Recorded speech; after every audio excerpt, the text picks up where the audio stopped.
officially no time like the present to start here on this session 15 of Call of the Netherdeep.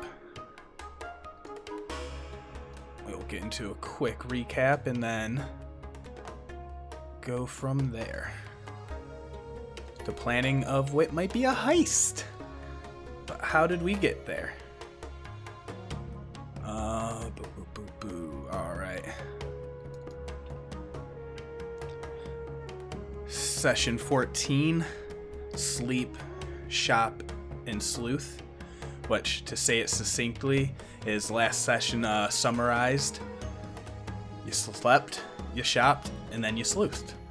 We could end the recap right there, honestly. But to get into it, starting the grave session right at the gravesite of the now sleeping Zalakas was a bleary return to the gates of Baxxozan for the party, taking a little bit of a side trail on the way back to avoid any potential dangers on the road, instead of rehashing through their same path that they took on the way out early in the night that they had seen in the moonlight. They get back to the gates and awake a sleeping guard to let them in, voicing a little bit of concern at the lack of attention from the night watch, and finally getting some much needed sleep after Morgen and Aljin plan to get an early start in the morning after their 4 hours trance, with Ludo and Saeryn both needing their full 8 hours long rest.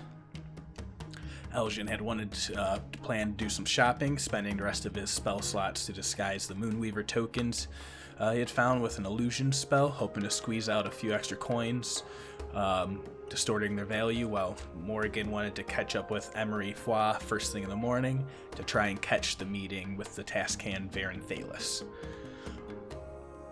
Saeryn slept restlessly, kicking his neighborly goblin's wall while he ran from the haunted scene of the fallen angel Zalakas chasing after him with the haunting sounds of a nightmare carnival, while Ludo had more of a vision of redemption, saving a few souls from the visions of his failures in the past where he had fallen in the fires of his village.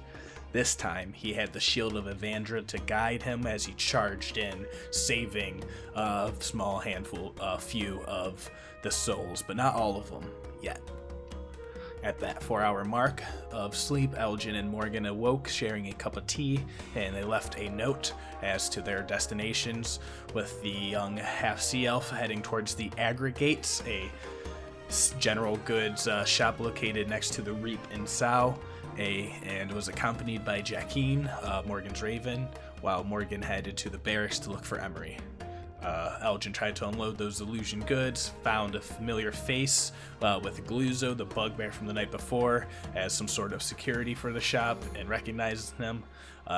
They introduced to Agragans, the shopkeeper, who had a discerning eye when it came to the disguised magical goods, and Aljin found out the hard way that the store was an actual front for the Thieves Guild, with a full-on fence there, presumably Myriad related, as later in the afternoon, Saeryn had recognized all sorts of thieves' cants and symbols. When Morgen went to go meet up with Emery, she gets 250 gold pieces per party member as a reward for the night before. And they go and talk with the task hand, hoping to delay the other party's entrance into the Betrayer's Rise, at least long enough for their party to finish sleeping. After a small discussion, Varen reveals he has mistrust for the Den Hythenos, blaming their patriarch Tanarin, a drow artificer, for having caused the abyssal rift in the Rise to open on previous expeditions years past, and asks Morgen that if her party would be able to find any sort of evidence of corruption or wrongdoings, he could stop the expedition entirely. But as of thus, he could only delay them by about a day or so, and of course would have to use the full weight of the law if the party ends up being caught doing anything quote-unquote not legal while investigating. Parentheses with the heavily implied wink-wink italics, unparenthesis. Back in Dreamland, Ludo and Saeryn continued their wild nightmares and visions.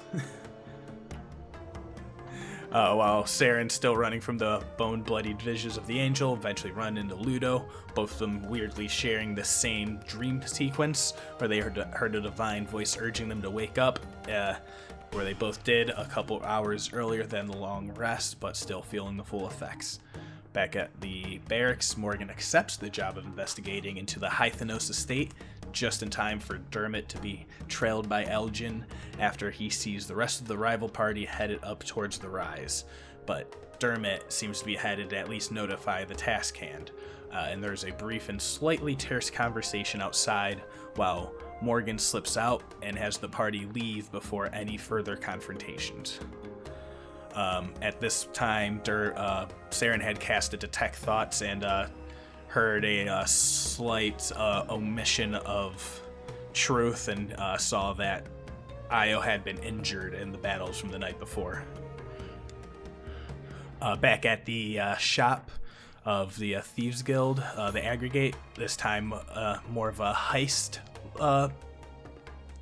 style of things they were looking for. They try and find more stealthy based gear and items with some knowledge about the estate that they're looking into, causing Aljin to overhear that they hired some new Water Ashari druid named Kieran Locke, who the person who was sent to try and wrangle Aljin back home, and had last been seen outside of Asirius after Aljin and Ludo had given them the slip. 1 second.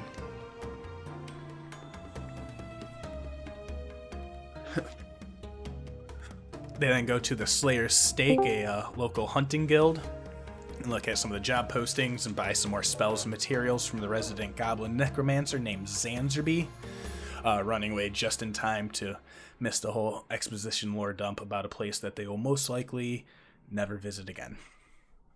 We left off with the party heading towards the estate to sleuth and scope out the grounds, with Morgen sending Jacqueline flying back over the gates to look at the estate before being chased off by the red-headed, drunk Irish-sounding gardener that Aljin confirms to be Kieran.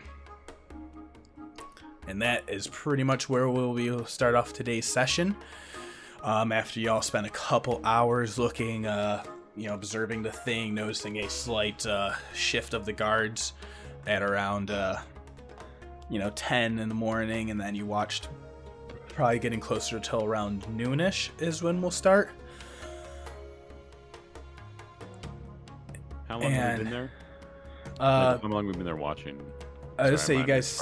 No, you're fine. It's about 2 hours. Also, welcome. Yeah, I believe you guys said you. Well, so I believe we left off at the beginning. Like you said, you wanted to spend a couple hours observing the thing. You noticed there was a guard rotation. So before we get into it any further and let you guys, let you do all your planning and stuff, but I may propose a few heist mechanics if you guys would be interested. There could be 3 ways we could lay this out, and if you're interested, there could be any sort of preparations, where any sort of hour time you want to spend, preparing, you can make skill checks for some sort of information-based role that you want to learn. That can help, you dedicate an amount of time into that, and that'll help you, whatever you want to investigate and learn about that. Then there's any sort of planning. So for every hour that someone may spend planning, you can get a heist token, if you will, that can be used at any point when a complication arises. You can say, I planned for this. And then that could be flashback to an item that you could have had brought in this one, for this one specific scenario. And then, of course, the biggest part of any heist would be perception. Any amount of time players spend perceiving, meaning that's the time you spend keeping your eye on the target or location of the heist, and you can learn of any developments, comings and goings, and any other time-sensitive informations.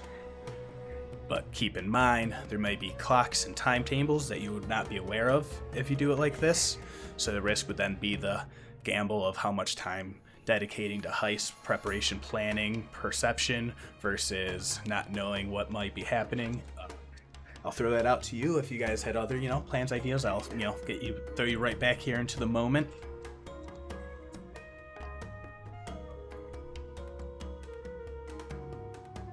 I guess above board, let's find out. Let's figure out, because we were sort of talking about this. Do we want to do this at night or during the hours of the morning, or hours of the day? That would be our first decision if how we're going to heist this. I mean, we can talk about this in character too, I guess. But I figured out a character first, sort of. Yeah, and I did throw a little bit of a lot there in terms of different mechanics and stuff.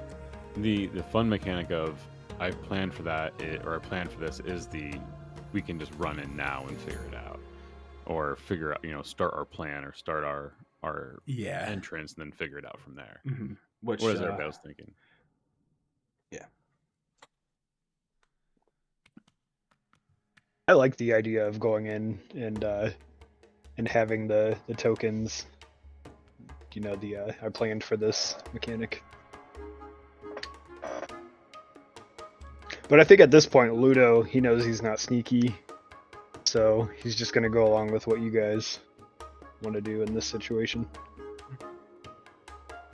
Yeah, and that is bear in mind, it would be whatever timetables, whatever time someone's spending on one thing, then someone else would be able to spend an hour on something else, and that'd be the running around. I spent an hour planning for this, and that's the time resource spent into having access to whatever later.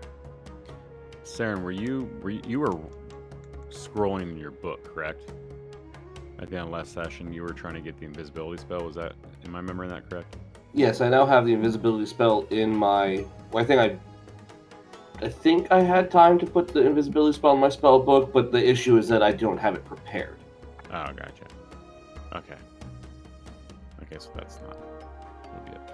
I think Morgan would. The first thing that she needs to do is she needs to go back to the ready room and then take her armor off, because she is planning on getting in there, and that's going to be bad if she's clinking around.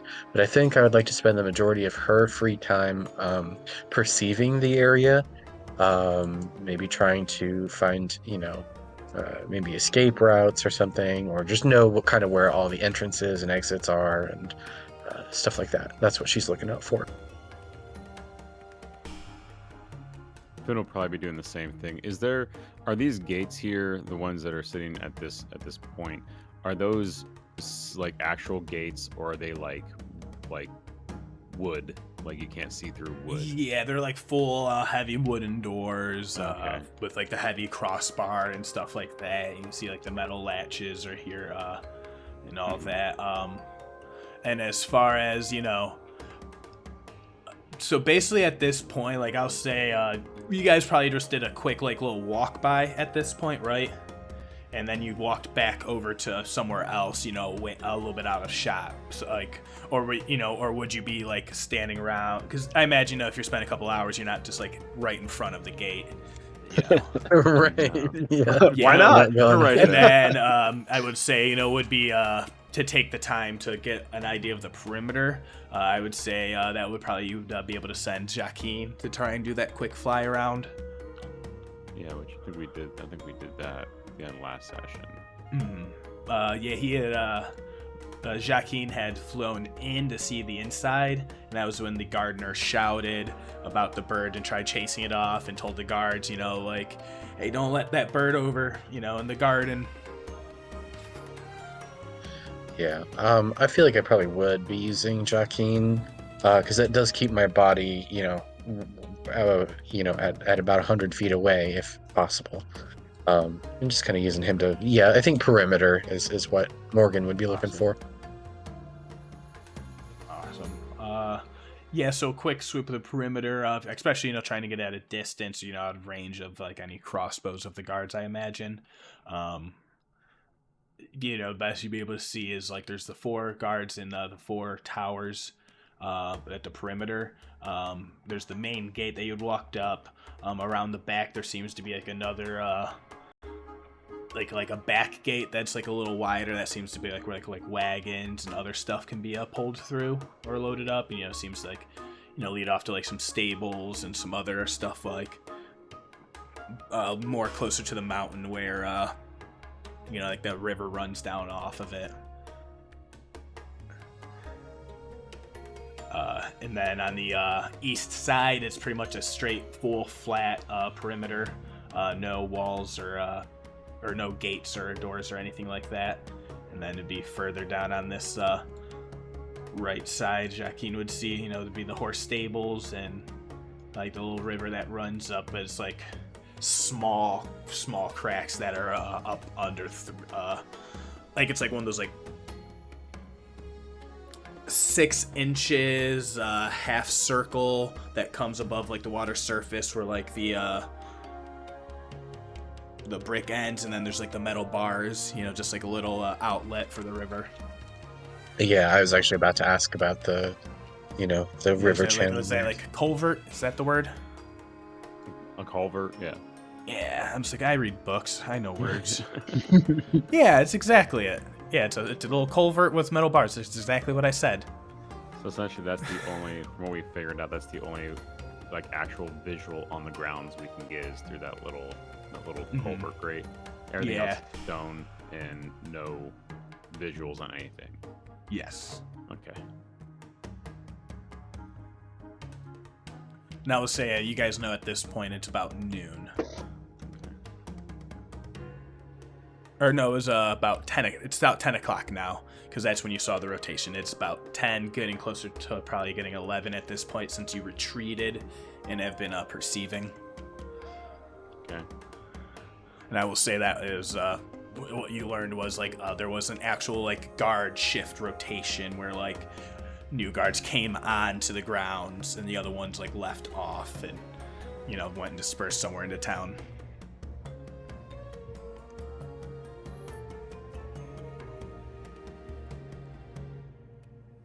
All right, so do we wait and the guard, like, obviously walking back away from this, so we're gonna have this little conversation, not directly by the gates.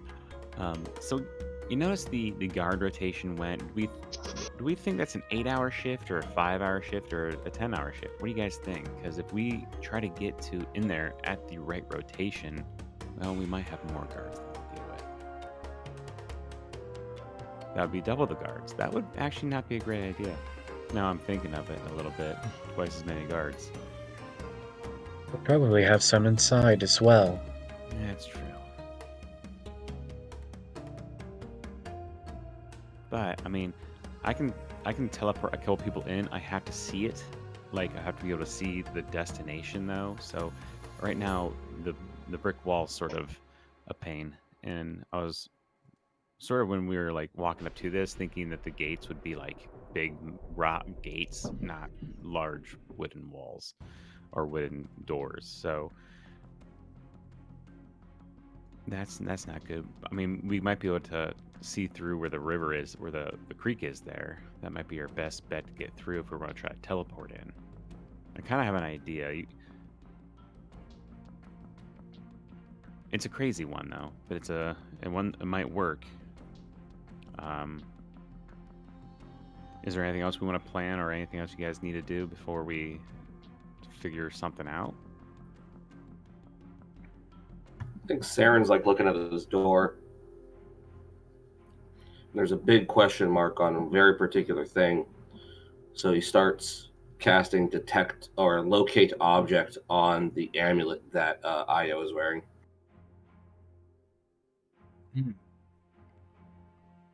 And that has a range for 1,000 feet, correct? Yes. All right, so see in your mind here. Show the players. This is what that looks like. This like little like golden, you know, jewel with like the little etchings on this like necklace that you'd seen. You've been able to hold it. You cast Identify on it. You've even seen the visions that had been shared with them when they grabbed it, and you have that in your eye, and that connection, you know, reaching out through maybe like a little like sparkle of that Evandra magic. You're trying to like feel of that familiar essence. Let me check one thing, because did Baxxozan? All right. Because here is a whole info dump on Baxxozan, and does it say how large this city is? Because I don't know if it's 1,000. Like, It's not I that mean, big. 1,000 feet would be like a third or a quarter of a mile. Yeah. Because I know the map is not really to accuracy. Because, here, let's go to the Baxxozan map that they officially gave us in the book. You see that scale? Yeah, that's Oh yeah. so. But like, but then if you think about it, 25 feet is like Yeah, 25 feet is about like 5, 6 here. So like 5 or 6, that's 25. That's the sacrifice engines. That's about how big they've been described to be. these gates here, that's like a 50-foot gate in the front Yeah. here. So, I think they kind of just densed it in. But even with that best estimates, like this times 5 or times 10 the size, it's still only about 1,000 feet across, right? I mean, The 100 is 20. That's 5 of that, so that is about 1,000, right? So we're gonna go by what this thing says. This is a really small city, apparently. yeah, I guess it doesn't. Wow. It Like seems it's like smaller than I Salem. guess, yeah, I guess like this right here, like, let me ping it. Like this building here, I was picturing it as like multiple buildings, like multiple houses, I guess. But that might actually be actual one building. Like this would be a small building. For some reason, my brain, I was thinking each segment is like a house. Yeah. So I was thinking it was a lot bigger than it really So is. but maybe it's my not. description's like, according to the Wastelands, this is a city, y'all. Hmm? And like, I don't know if some of you have maybe traveled more, you've realized, and like, oh, this is pretty fucking hodunk. Like, this is like an outpost on a military fortification attached to a shitty mountain. So according to that measurement and those logics, within 1,000 feet, Saeryn, you do feel the object that you located with your spell, and it is on the map. Ping right at the Betrayer's Rise, but like inside the city still. Like it's like pretty much like more back behind like where the military outposts are. But you feel it over there stationary. And that's where you assume Alright. Io would be. Alright, so I'm feeling that the amulet is somewhere near the entrance to the Betrayer's Rise. So that's probably where Io is. But I'm not sure. Good chance she's with the rest of her party, right? Well, except for, well, maybe Dermot caught up with him by now. It's been a little bit of time since we saw Dermot outside the barracks, I think it was. Yeah, outside the barracks. Is it Or was it? I don't remember what it was. is the object moving at all? It seems to be pretty much stationary, at least like especially according to like with the distance and pace and perspective. It does not seem to be over a course of a few minutes you do not detect it wander in throughout the city or away from the city for that matter as well. Well, it doesn't seem like it's moving either, so not sure what they're doing up near the entrance to the Betrayer's Rise, but they're sitting there waiting. Which means they're not currently in this house. Which is where I saw them come out of. So that's good. At least we don't have to worry about them, or they don't have to be mad at us for this, or we won't run into them in there. So, I say. Also, one other thing I will throw in handouts just because I'm proud of it. This is that symbol of Den Hythenos that you see. So we're gonna, however I described it, this is what I meant. A cogwheel, dodecahedron, hammer in the background on a red. Beautiful, right? I wanted to show off Photoshop.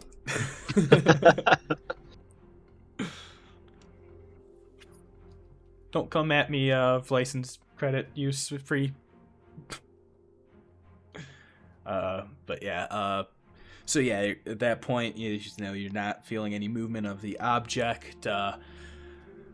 10, there hasn't seemed to be, ever since that like guard rotation, not too much action, especially, with Jackie not being able wandering too close, into the grounds yet.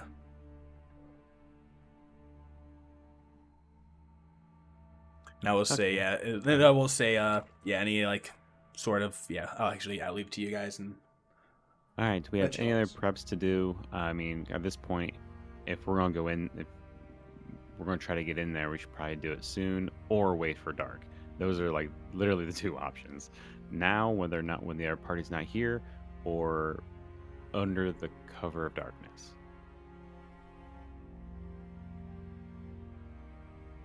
Yeah, I could try sneaking in now. I mean, I can create a pretty loud diversion if you try to get a few people in. Might be worthwhile to do that. Get everyone to looking at you instead of at me. In any case, we'll have to deal with the guards at night or in the day. So, it doesn't really matter to me. I'm good either way. It's Okay, maybe well. more protected at night.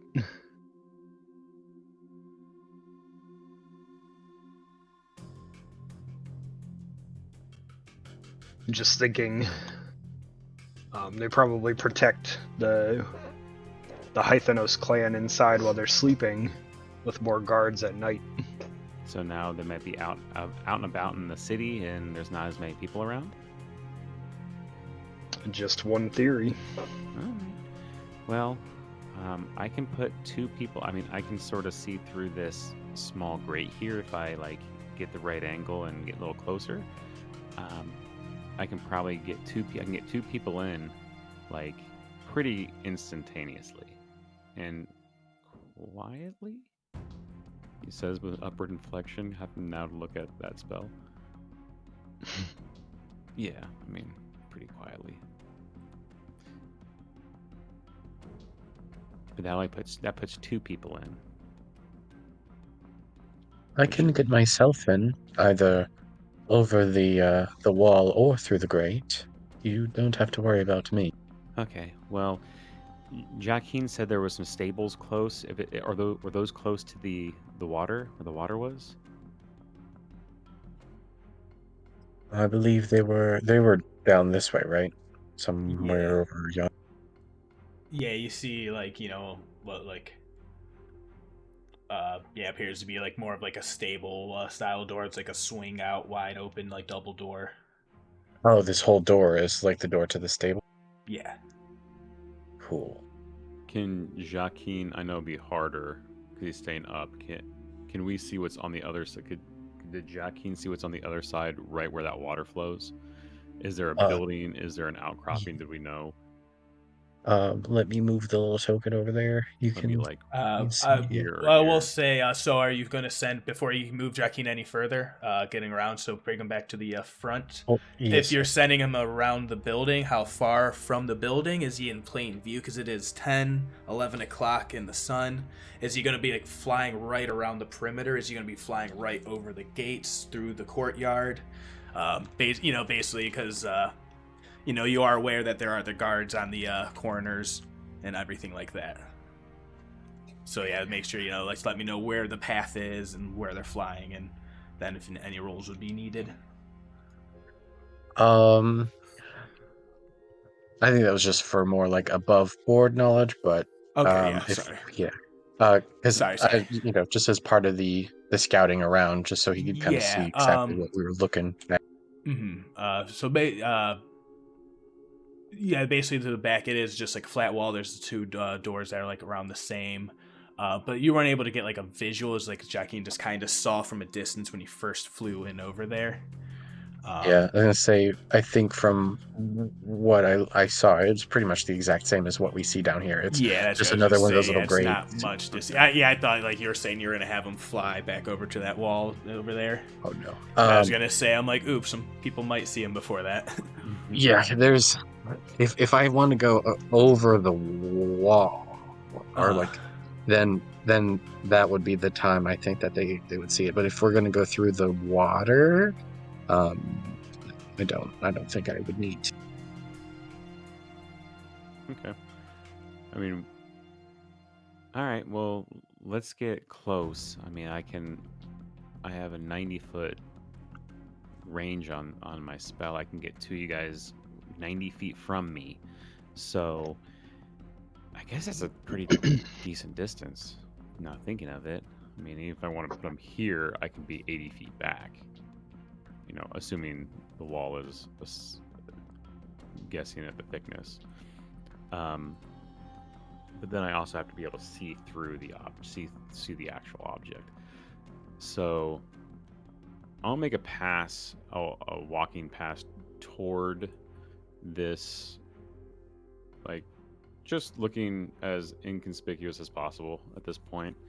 Yeah, it's like there is like a small by road that does kind of like slightly loop here, but it is like there is not much around here. Yeah, so in the couple hours of us being here, do we notice a lot of foot traffic, or is foot traffic an not oddity? At all. Yeah, that's an oddity. Gotcha.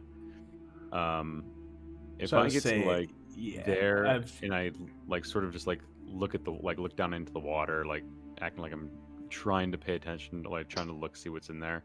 Can I see back behind there, literally being that close? Can I see? Well, okay, so as you're like walking up, like what is the nature? You're just trying to be like, you're not stealthy, but just trying to inconspicuous. Yeah. So I guess you'd make that like it wouldn't be a stealth roll. Probably more of a either deception or performance check. Give me the option. Yes. I will take deception. 17. All right. 9. That's not a great roll. 17 is a 9, but still. Oh yeah. Yeah. So basically, you're trying to do that, making sure that you're going by and not, trying to draw any undue attention. Mm-hmm. I'm lingering enough to like see if I can how far this way I can see. I'm sorry. I'm trying to look through that grate a bit, and then sort of judging as I'm walking, like. Mm-hmm. Back away, how far can I actually be before that becomes obscured on the other side? Like how far back can I get? Yeah. Since it is like a pretty small culvert, it is good if you're gonna do just like trying a quick glance as you're walking by, or are you gonna do more of like a stop and like pointed look? That's a good question. It'd be a stop. I think I would stop and like sort of look back that way. I mean, it's a big, impressive house. I mean, if I'm questioned, I can come to something. So it'd be like a stop, pointed look that way. Yeah, and I'll say you're gonna follow that in with your deception check. Trying to put that little look of wonderment on your face. Because seeing flowing water from a house at this point in this condition seems pretty odd. This doesn't seem like a normal thing. Hell yeah. All right, so go ahead and make that a perception check. Yep, that's good. That's a 1. I don't see nothing. I was gonna say it really wasn't that too big of a DC, but I think it is. Like maybe you are actually like, where is this? Like what? Like well, you do know what's up with the water. Yeah. Because now now that you've learned, you do see. You can see. In the immediate space just beyond it, it seems like there's like a little like dip in the culvert or in the walls where like imagine it has to be the stable wall on the other side, and then there's whatever building that leads up into the guard tower, and then there's like whatever space there underneath. So to get like a clear sight, you definitely have to either like spend an extra second or get like right up on it. You feel like. Mm-hmm. I don't want to do an extra. I don't want to get up on it. I would. Yeah, and you feel like any more would probably be like starting to grab any attention. Okay. So I can sort of see, but it's not a great see. Not a great. Yeah, visual. You've definitely seen a spot that could be possible, but. Okay. No finer details other than that, like because like it kind of like starts to like. The water starts to turn and twist over, and then there's like a little like wooden bridge, and that kind of like from the angle that kind of like cut you off from further in. Okay. I'll go out and around the longest way possible to get back to the party. and get back and be like, all right, so you can kind of see through that little gap in the grate, but it's not a it's a rough look. It's hard to see. I might be able to get someone there, but we're gonna get pretty close to a wall. The wall. I can't really I don't know how stealthily I can cast a spell and put two of you in there without drawing a little bit of attention.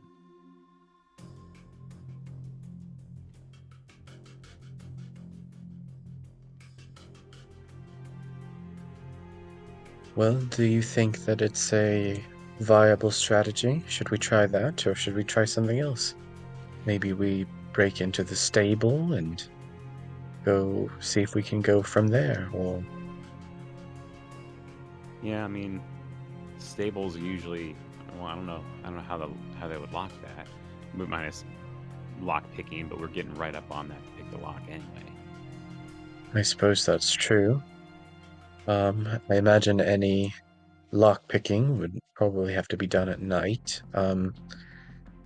Are we intent on going now? Are we going? I think that's the question. I mean, Ludo brought up a good point of maybe with the family in here, there's heightened security. Right now, there might be not a lot of people in there because the people that live here might be out and about.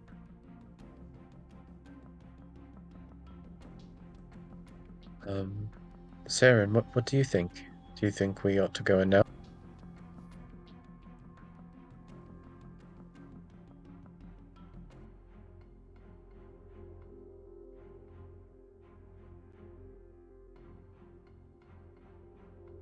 Oh, did Saeryn find a bed somewhere? He's in such deep thought right now. He's just staring off into space. Oh no, read my cell phone. Oh, okay.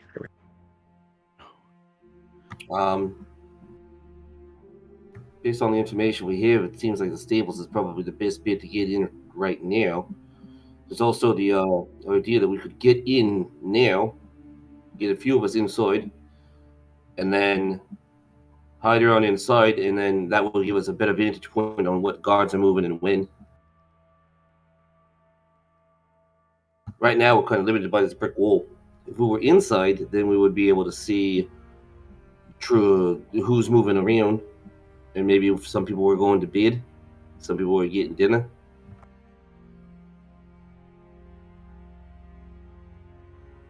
Do you think we should wait for the dinner bell? Maybe not on this side of the road, but we get inside and then we'd have a better idea what we're dealing with. Right now, I see two doors in a creek that goes underneath. I don't know what the house look like. The big house. I don't know what's going on with it. I will say just because there was when Joaquin did fly over, he did pretty much get to like up to here. Are people able to see through this eye space? He did see there was this like little garden area. Then he flew kind of over here, and I believe he got like over to this back wall. Yeah, I think you mentioned that little church-like building. Yeah, there's like a little steeple, and then we'll say he probably got to like this back area is how far he got. And then just to give everyone sight as well, this will be the information, and then the left sides are just pretty much straight brick wall. I will say, yeah. Sorry, I should have probably given that earlier as well, just to help out with the recapping. Yeah, and the steeple's above the wall. Like if you're walking around, you can see the steeple from eyesight. It kind of. There is like a peaked, and it has that like nice top that goes like up with the little. And walking up, I should have asked this earlier. And walking up onto the large wall, is the house taller than the wall, or is the wall obscuring the entire house out on you as the walk up happens? The house is pretty much all like one story, so they're pretty much around like equal height. Where like the guard towers definitely go like up above it, and it's like a pretty flat, militaristic, that like slated roof. Mm-hmm.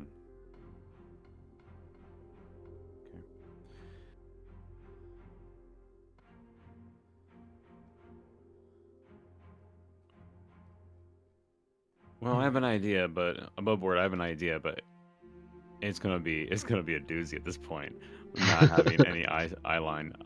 I mean, the hard part is where is this? We have to watch this guard and find out where they're looking at like certain times to see if we can figure out how to or create a diversion with maybe Joaquin over in this way. See if we can get this guard to pop shot it, and not look toward the roadside. Is like the best option I got right now, and maybe teleport to you guys in under the wall. Could There's also also- summon Zephyr, the Moorbounder, to cause a distraction.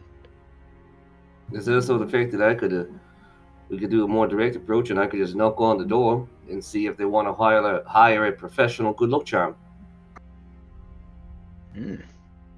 That's true. I mean, what's the worst that can happen? Maybe we can have some eyes on it at that point too and see what's going on. So let's that might be our best bet.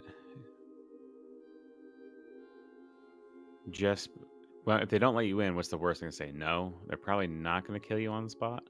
I mean, Most people don't kill the traveling salesman. have you been here? This city? I don't know their No. customs. I don't know their customs. I don't know what. Is there no soliciting sign? I haven't seen one yet. They might take that real serious if you don't have a permit. I don't know. I just don't know. Why don't you give that a shot? I mean, worst can happen is they can turn you down, and then we can just do something else that's dumb. That's a terrible idea.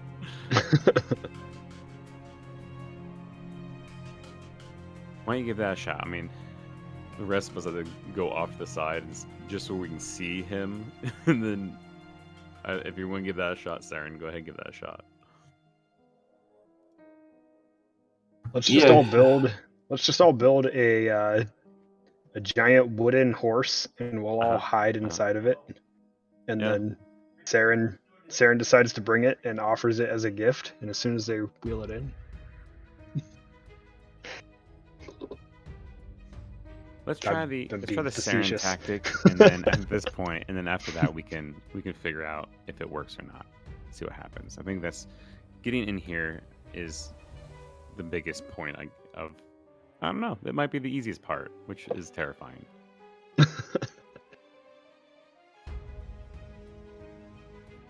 What about some sort of deception? Like, we have a delivery for the Hythenos, the den. Yeah, kind of like a combination of Saren's idea. Just knock on the door. Hey, we're here to bring a message to Den Hythenos. We need to see them urgently. We do know that they like to collect artifacts. Do we have anything we can say that, hey, this is an artifact that you guys might want? Yeah, I have this this used metal of the maze. Could you make it look like an artifact? Yeah, I can make it magical. Maybe change its appearance a little bit. That will only take about a minute to do. I can take that and do my. I have no further use. Yeah, I can just do it real fast. 1 minute later, it's glistening, it's polished, looks beautiful, has a little magical sheen to it.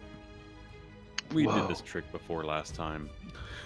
We're gonna do this again and cast Distort Value on it, and gives it to Saeryn and be like, all right, here you go. I guess I can move my token over. All right, here you go. I mean, if you want to try this, are we all trying to get in this, or is this going to be a Saeryn mission here? Well, I know that there's a druid in there that Yeah. He might be the one to answer the door. I think this is at least a we could make a two-pronged approach. If I'm distracting them on the inside, then you guys might have an easier time getting in through the creek. Oh, that's true. We can do that. Why don't you give that a shot, and maybe we'll go over to the side there toward the creek, away from, just where we're not being noticed as much.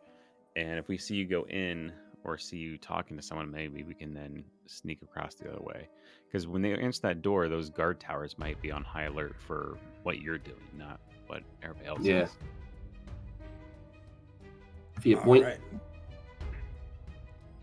All right, I think Saeryn's gonna approach like the front door. All right, yeah. So you guys pretty much now have just been kind of here for like that. Call that like 10, 15 minutes. Pretty much so IRL, Real just time. like yeah, real. So yeah, it's still Real like time. probably not even noon yet. So like yeah, no need to head off. No. All right, and also, what heading is in this and getting object? What was that, Jack? I was gonna say here, let us Saeryn, go ahead. Well, I was gonna say, what is this object I'm presenting? It's a metal.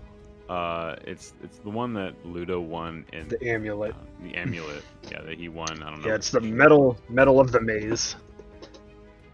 But now it looks shiny and magical. Yeah, because it got used, so it is back to just like an inert medallion, basically, of like probably like a bronze metal work, you know.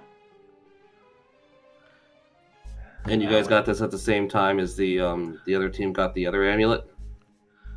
Just about, yeah.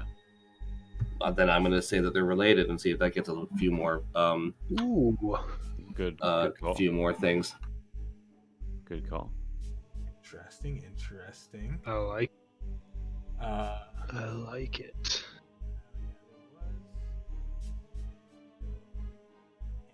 I thought maybe I had an art for the item, but I don't believe so.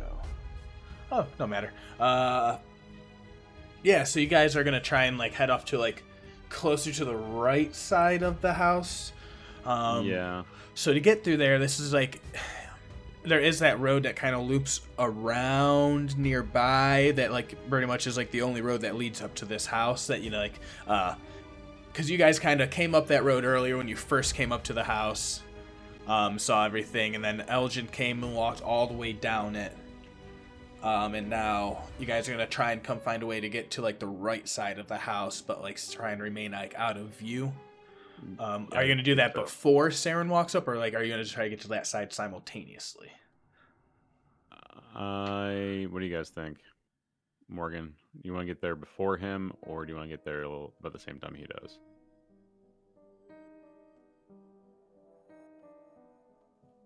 I think that Morgan would want to get.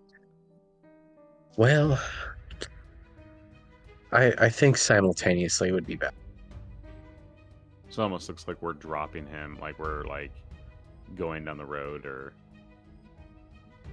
I don't know how that'll look, but okay, simultaneously, so we're a little ahead of him.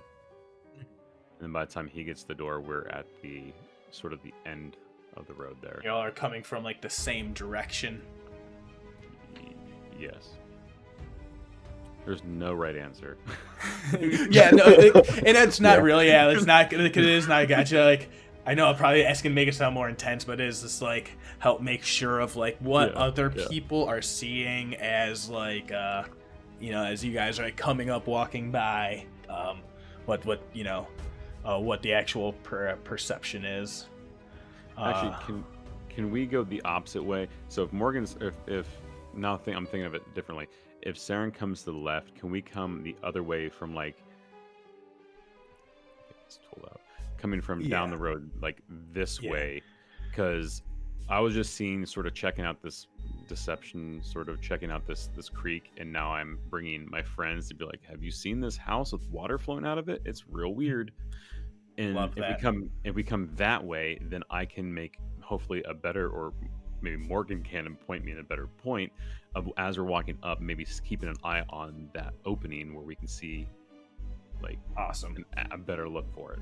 Haha, I'm thinking now. Like that idea. It's better than, you know, straight shot at it might be better than looping around and turning. So a straight line toward that. Yeah, because I would say you guys have been like down like a block over around the corner, you know, like peeking down at the house, you know, peeking back and, you know, scrambling around, trying to like remain like as line of sight as possible. I would say we'll get close and then into a point, and then I'll message over to Saeryn and be like, all right, we're set. We're gonna leave in 3, 2, 1, go. And then we're like hopefully moving at the same time, because 120 feet, I'm pretty sure I can message across that to him. Yeah, and you guys, easy enough to like plan to time it out, make those loop around. So This would be like over this direction-ish. Yeah. Down the road though. So I would say you guys, it would need to be a group stealth check, since you're gonna come up and you're playing that line, of like, look at, showing off your friends. So make that a group performance check. The three of you, just to see how casual, you can make it look. Morgan, did you go back stash your armor yet? Yeah, if we were heading out, I need the armor gone. And sort of like as I come back to this and we decide to get going on this, it's not going to help for this check, but there will be an enhanced ability cast at level 3 for dexterity for me and Ludo. Okay. And Ludo, are you taking armor off? Even it on? I'm keeping it on. All right. Go Pellet and go. Yep. Morgan gets a 16 on her performance. Nice. Amazing. Beautiful. All right. So I'll have Ludo got that 15. Beautiful. So that's easy enough. Saeryn, you kind of, as you're walking up, just go ahead and just give me a straight, you can make it pretty much any charisma based check that you want to make it as. This is just, what you're presenting. This isn't being actually contested by anything. But I just, I just want to see the Saeryn swagger. All right, let's see. I think we're going to probably consider this more of like a deception check, because I am trying to get in by selling false goods. Not even really selling it. Just because it is fun. You kind of, just because the tension and the pressure's on, the dice maybe beginning to rattle a little bit as you're walking up. But yeah.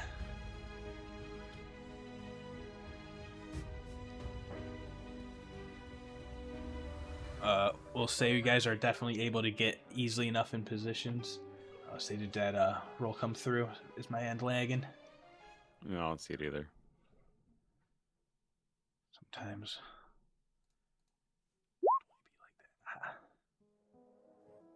What's that number? Oh boy. Luck surge. All right.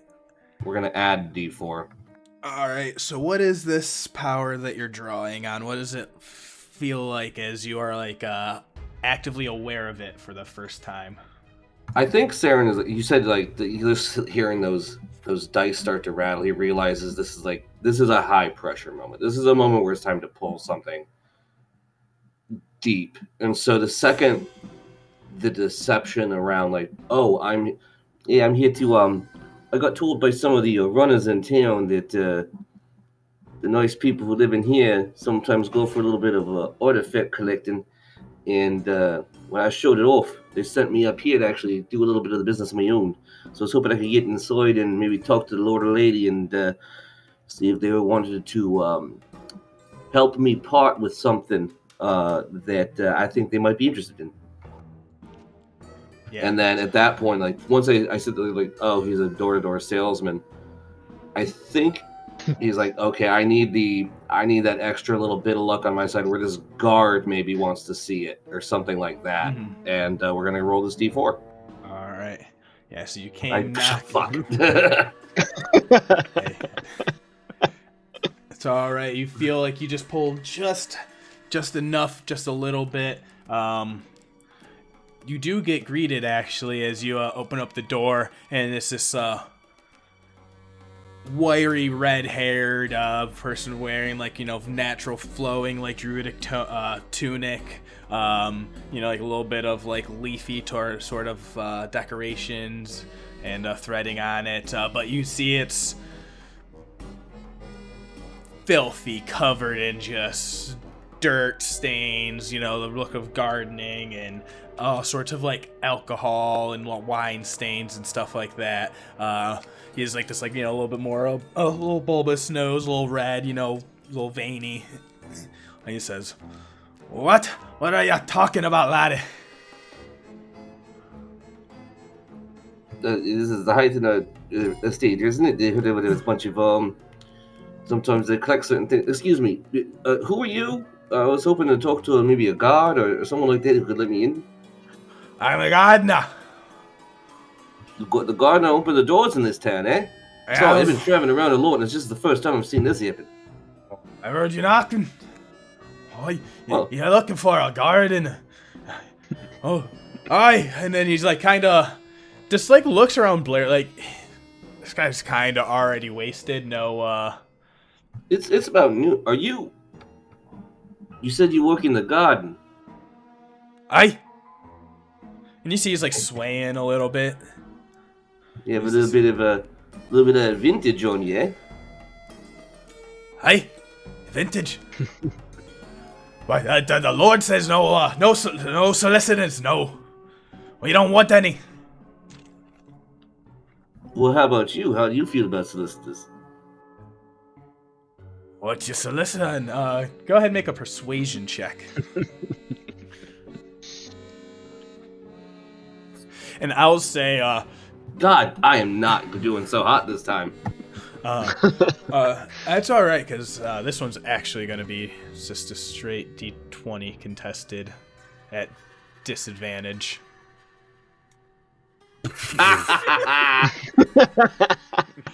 And the worst part was it couldn't even be a joke. It's 798, not the other way. God damn it, that's just bad luck all around. It's not even worth silvery barbs in that, I swear. So let me get this straight. You're a gardener.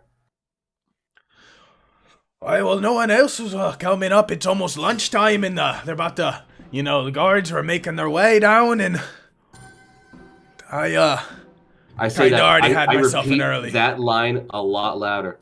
You seeing it's lunchtime and the guards are leaving their posts? Just hopefully, I don't know, maybe the bird hears me. Yeah.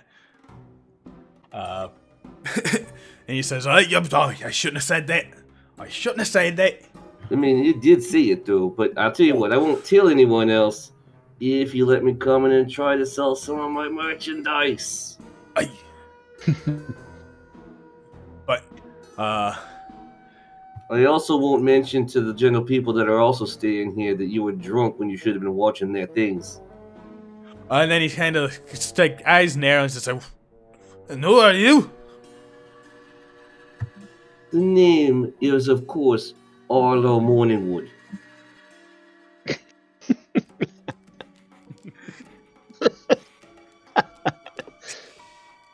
Laughing too hard. And what's your name? My name's Karen Locke. Thank you very much. Karen, how do you spell it?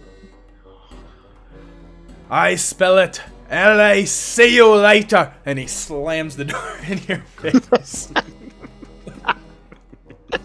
Okay, so he just slammed the door in my face? Yeah. All right, I listen to the door. Does he move away from it?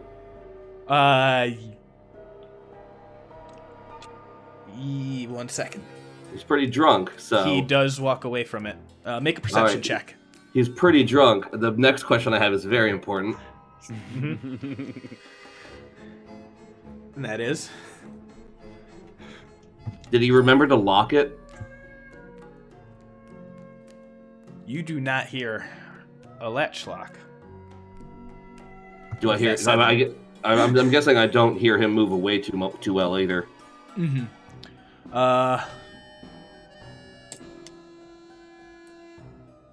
You do hear a little. Now, why did I put those keys? And then, yeah. So you hear him kind of grumble a little bit too loud. Where did I put those bloody keys? All right, in that situation, yeah, I'm gonna go ahead and jiggle the lock a little, or jiggle the handle of the door. Uh-huh. And then if it's not locked, I am going to open it and peek inside. Are you doing this not stealthily, Or stealthily? I'm doing this very stealthily. Like, I'm not gonna let myself just like I'm just gonna peek inside and just gonna look around. So hopefully that see if I can see if there's anyone else in the court because I could not see very much of the courtyard. So Saeryn, as you go to reach back for that handle, your hand moving in to check that, we're gonna cut back, rewind-ish, as this group is walking up with those performance checks, and I believe Morgen had gotten a 16 on theirs, yes, which that was actually the good finisher. So right here, what's going to happen is we're going to roll. I'm going to roll a D4, going clockwise. So 1, 2, 3, 4.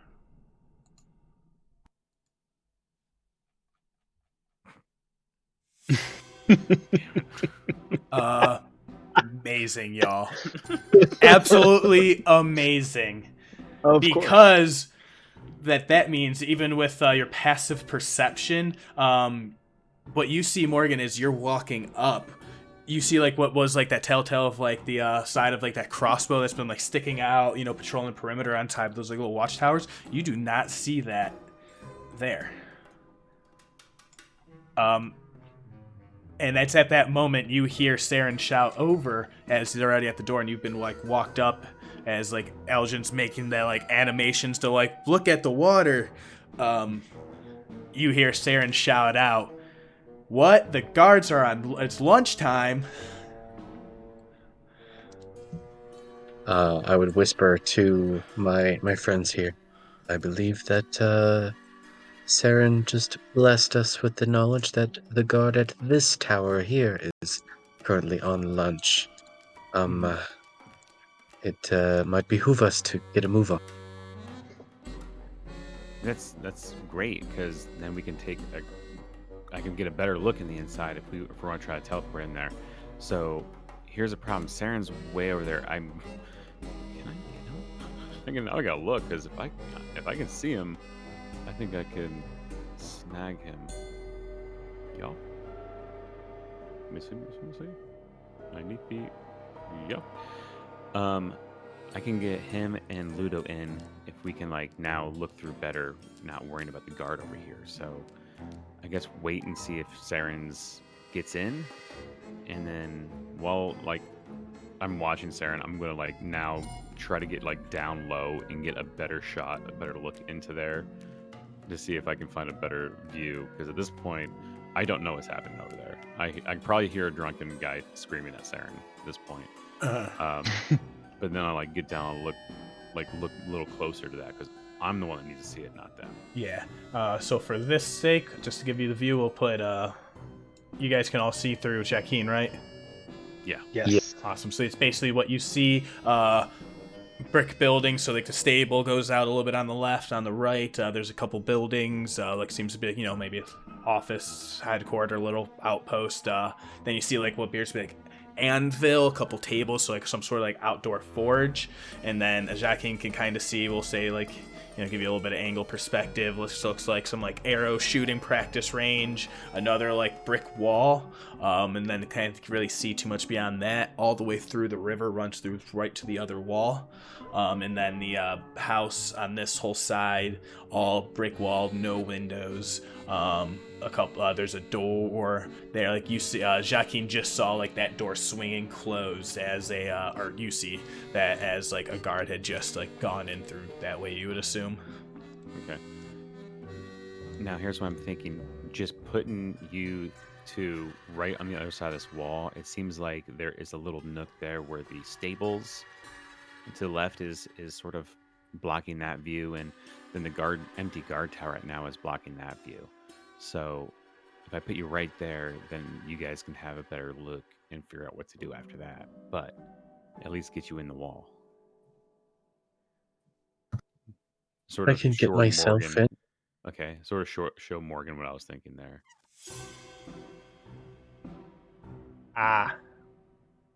It was technically 3. Thank you. So you did not hear that information. In that case, I did not hear him walk away, like, looking for the keys. I was going to try the handle regardless. Either way. So he rolled really low, but not a 3 low. But thank you, honesty. So that is honestly, I wanted to get rid of it, so I'm fine with that. Oh, gotcha. I was like, why is it? Don't worry about it. It's a mechanic. Don't worry about it. I know why. I figured it out, but for a second there, I'm like, that doesn't make sense. All right, so if you guys are ready, I say we just go now, and then I will make a loud diversion right about where Saeryn's at to get everybody sort of going this way. So if you guys can get in there, I'll give you a few seconds to hide. Or do you want to see if what Saeryn's doing? All right. Let's get in. Okay. So you go cast that spell? Am I looking over? Is Saeryn trying the door at this point? That's pretty much, yeah. You see, like, you hear the door slam shut at that point. There's been no guard that's been hassled you on this side at all. And then, you look over. Right when I see the door slam shut, in my mind, I'm like, I'm going to look at Morgen and be like, well, the door closed, so I guess the best way to do this is I'm going to grab him and Ludo, and I'm just going to put them right in front of this, right on the other side of this wall. All right, ready? It's now or never. All right, and I will vortex warp, twin spell vortex warp. I have 90 feet. As long as I can see them, I can move them within 90 feet of me. And so I will vortex warp them both. Actually, Saeryn, he might want to fight it. I don't know. You feel that pull that you felt before of like the teleport Aljin's teleportation spell coming at you. And Going for a trip. okay, I was wondering if you're going to fight it or not. You're like, are you grabbing the door? I'm like, no. I wasn't sure what your plan was. Because not knowing, me seeing the door shut, I'm going to cast a spell. And I'll put them both right here. You said Saeryn and... Ludo. Between... Saeryn and Ludo? Yeah. Yep. And assuming I get any visuals as well, I'm going to use my Blessing of the Raven Queen to bamf in. Easily enough. Pretty much wherever Jacqueline has visual within range. Yeah. At that point, if we're loosey-goosey here, I'm going to message to Saeryn and say, all right, I'll give you guys a few seconds to prepare or to get hidden, because there's going to be a real loud bang here in a second.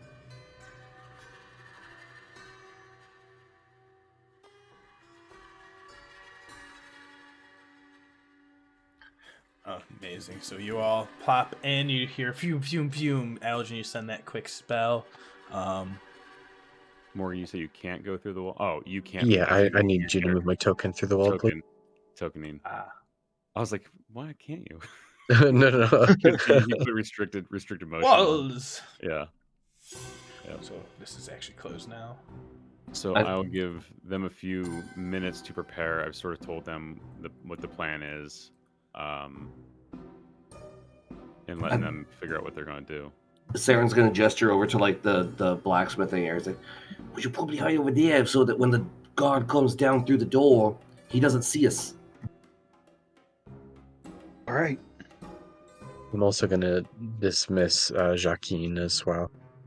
Mouse pop him over on the other side of the wall over here so you Perfect. can... Yeah. If we need him back. So you guys are going to go dip over by the little forge stuff. Go ahead and give me a little stealth checks. Yeah. Yeah. I love it. Hey guys, we're heisting. Yeah. It took a minute to get there, but we're there. And actually, I like this one. Yeah. Start stepping more carefully as you all start making your way over to the little anvil forge area.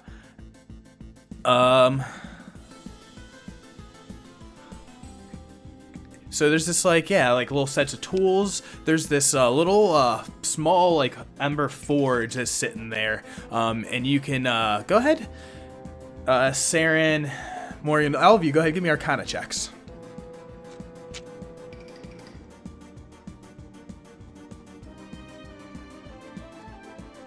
Awesome. Because I would say with perception and other stuff, you can see there's all sorts of, if anyone wants to grab like any sort of smithing tools, those are, readily available to grab, load up on. With those Arcanas, Saeryn, you see that forge. You don't see like any implements, any bellows or like thing that's actively working to keep it moving and going, but you see it still like burning pretty readily hot. And you see there's actually an enchantment of a continual flame that is applied to that forge. And you actually have a feeling that people will actually be able to dip a weapon in there to get maybe a temporary fire enchantment bonus. Like any sorts of daggers, swords, arrows. I think Saeryn would like test it out by like pulling out his dagger and like dipping it and being very satisfied with that, and would like look at Ludo and be like, psst, yeah, you got something. Hey.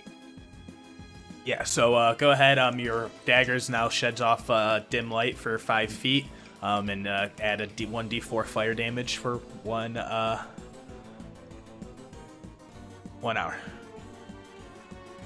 Neat.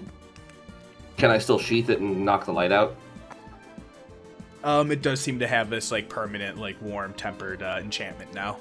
Okay, that's fine. I just don't want it to like burn through the sheath or something. You feel it actually might. Okay, well we're gonna keep that in hand then. Yeah, you go to put it away and you're like, oh, there's no like the convenience of like a flame tongue enchantment. You know, you can say like out, and then it goes away, and you're like, oh shit. Man, that would have been a pain in the butt if we did this at night. You guys all stuck your weapons in that. Ooh! It really is like how crazy different this can go between day or night. Yeah, oh yeah, that'll be a pain. Oh, amazing. You guys think I should I stick the spear in there? Oh yeah, so you are just like openly carrying like your sword and your spear and shield, huh? Yeah. Morgen, do you have your shield? I will have my shield with me, yeah. Awesome. Saeryn looks at both of them non-believingly that they brought their shields.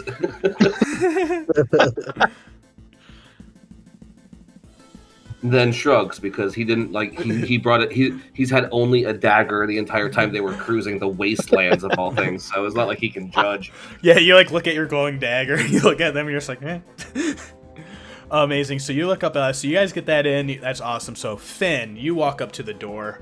Yeah, you see actually like there because you kind of notice out of the corner of your eye that one other guard is starting to like peer over, like out from the guard tower. Like you see them like looking over. Yeah. Don't care at this point. I will get like within a foot of that door and put my hand in the air and snap my fingers, and at that snap a thunderclap happens, and it's a sound that can be heard 100 feet away. And I mean this is creatures. Okay, the door is not a creature, so the door doesn't have to make any checks for that, but a loud thunderclap happens. And then I'm calling out on Saeryn. I'll be like, all right, okay, just thunderclap, like real excited for that. And I'm like, Saeryn, I know you're in there. Oh, like pretending I went in? No, different. Is that the no? What is the? Oh, I said Kieran. Arlo. You're saying Kieran. Saeryn. Oh Saeryn. God. Oh, Kieran. No, not you. No, is it Kieran? Sorry, I'm just looking at my spelling. It's Ciaran, right? Yeah, Kieran? but It's hard pronounced K. Kieran. Sorry. Kieran. Oh man, I wish that thunder was louder. Imagine that, but better. 100 feet. I mean, that's pretty big. Yeah. Kieran. Sorry. Yeah, the Ashari dude. Yeah, the Ashari dude. Yeah, because I saw him pretty much, and then I was told he's in there. And you told me I heard him, so calling him out real fast. After I call him out, I'm taking about 3 steps, like 10 feet back. So You run up and make that shout out. First off, the guard looks over and is like, bloody hell, what is you doing? But over top of that, you hear from inside say, Kieran's just like, well, calm the fuck down then, laddie. And you just hear a pop, pop, pop, pop, pop, pop, and he runs up, throws the door open. And as the guard on the top of the watchtower goes to yell out and starts shouting at you, you see Kieran like holds up a hand, like a staff, and points it at him. He says, now you don't interrupt the shari business. This is between me and him. And now he looks at you, his eyes red, bloodshot, red, wiry hair, and you see, like, you know, his tunic, Ashari stuff gone to shit. This is not the proper music for that.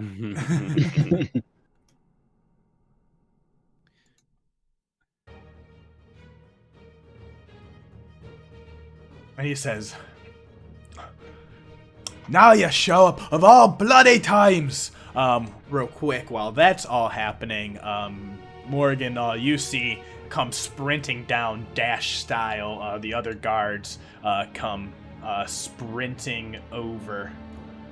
And he's actually, this is the fastest route.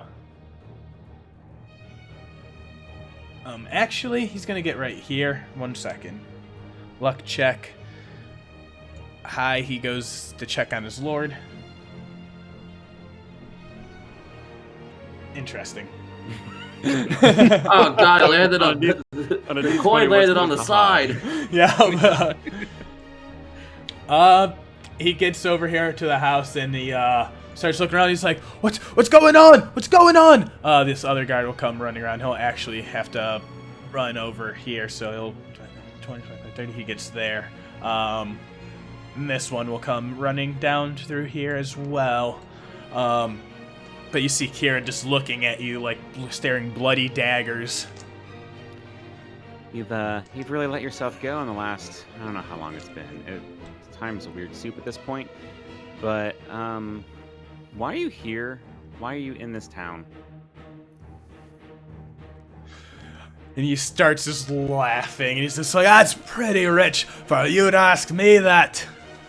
I remember I asked you the last time we saw each other when you left me with the beasts.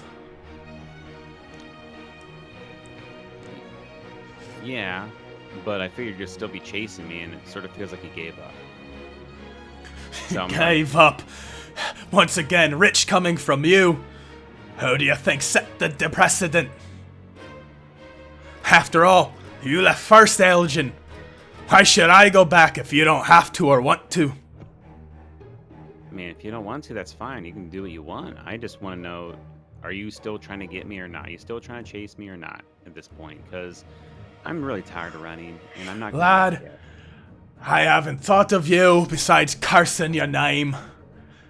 And I don't know how long. Not gonna lie, that hurt a little bit. I mean, I think about our people all the time. Maybe not individually, but as a group. And I think about you quite often because I'm always looking behind my shoulder, trying to figure out if you're back there or not. So, yeah, I think about you a little more than probably, obviously, than you think about me. Well, Yulin, he thought maybe you would have gone, you know, somewhere on a skyship journey over, somewhere in Marquette, maybe. I said, nay. I am an old druid. I'm here to settle roots. I heard they were looking for work. At this point, you see like the other guards have come running. This one eventually has decided to just go run into the house. The door's left open, and he does close it back up behind him. And he comes in and checks on his person. You see, yeah, we're just gonna go boom. I love your explaining things, and we can't see any of this. Yep. Yeah, so you don't know any of that. At this point, seeing them coming out, if I see them coming out of that door again, I'm going to snap another thunderclap. Yeah, I'm going to snap another thunderclap, Yeah. another 100. You see more people come running out of the doors, burst open from the main foyer room, or you see like a long table, and you see at that point Kieran spins around, and then another thunderburst goes out. He claps his hand over his ears, and he says, the lot of you! And he is actually... Oh boy.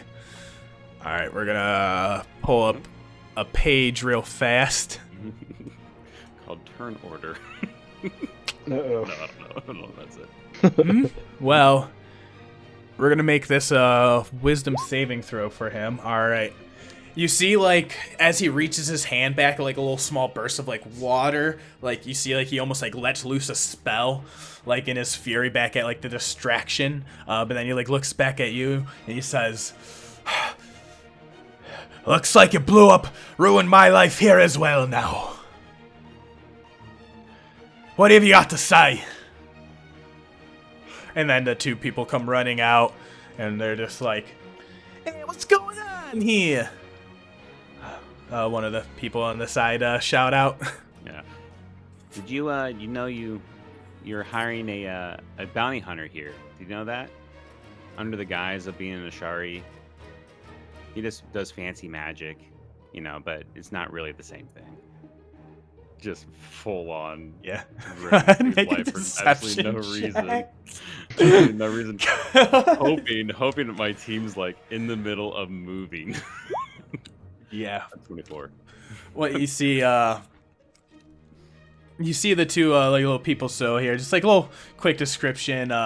One of the people is just like a guard in like just like regular chainmail, like archer uniform, got like a crossbow, and then the other is just like this like human.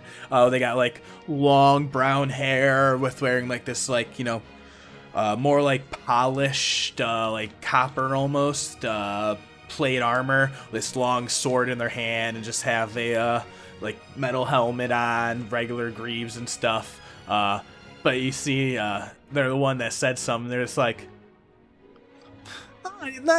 you're a liar, Kieran? Is that what they say, huh? And Kieran shouts back, he's like, who you gonna believe, Dill? Me or this fucking loud here? And he looks back at you, and so all that's happening. You guys had a few moments. What are you doing?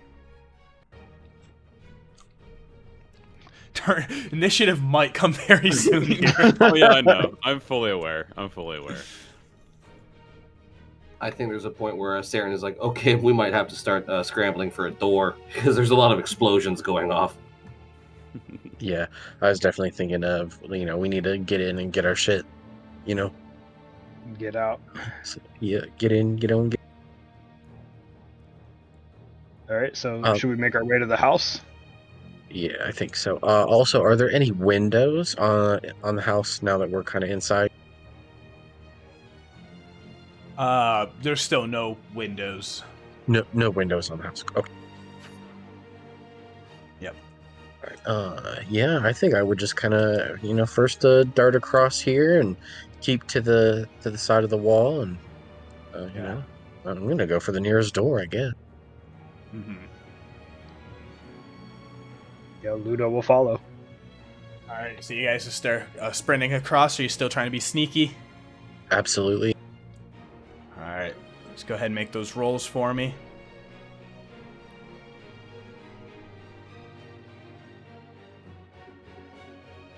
I have a +5 for this. Come on, Saeryn. All right, no worries. No one seems to. Well, 1 second. Ludo's like holding his armor, trying to keep it still as he's creeping. Mm-hmm. It's a good thing you have that enhanced thing. Yes. All right, Yep. so we're gonna make a straight up. Okay, yeah. You guys come running through. No, nothing impedes you. You get up. Actually, I'm not moving to move you. Sorry. Oh, that's fine. I was You're going good. for Yeah, that door we're going to anyway. the door. So you go ahead. Do you go to reach for the door? I'll test it and see if it's locked. Locked. I look at Morgen. Do you want to do this? Should I do it Leo, or should I just try to pick it quiet? Well, if we get If we get rushed, we'll do it Leo. I'm gonna fair. I'm gonna pull out thieves' tools. I'm gonna try to pick the lock. All right, go ahead. Give me thieves' tool check. Be dexterity with proficiency if you are proficient. I am proficient in thieves' tools. We're gonna say I'm gonna use my dexterity roll because it's my stealth roll because it's dex plus proficiency, and I don't have like a thieves' tools roll set up just yet. Gotcha. If you have it in your inventory, you can click on it in inventory, and at the top where it says use tool, then you're able to add from the drop down bar the stat ability modifier and then proficiency, not or expertise, which I always think is a really fun thing to do. But also you can just roll with that if that's a thing. But yeah, no, because it is. I do love asking for tool checks if you haven't noticed. But if that's inconvenient or not easy to navigate real quick, you can also roll a thing that is the same number, but you know.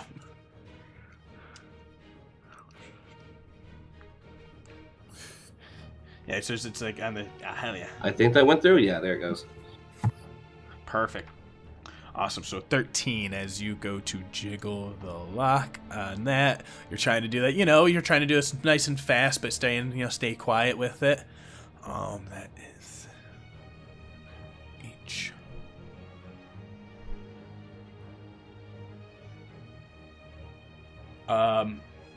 You feel like it is locked, and it's probably gonna take like another just like a few more seconds to work through it. It's not like a very hard impossible lock, but you probably have to spend like another round jiggling at it.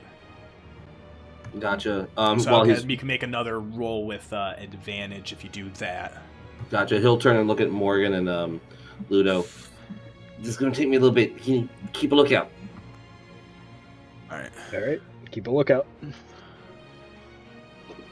And I'm guessing you're gonna go back to something else before I get that roll, then, huh? All right. At that point, Morgen, you see the store over here opens up, and a hobgoblin seems to be like some sort of like other guard, but more like distinguished, like like some rank and file attached to it. They come looking out, looking a little bit just like, what's going on out here? And then he looks over there. Make an insight check, Ludo and Morgen. All right. And I'm rolling like shit today.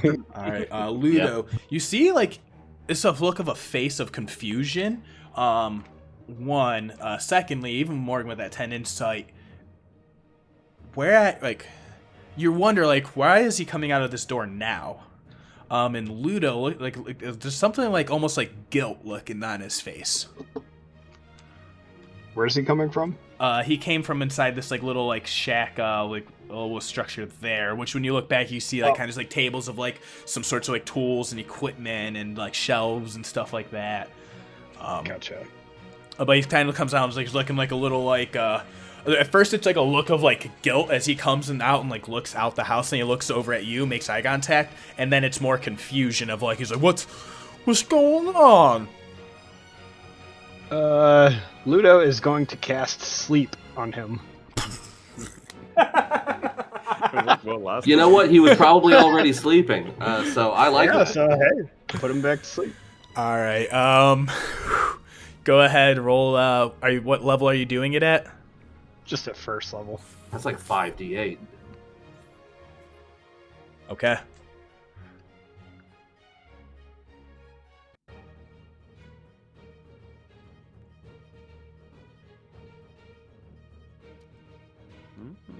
Okay. All right. Well, 1 second. Let's keep this fair.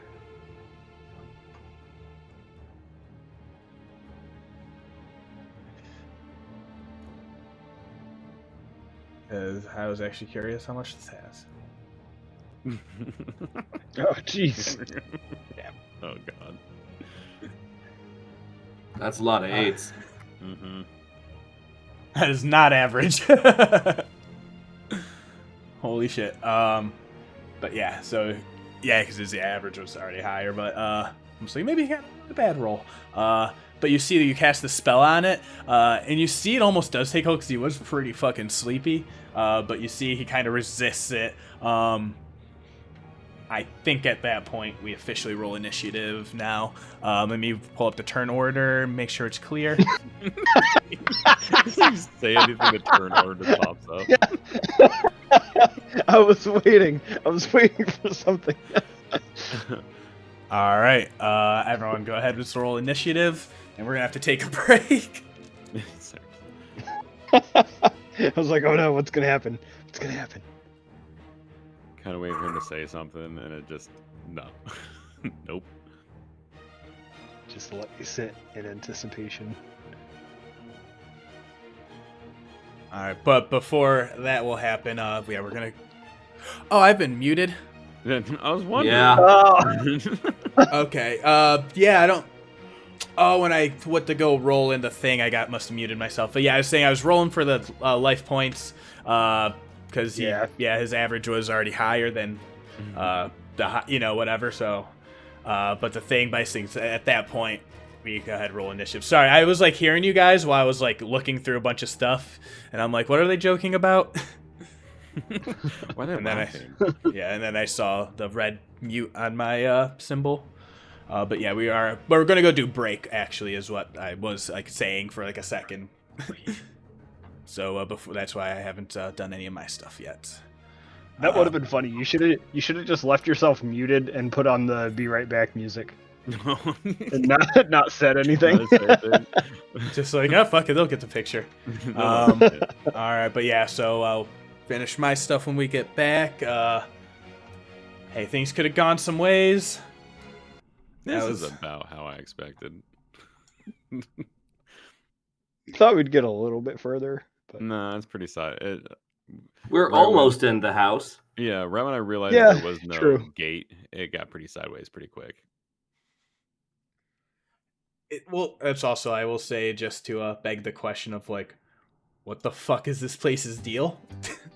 Yeah. Yeah, when you said there was no door or no windows on the house inside the gate, I'm like, that's terrifying. That's even weird. It was like, that's depressing. Yeah. That's What are they hiding in there? Well, I will be right back. Okay. All right, me too.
Alright, I am back. I'm gonna do a thing on mute real fast, though. Alright. But yeah. So, honestly, could still go Ocean's 11 or Brooklyn Nine-Nine. Yeah. I mean, Like on the spectrum of heist, it is still, you know. Seems less heisty at this point. I was gonna say I will say just because, you know, initiative gets rolled, it doesn't necessarily mean it is straight combat. You know, it's just things are going in a turn by turn order basis now. You're not fighting. Everything just is being accounted for in an action-to-action basis. Yeah. We're just gonna do these all on one.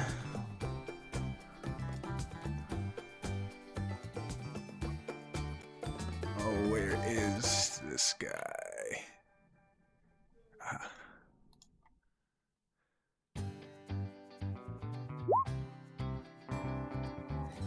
Alright, that's gonna be all we need for right now.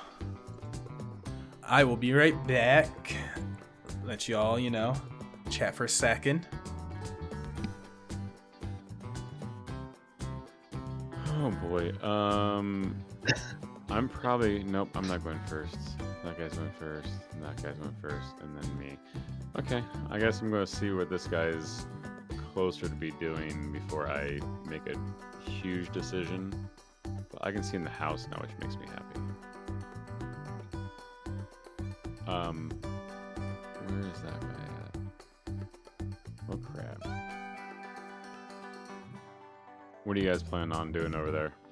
I need to get in this door. I'm not attacking anything this round because I don't know. I'm gonna wait for hostility, I guess. And if they don't show hostility, I'm just waiting because I don't know what's going on over there. So I'm not even gonna. I don't know if I'm gonna ready anything. Yeah, I'm gonna try and kill anything. I don't want to kill these guys. I'm gonna try and distract the dude, but I literally go last, so you know we'll find out what happens. Yeah, I'm just winging, I guess. It's the best way, right? Just kind of. Yep, that's the best way. Right, you said I'm casting sleep. I'm like, dude, this dude's gonna have way more hit points.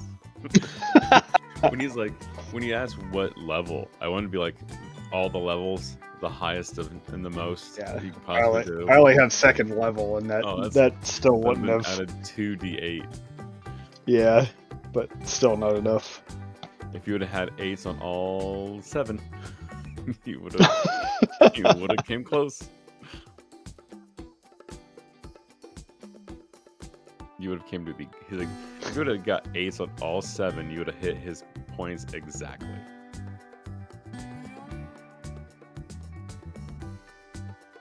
Well, what did he get? It was unfortunate, like, cause his average is like 34, 39. But like, I was just like, hey, let's be fair. Let's let him roll, and he'll probably get a couple duds. No. Nope. My jaw, like, I'm so mad you guys didn't hear my reaction when I was muted, because I was muted, and I was like, oh shit, oops. Top of spectrum on all 6 die. All right. Well, I think to put it in.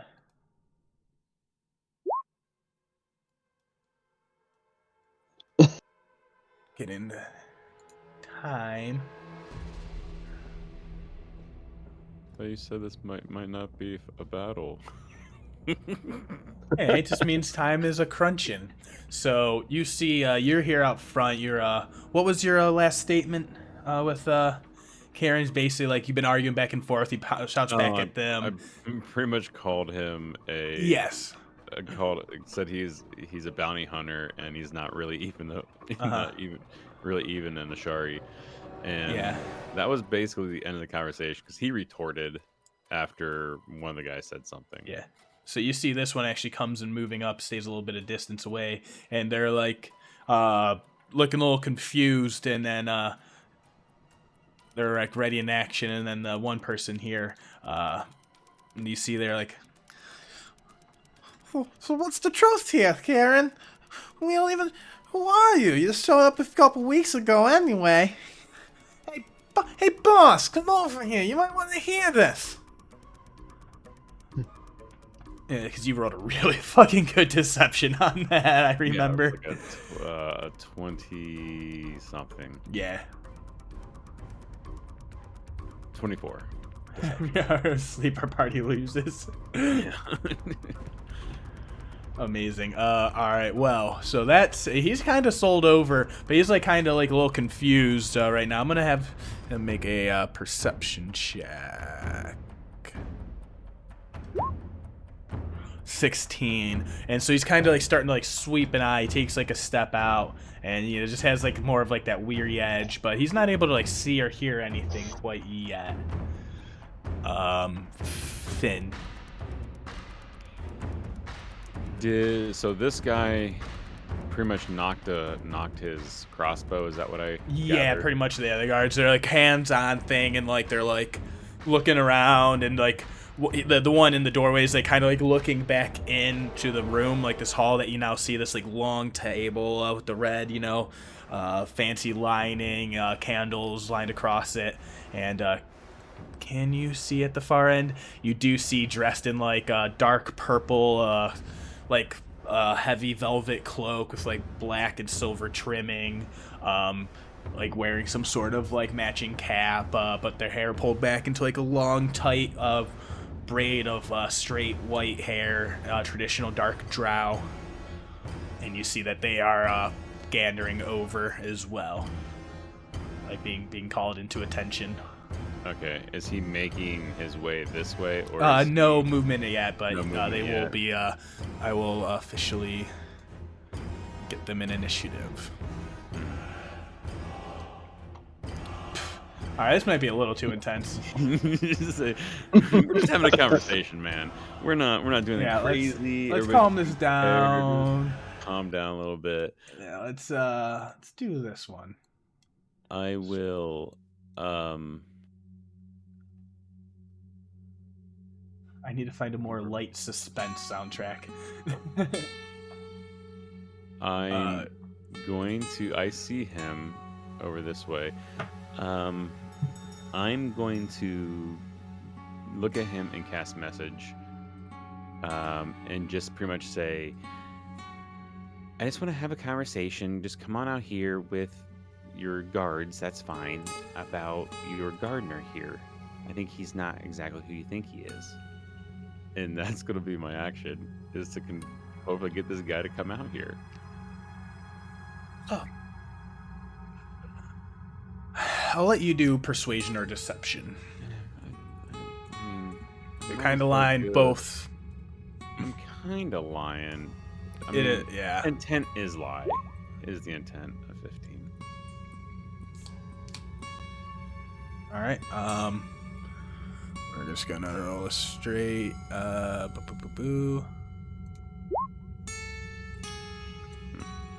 By God. Yeah, I know. It's actually insane.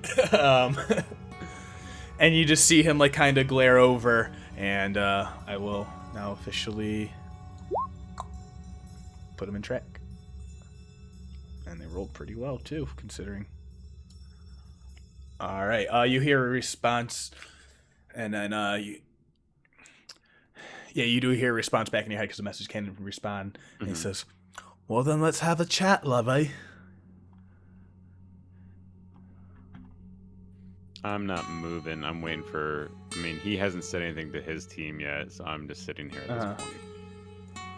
Amazing. All right.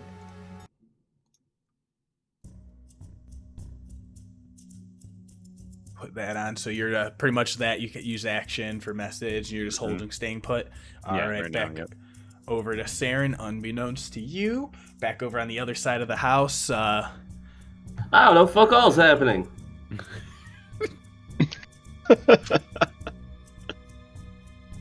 But yeah, you're sitting there at the lock, so you can go ahead and make this one with advantage if you're still trying to pick.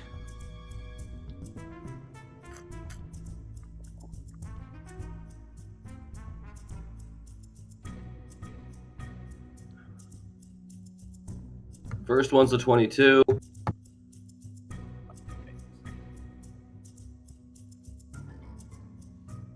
Honestly, we're just going to hit this button. Yeah, yes, so just roll just Second one's an 8, so we're taking the 22. Awesome. Pew. Pop in, it swings open in one fell swoop. Pew. And you now have a line of sight in. It seems to appear basically like a little generic hallway. Goes into like a split off intersection to the left or right. Probably a little bit harder to peer determine otherwise.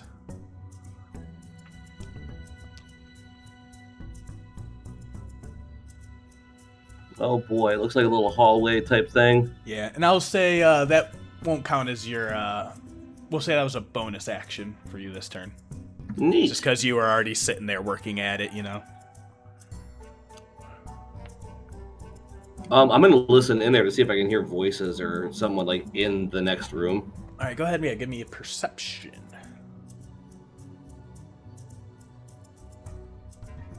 9. You're not hearing anything, but you do hear like the shouts and stuff like that. Your ears are probably still ringing a little bit from that thunderclap. But you realize like that was loud, and any attention is definitely at that front of the house right now. Besides, you know, whatever's at a guard immediately behind you.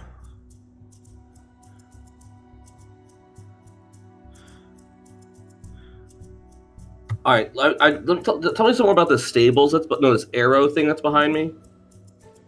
Yeah. Over here. Yeah. Yeah, so it seems to be like just like some sort of like training shooting ground where, you know, maybe guards and like take pop shots, and then it seems to be like so there's like some sort of shack with like, you know, from your line of sight you can kind of maybe see in past them, and there's like tables and like all sorts of like shelves and equipment and like, you know, maybe other storage and goods and stuff in there. Gotcha. And what's on the ground of the whole thing? It looks like dirt, but it's like hay or dirt, or what is that? This area is like packed hard dirt. Packed hard dirt. Okay.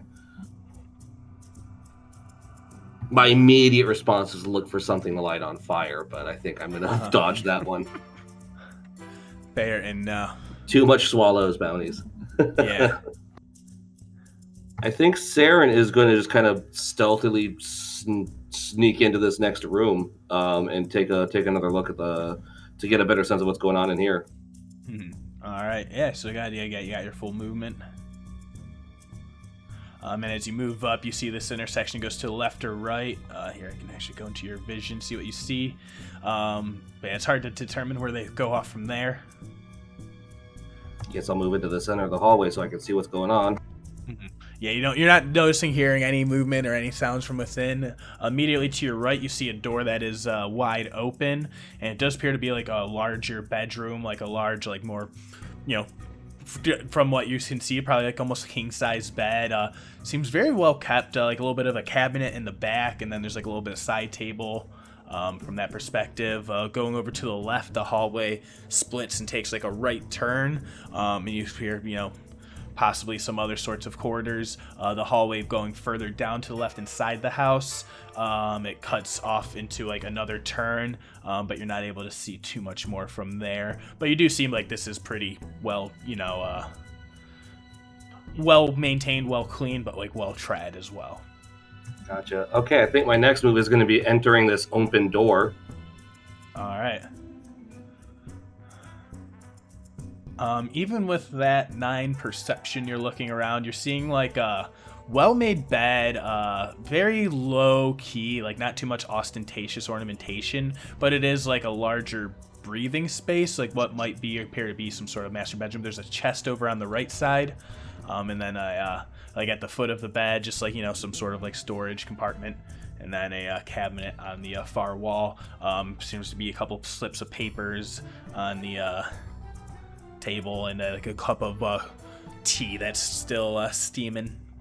I think I'm immediately going to move into looking through the notes and looking through anything I can find to see if I can find some kind of incriminating information basically as rapidly as possible. But I figure this would probably take a few turns for me to get through everything. Yeah, so say immediately you can do a quick investigation as an action. Are you going to be just doing on its open surface? Or are you going to be going into any of the cabinetry stuff like that? I'd like to... You can pretty much choose any spot in the room. Like, I'll say we're not going to worry too much about how much movement, you know? You can, like, investigate any one specific place in this room. Gotcha. Let's start with the chest is probably locked, so I don't want to get in there just yet. But, yeah, the the cabinet that has, it looks like a bunch of documents in it to the north. Awesome. Yeah, go ahead. Give me a good investigation as, like, a quick rummage into that.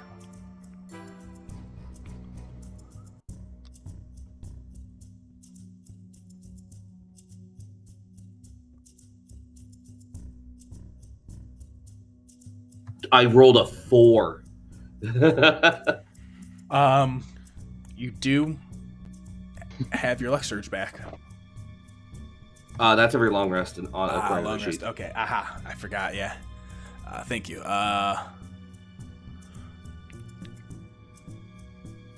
So with that, you take a quick peek and you start gathering through. There seems to be, first, like, you open up the cabinet, and there seems to be sorts of files and documents, some of them, like, regarding, like, a little bit of, like, a family history. There seems to be some notes about, like, artificing and enchanting type materials, like, these are the things that he seems to keep, like, readily on hand, immediate grab. You do see this, there is some sort of a journal there as well.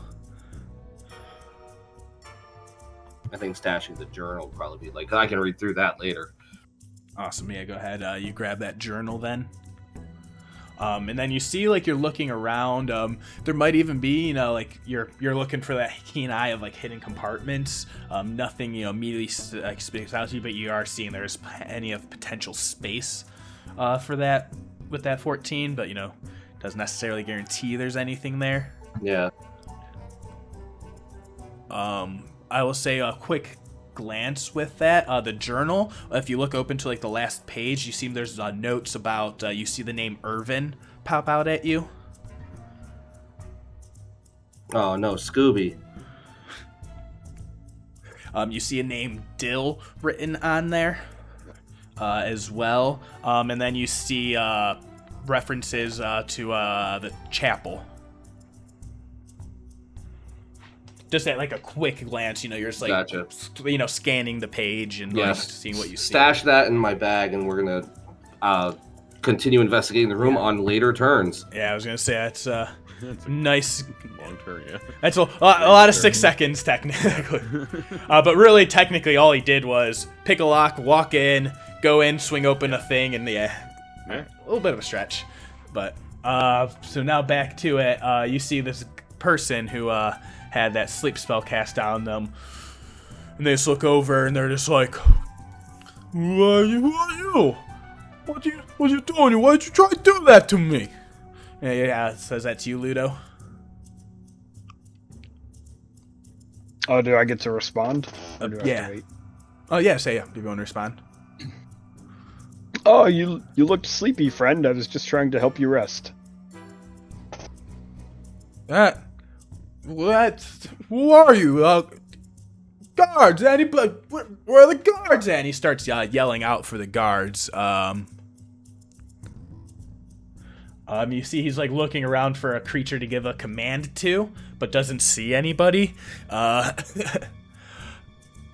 So you see he, go ahead and make a persuasion check. I want to say with disadvantage. 2 nat 20s, let's go. Alright. I'm gonna just do a quick, let's call this a straight insight. 2, and he's just like, where the heck is everybody? And so he pulls out his weapon. He's like, I'm gonna have to bring you up to the to the boss here. You're gonna have to follow me. And he starts advancing on you with a weapon. He's not making any hostile action. He seems to be readying. And he's coming up and he's like coming to come grab you. So actually, yeah, he's not gonna wait. He's just gonna make a grapple check. So it's gonna be a contested athletics or acrobatics. I'm just like, what do guards do? They grab people and bring them to the boss. And I think at this point, Ludo's not really going to try too hard to resist, because he is kind of like anti-violent. But at the same time, he doesn't want to be grabbed. Alright, yeah, so I would say, are you letting him grapple you? No, I think he's still going to try to not be grappled. Alright, so you make that a contested. Alright, so he comes to come grab at you, and you step off, and he's just like, you come with me! Hey, guards! And he starts shouting out, making more noise. Is going to be back over to Kieran over here as the end of his turn. Kieran, yeah, he's not even gonna perception be able to hear anything. He's like looking at you, Finn, and he's just like, you're just a bane. You've been a curse to the Ashari ever since you showed up on the shore, and then you've been a thorn in my side.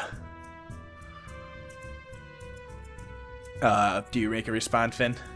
Aljin? No. I mean, I'll look. That hurt. I mean, I look distraught from it, or a little more. I know it's true. Like I feel like I think he feels that that's true. So no response. He sort of downcast his eyes a little bit at that response. He's a little ashamed of it, but no response. And he says, so you're gonna tell him you're lying, lad, or am I gonna have to force it out of you? And he comes up and goes to like yoke you up by your tunic and grab you. He's going to grab me? Yeah, he's gonna come grab you. Do you resist in athletics or acrobatics? Athletics, that's not great. Acrobatics. No. I'll let him grab me. Alright. And then he just looks at you, and in his rage, he's just like, you broke your grandmother's heart. Maybe it was for the better, though, so you didn't do it worse later on. And he comes to like, drag you back into, just like 5 feet forward. Mm-hmm. That's pretty much all he has. And then the lord of the house will start moving in. And he's just comes like kind of like swaddling, like has like a little bit of like a sway with his walk as he comes up, and he's just like, well, what seems to be all the fuss going on here? I was just trying to have a little bit of a nap after my lunch. And he comes and he'll use his full movement and says, dear darling, what seems to be the fuss over here? And Dill's just like, yeah, it seems like there's some little fishy about the water, Shari over there. Laughs at his own joke. As the DM did as well. So yeah, it's just like, it's all very like tertiary on edge. Everyone's just like on a thing, and Saeryn's just like, well, it seems to be the little one there. Are they involved in any of this? They seem to be one causing all the ruckus and the noise. And then the Lord says, why did you come bother me at my lunchtime? Who are you? Speak for yourself, and I'll give you a chance, Aljin. I didn't mean to bother you. I just needed to get Karen's attention a little bit. We have a little bit of a past. They've been chasing after me, and I don't want to go back. And at this point, I'm trying to figure out why Karen's out this far. Is there any I mean, his people's not around this way. Say, oh lovely, with coin, you can buy anywhere for any reason.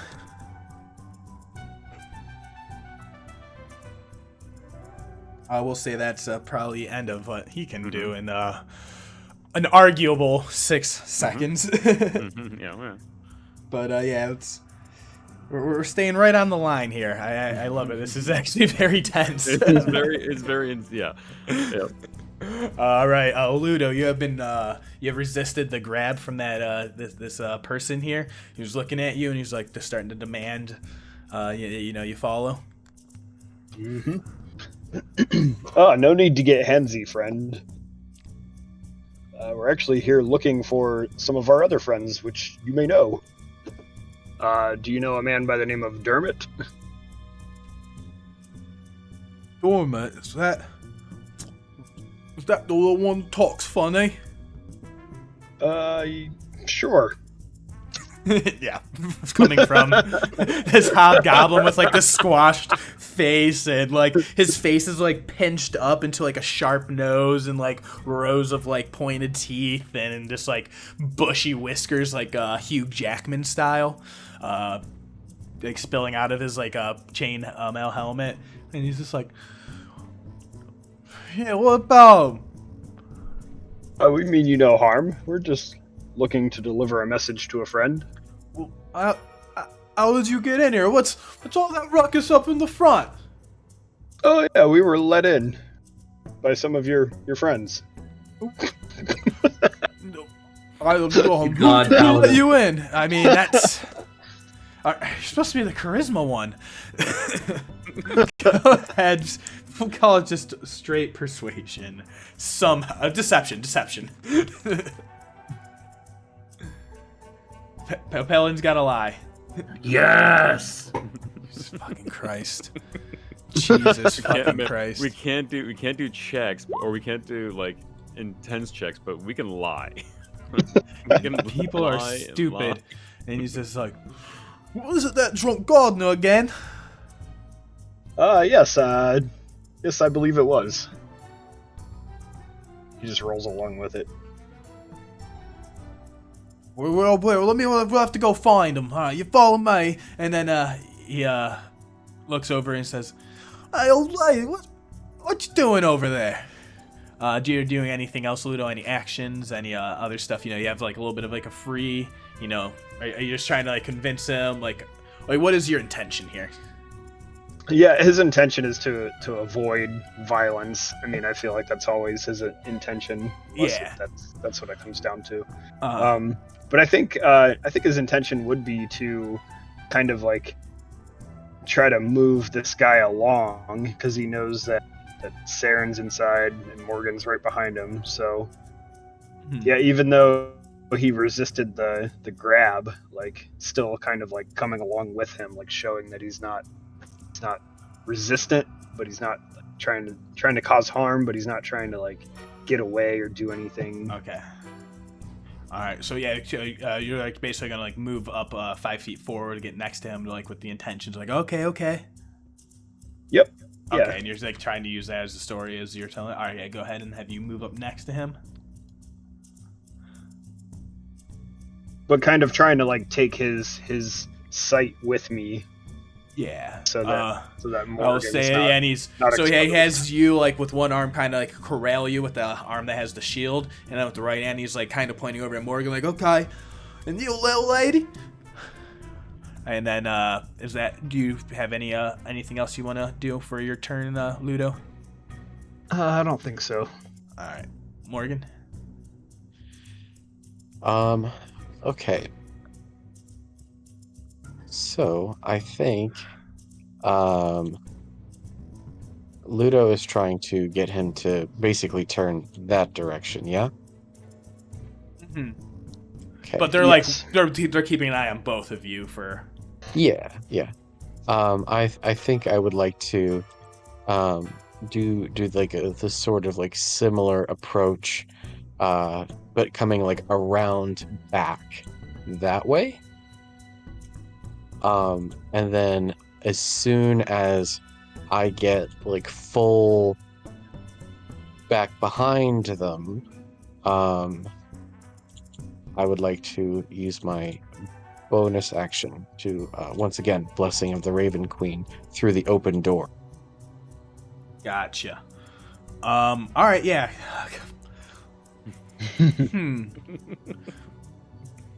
Go ahead. Fucking Give ghost. me a nice... Yeah, you can make it like a stealth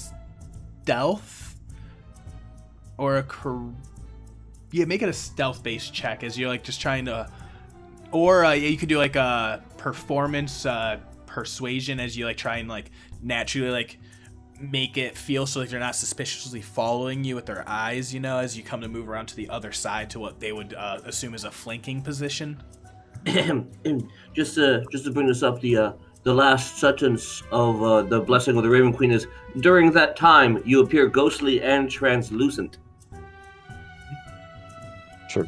Make that with advantage then, because this is more like getting into the position to be able to like break that line of sight. Because it's like walking around someone who has like their weapons drawn and like them not looking at the person walking behind them like purposefully. Gotcha. So would you like a performance?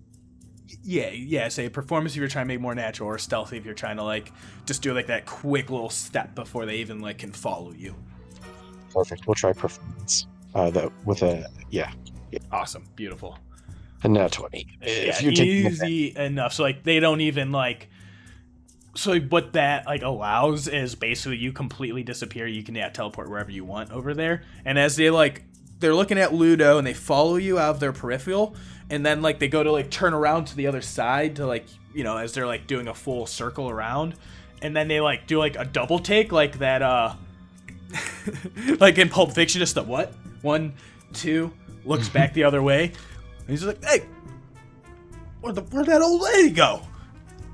What the fuck? And he looks back at Ludo and he's like looking a little freaked out now. Do you say anything? What old lady?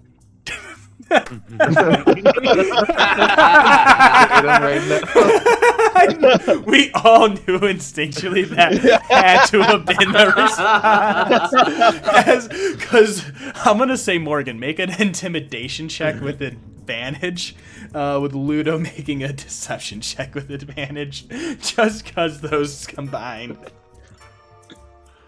Yeah, so you just wanted above 10 to make that a help with the advantage for Ludo. So basically that like ghostly flicker as he's like kind of freaked out and he looks over at Ludo. 19 deception. He's just like, what do you mean what old lady? And he like goes and like rubs his eyes like as like, am I still fucking sleeping? What's going on here? Where the hell is everybody? Are you okay, friend?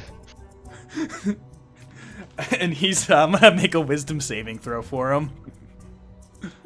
I will gladly take that as 20 feet of my movement as well. Oh yeah. So I'm gonna finish that off by going inside, and then we're gonna take a dash too. I'm gonna just start opening doors. Hell yeah. Boom, you just see Morgan just flying through like a ghost. Yeah, you can open that door if you want. Yeah, sure. You should be able to click. Yeah, you see it looks to be a little bathroom, a tub with a little hot steaming water, a little bathroom accoutrement. You pass this hallway, appeared to be just like little bedrooms, maybe corridors off to the side. All is closed up. Ludo, so you see that guy, he's like kind of freaked out and like almost starting to look a little frightened and like kind of just looks up at you and he's just like, what are you? But we'll get back to that on his other turns. So Morgan, you open that door. Any others? Is that a fucking ghost? I feel like anything past this would be pushing the limits of my... Yeah, fair. I mean, you still got the dash action. Hell yeah. Perfect. Yeah. All right. Saeryn, perception. You do see. You see a ghostly flicker run down the hall, Ghostbuster style. Not a fan of that at all. Not a fan of that at all. Just gonna keep my head down. Gonna keep looking through these things. All right, and you see. I'm gonna give these guards actual perception check to see if they hear any of the shouting from off on the side. All right. So you see this one kind of comes through, and they open up this door, and they like start peering down through this hall, but they don't see Morgan around that hallway because she's right around the corner, like a ghost. So they don't see. This one's gonna start coming over here, and still at that position, they do not see Ludo or Saeryn or the other person, and this one right here is fully engaged in with you. So they're just like kind of looking at the, their boss, and just like, hey, what are we doing here? We're taking them in, and then so there's holding actions, waiting for anything to happen. Back up to Dale's, just like, all right, boss, what are we doing with them?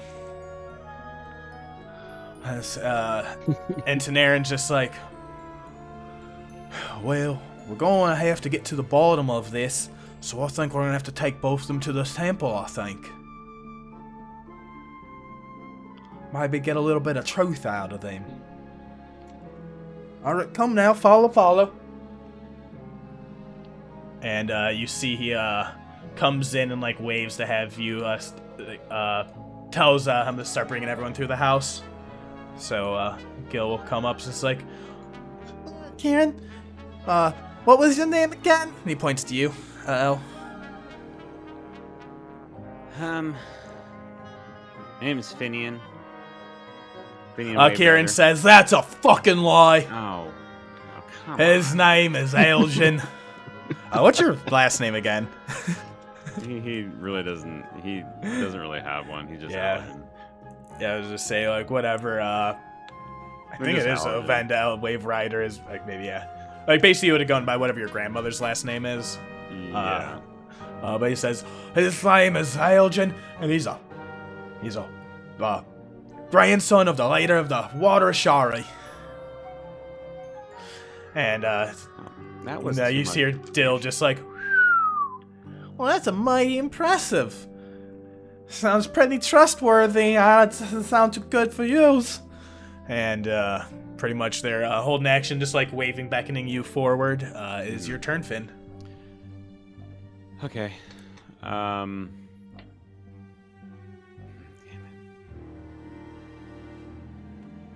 it. Okay. All right.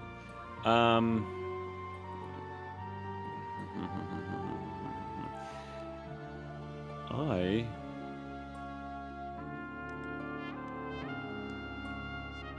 will use a sorcery point to subtly cast. I'm being held. I don't like that. Even though I'm like, after he said my name, I didn't like that, and he gave him a lot more information than I would like to give some normal people, some random people. Mm-hmm. So he's sort of gonna give the like brush off, like, hey, don't do that. And he's going to like sort of brush him off, like try to, as he casts Freedom of the Waves centered on me. So it would be a 10-foot radius, or no, 15-foot radius centered on me of a water spout going up. And since it's in there, I need to broadcast to others. Mm-hmm. Since it's in there, and that happened, the people that are in that radii. Is it, how big is it? 10, 15? It's a 15-foot radius. Hell it goes up 10 feet. And we'll call it a water spout that just goes shoot straight up. They need to make from the waves a strength saving throw.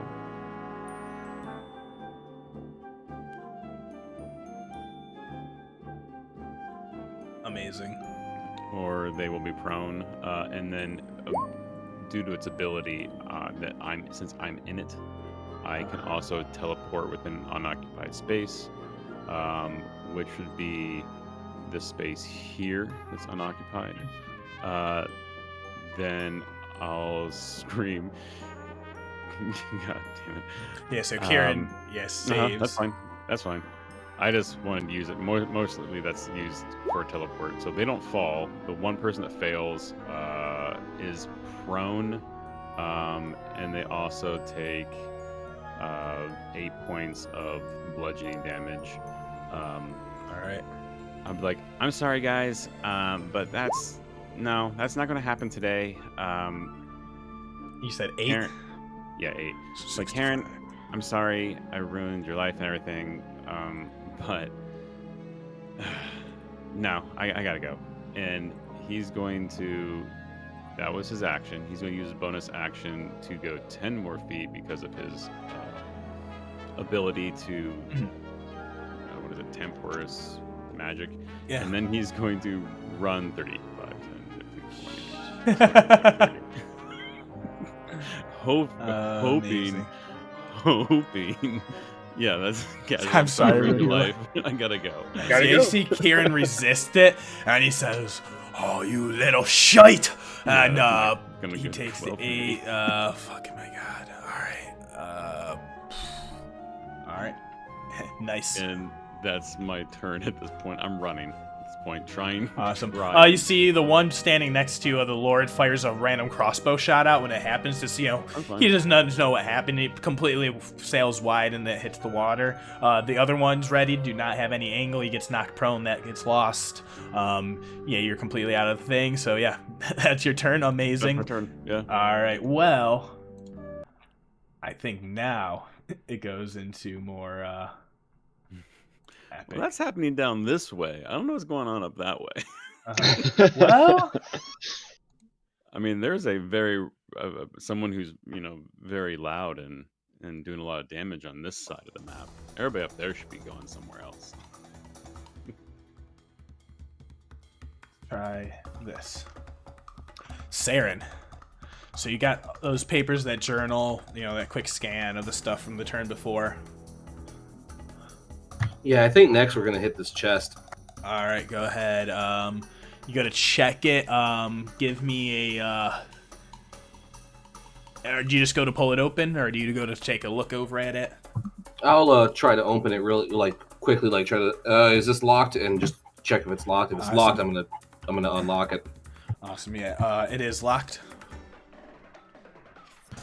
Well, I guess I'll check for traps. All right, go ahead. Make that a thieves' tool check. Is checking for traps thieves' tools or investigation? Investigation. Yeah. So be a quick glance over. There we go. Awesome. Surprisingly, this one does not appear to be trapped. But you see the block. Probably not too hard. Pretty average lock. But I'll say you still have an action free to do that if you need. All right, yeah, let's unlock this thing. We're gonna go ahead. I'm gonna use stealth because it's the same as me going through the rigmarole. Yeah. It is a lot easier. Step one button. 14. All right. Perfect. That is enough to open it up. No trap does go off. What you find inside is get some music. So it's like a collection of more notebooks and other journals. They seem to be, these were more stashed away. There seems to be in a red cloth, a red chunk of some sort of ore that seems to give off a little bit of a heat radiant. Neat. You find a wand, and you find a large like a burlap, some sort of sack bag. That seems to be pretty plain nondescript. But go ahead and make an Arcana check.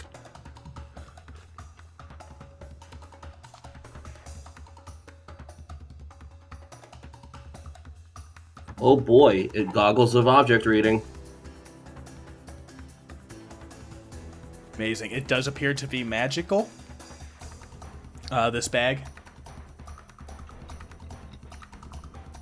Excellent. I don't believe I have. I think it would be an action to grab this stuff. So, and I no longer have an action. Fair, yeah. I would say opening the chest, checking. That was definitely a full 6 seconds. But you see those items. So yeah, you see another pile of like research papers, a wand, and a magical bag. All right, I'll be picking those up on my next turn. All right.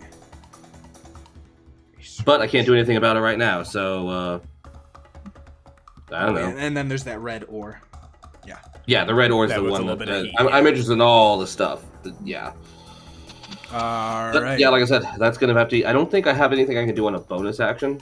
All I'm right. guessing the investigation kind of counted for that. Yeah, But, yeah, so I think that we're just going to call it done. Is it Also, I'm going to test something right now. Just build a skill. Yeah, son of a bitch! Okay, whatever. Anyway, moving on. Yeah, I mean, life of a portent wizard. All right. So this person's trying to drag you all up. So he's just like looks at you, Ludo, and he's just like, was that a freaking ghost? I'm not sure what you saw, sir. You need to follow me right now. And he goes to grab you again. Do you resist? Yeah, I'll resist again. All right. Make a opposed athletics or acrobatics. It's 21. No, man. All right, just roll a straight D20. Rollies. No, actually no. He's on the back foot. He goes to grab you, and he like slides off. Just because he beats it. He's just like, "Are you real? Is this a dream? Am I sleeping?" Oh man, do I mess with him? Yes. The answer is always yes. The answer's always yes. I don't know. Am I real? Ooh, and he like waves his fingers up towards his face. Make an intimidation check.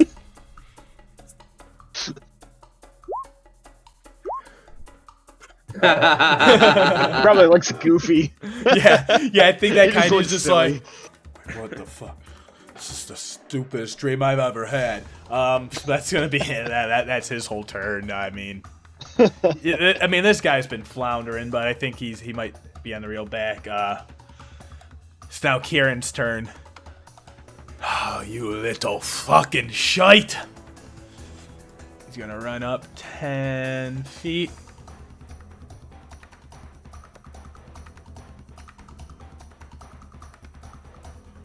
Okay.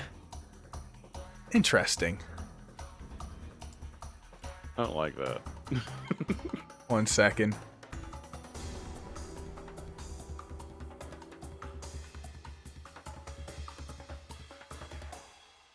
Awesome. So he sees you start running down over to like where the river is. So he goes and casts a spell. He picks up from his like staff and like his like Gore is like a little drop of water, and then he pulls out a pinch of dust, and he is going to cast control water. And you see in the water ahead of you, at where the river is, the water begins to part and swirl around and bubble animatedly as he creates a whirlpool right in front of your path.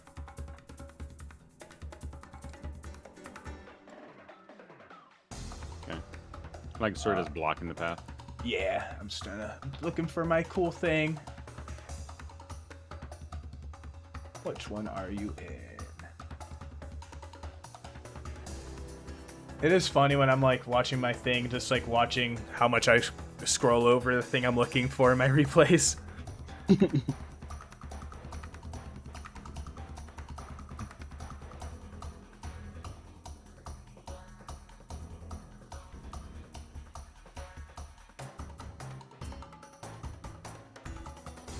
So actually, he cannot cast Whirlpool in that area because it requires a body of water that is larger than that. So he's just going to cause a flood to come over. So it includes a shore spilling over. So a large wave 20-foot tall wave that just like all the water something like sucks up out of that river, like Ludo underneath your feet. You see the water just begin rushing in a large volume, and then it comes up, rears up in a large wave, like it goes past the gate, kind of blows out the side of that wall. So over here is actually going to be compromised now from all of that. Let me put some stress cracks on the wall. You guys see that? Yep. Awesome. That indicates that we're doing it live. So yeah, this all that water comes rushing over, forms in a giant wave, almost like a hand that comes to like slap down. That travels from one side of the area to the other and crashes down. Any huge or small vehicles may pass from the other side. Huge or smaller vehicles. So this guy make me a strength saving throw. Aljin, as this water just comes and kind of smashes down onto you. Because this one doesn't really have things for creatures, but yeah. -1, so perfect. I rolled a 5. Awesome. So we'll say that. Go ahead, and that knocks you down, prone, and we'll do 2d8 bludgeoning from that. So we'll do 8 damage.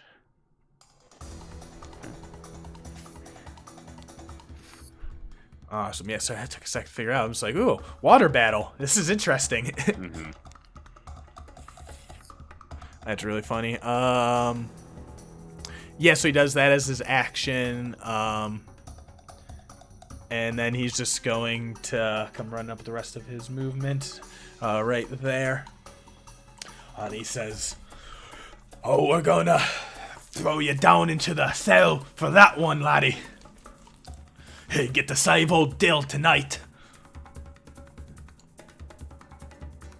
And that will be end of his turn. And Saeryn's just like, oh, really? This is all just such a bother. Do I have to do everything my bloody self? So he'll come walking up, and he'll come out here 30 feet at the gate past everyone. I need Aljin to make a wisdom saving throw for me as Saeryn lifts up this long polished mahogany rod that has like golden crowns like sitting at one end with like a large gaudy jewel sitting on it. Awesome. Yeah, that's not great. Do you have anything that mitigates the charm effect? Yeah, I get advantage on that. Well, why don't you make that save one more time? Because it's gonna be a 10. Well, Doesn't help. oh, lovey, why are you causing all this bother? Now, why don't you tell me who you really are? Come with me, and we'll stop making all of this fuss. How about that? You are completely charmed by this person. So let's do one thing. Let me get the exact wording of this specific thing. Sorry, I have quick sheets, but I can't find them fast. So are they really that quick? Sorry. Just regular sheets. Yeah. What is it?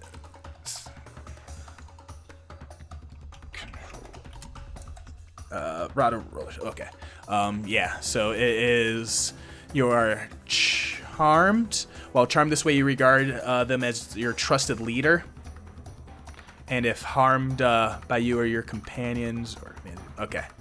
So you're not making saves any turn for this. For right now until things change, you are view this person as your trusted leader. And are pretty much willing to follow whatever they say right now. All right. Yeah, I just want to make sure I get the because charm effects can be weird here. Mm-hmm. But yeah, you see, and you saw him clearly like to cast this magic through this rod. Like as he lifted it up, you felt the spell blast at you, and he says, "Won't have you say anything now," but he says, "Oh, we'll have a long talk. I'm sure of it," and that will be his turn. Ludo. Can Ludo hear that stuff over there? I can't see Make a on the map where they are. perception check. because I would say those last waves and bit of noise, I will say you definitely heard a lot of yelling commotion. You saw a big wave come crashing through. Probably heard a shout from Finn as he got knocked by the wave. And then you hear the Tenaran shouting out over the courtyard. Yeah, so I think Ludo will actually, I know it was kind of like jokingly put in the chat, but I think he will wing up. Awesome. And just kind of like fly up and try to get like away from this guard. And he wants to see if he can, lay eyes on Aljin. Awesome. He will take an attack of opportunity on you as you fly up. Mm-hmm. Awesome. He'll swing up with his great sword. Ooh. Awesome. So that is 13 damage. Yep. Well, that sucks. Yeah, so he's like, wait a minute, and then he slashes out as you fly away, and then, like, because he saw that going on, and, like, he's finally starting to put some stuff together that, like, oh, maybe there's some more stuff going on that I'm not aware of, so how far do you fly up? Maybe just, like, to the rooftop level of the house. Awesome, so, like, 20 feet up, like, 15. Probably like 15 is the rooftop. So you still have any 15 or any remaining movement. Was that your action to do that? I think... Is it a bonus action? Let me look. I was just... It is... Oh no, it is an action. Alright, so I will say, with that perception familiar, you get enough height. You see Finn sitting there, like, prone on the ground, but just, like, looking up, like, almost in, like, a daze, with mouth a little slack jaw. Definitely seems to appear not fully in, frame of mind. So can I get, like, since I'm, like, at roof level with this house, can I kind of just, like, get on top of it? Yeah, I'll say you land on it. We'll say, so we'll leave you there because walls will make things weird. Gotcha. Yeah, because you'll see a room and not be able to see out. Gotcha. Yeah, that makes sense. So can I move, like, down here so I can actually see? Yeah, so you're like... To get visual on him to see what it looks like. It was like, this is what it looks like, but... If that helps, but like you can really only kind of see that, and you had like 15 feet of movement left, so that's pretty much as far as up as you can get. Gotcha. Okay. Yeah, so pretty much because from there you're just kind of looking over a roof of a building, and then like you had just enough when you flew up to like kind of see him on the ground, but it's not really able to make out more details than that with the whole stable in the way. Anything else? I think that's it. Yeah, no bonus actions. All right, Morgen. All right, we're gonna move down here. I'm gonna try and open this door. All right, you go to open that door. It is locked. Right, I'm gonna pull out my thieves' tools and Let's do it. Try and get this shit going up here.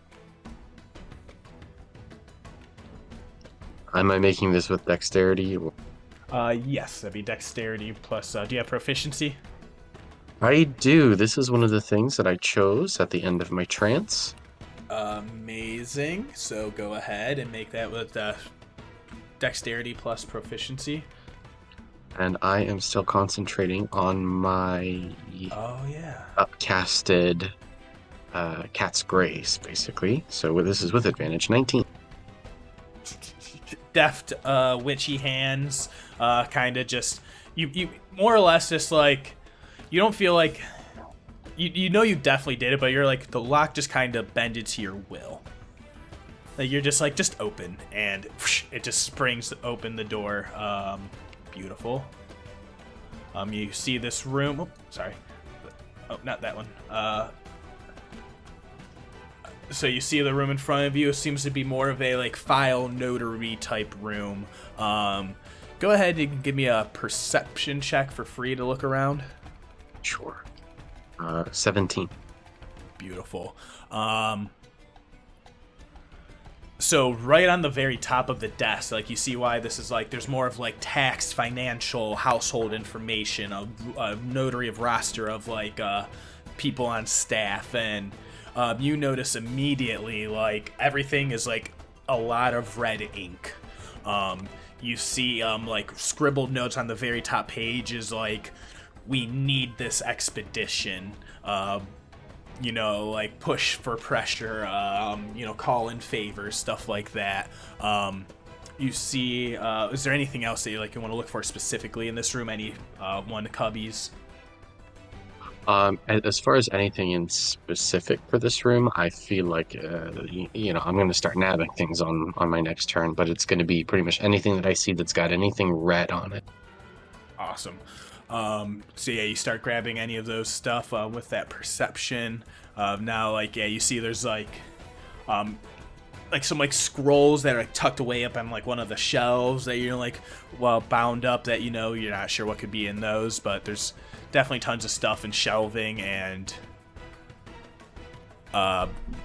one thing that will catch your eye, and it's because it is hastily been left out on this one page specifically, that mentions about running out of ore, need to delve deeper, find the crystal room, and then at the very bottom of the page, written in text, says the phrase, "Seek and exalt places where no light touches." Without a religion check, since you're the one who found this specifically, that is a saying of the betrayer god, Torog, the crawling king. My. I would actually whisper that to myself too. Yes. So, Lord Dump, this from working with the Raven Queen, the dark god of the endless tunnels and caverns beneath Exandria. Torog is the patron of torturers, slavers, jailers across the realms. Carves up pathways under the world during just awful, robs creatures of freedom, throws them away into abyssal far realm voids, remains banished somewhere unknown, but their main phrase of commandment is seek and exalt in places where no light touches. Revel in the pain you inflict on others and relish the pain you suffer yourself as an offering to Torog. Imprison those who cannot resist you and drag all life into the darkness. And that turn? Yeah. Before I do, I'm just gonna give a mental command to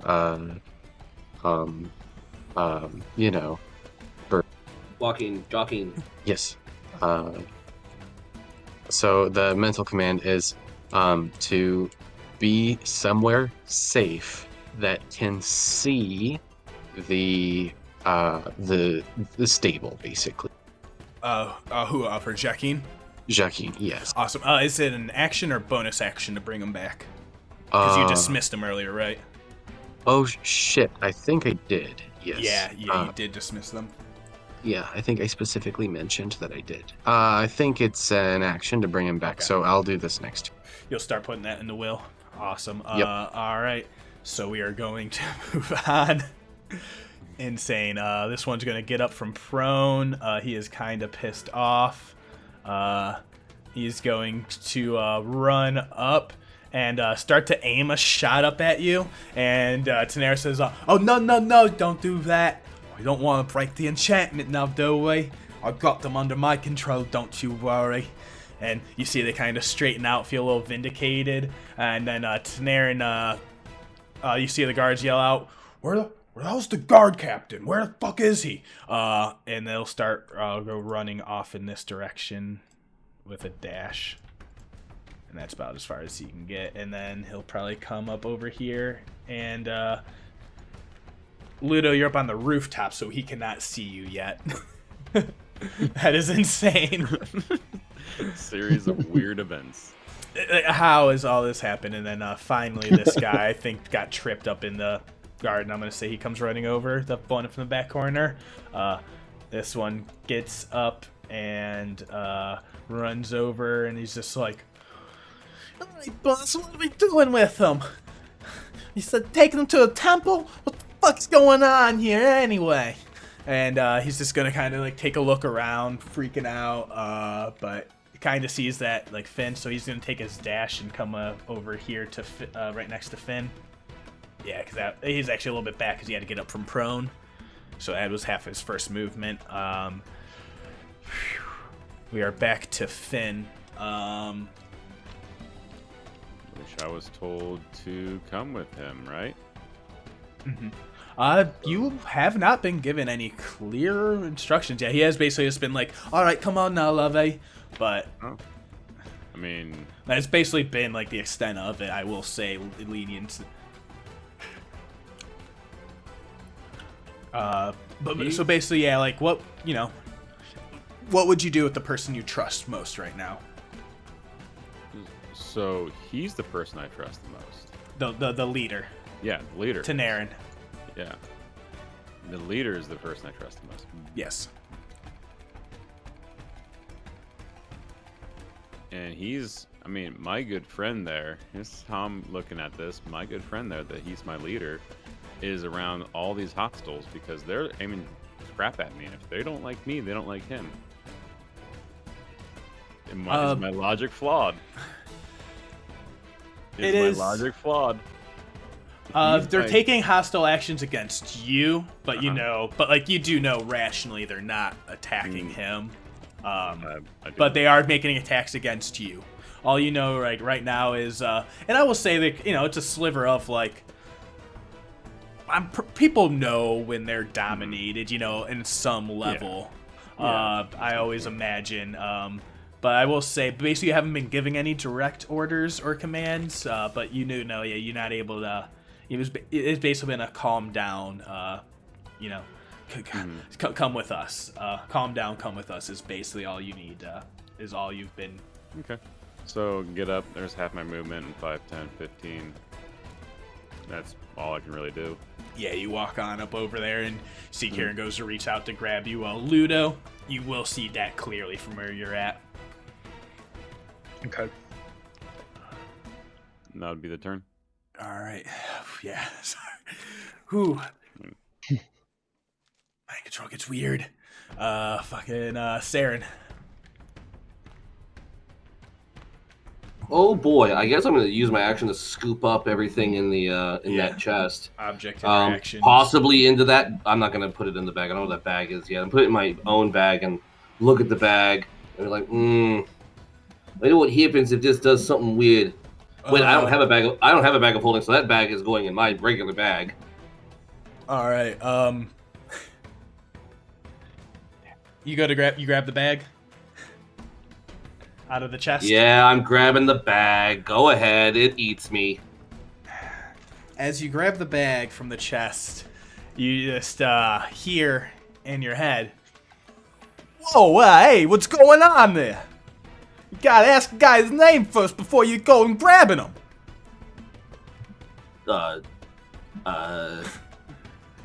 What's your name? My name is Boss. Who's you? You're the boss bag?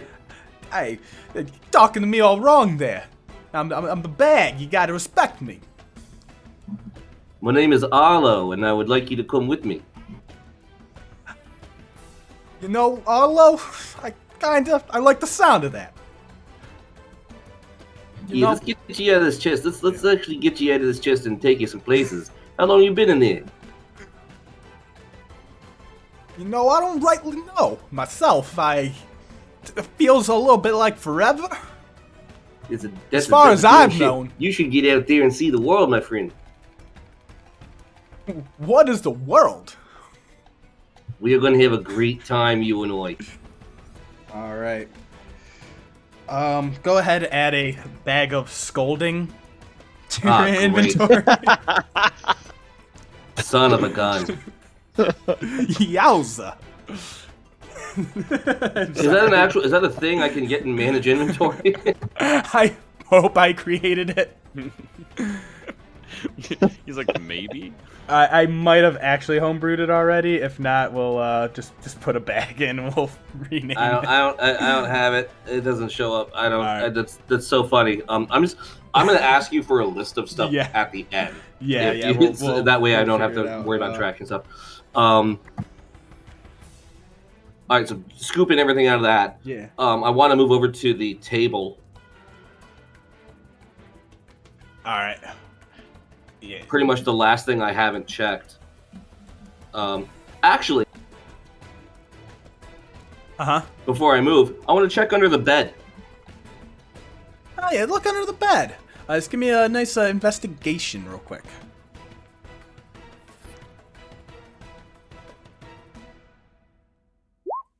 19? Easy enough. With that, you see it's like a small like ornament like box that's kind of been like shoved under like very roughly, so it's not even fully closed. You see it's like a nice ivory, like nice carvings, but almost like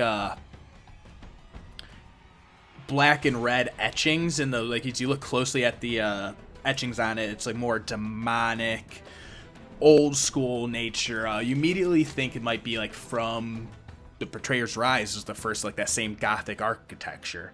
But inside that you see there's a little pouch that, like a quick peek in, it's like 1,000 gold worth of platinum.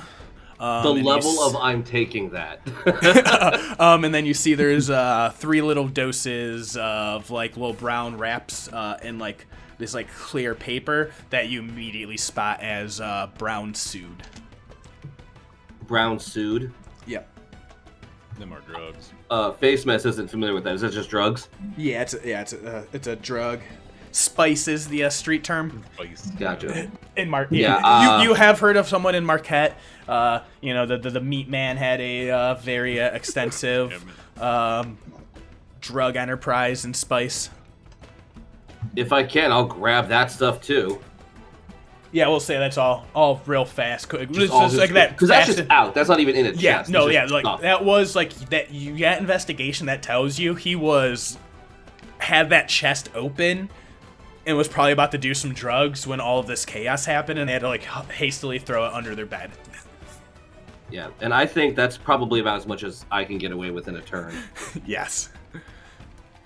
Unless you'd let me close the door. Which I don't think. I think that's an object interaction, so I think I'm pretty burnt. The objects with picking up the bag, conversation, just shoving all the other stuff away, then you just peek under the bed real quick. All right. Yeah, and then find cool stuff. Movement. And I think... No, I don't want a movement at all. I want to stay right where I am in case someone peeks down the hallway. All right. End of turn. All right, it's now the guard captain's turn, and he says... Ghosts! Intruders! Demons! And he's just freaking out, and he's going to come running up. He's going to huck a javelin at you, Ludo. He pulls it off his back and goes and makes a throw at you. It's going to be a 23 to hit. This guy's fucking good. Holy shit. Jeez. Awesome.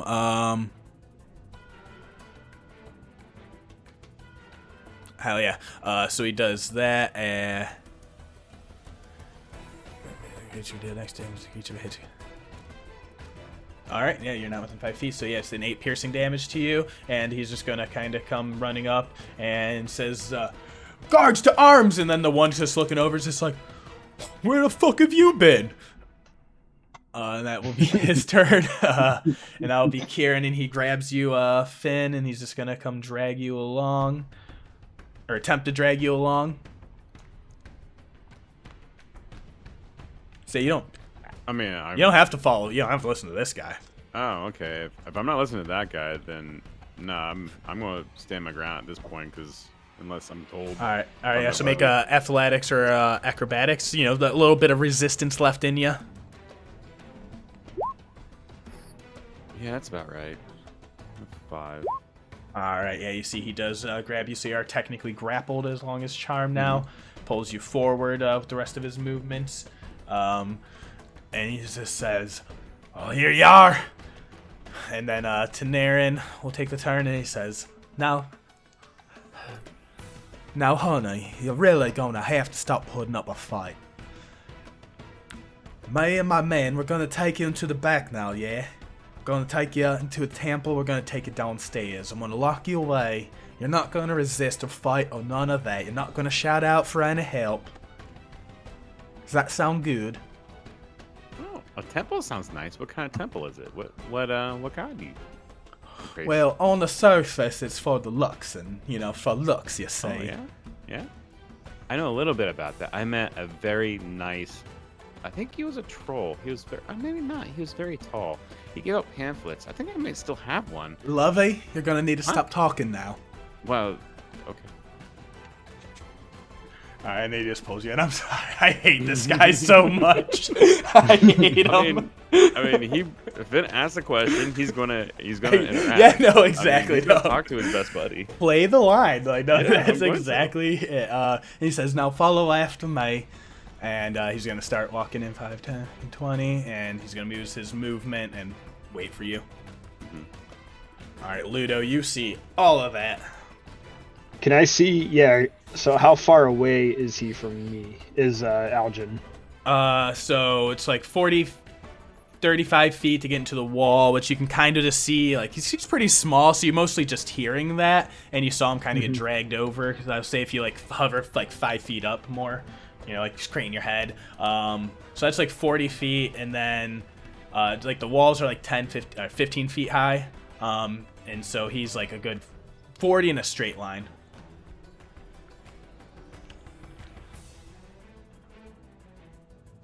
Which, when it comes to, like... Yeah, we have been doing, I haven't been doing the horizontals and verticals so far, but... Yeah, so with the height of the wall, would I have enough movement if I use my dash to fly over there and try to scoop him up? Nice. How much is your speed? My flight speed is 30 feet. 30 feet, so with the dash should be 60.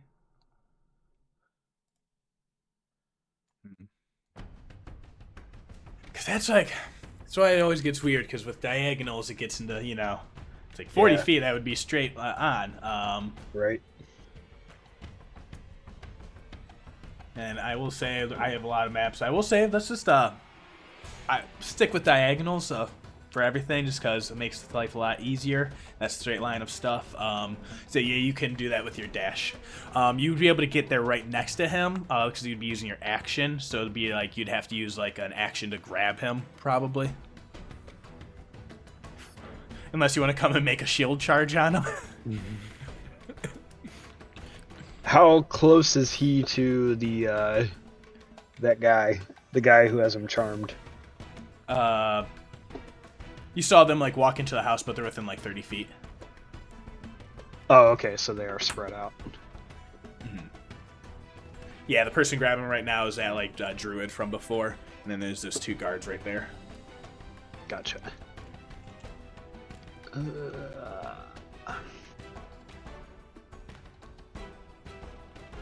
Well, I don't think Ludo would shield charge Aljin, so...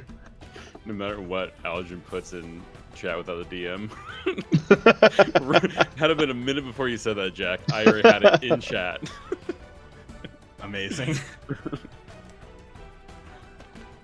Damn.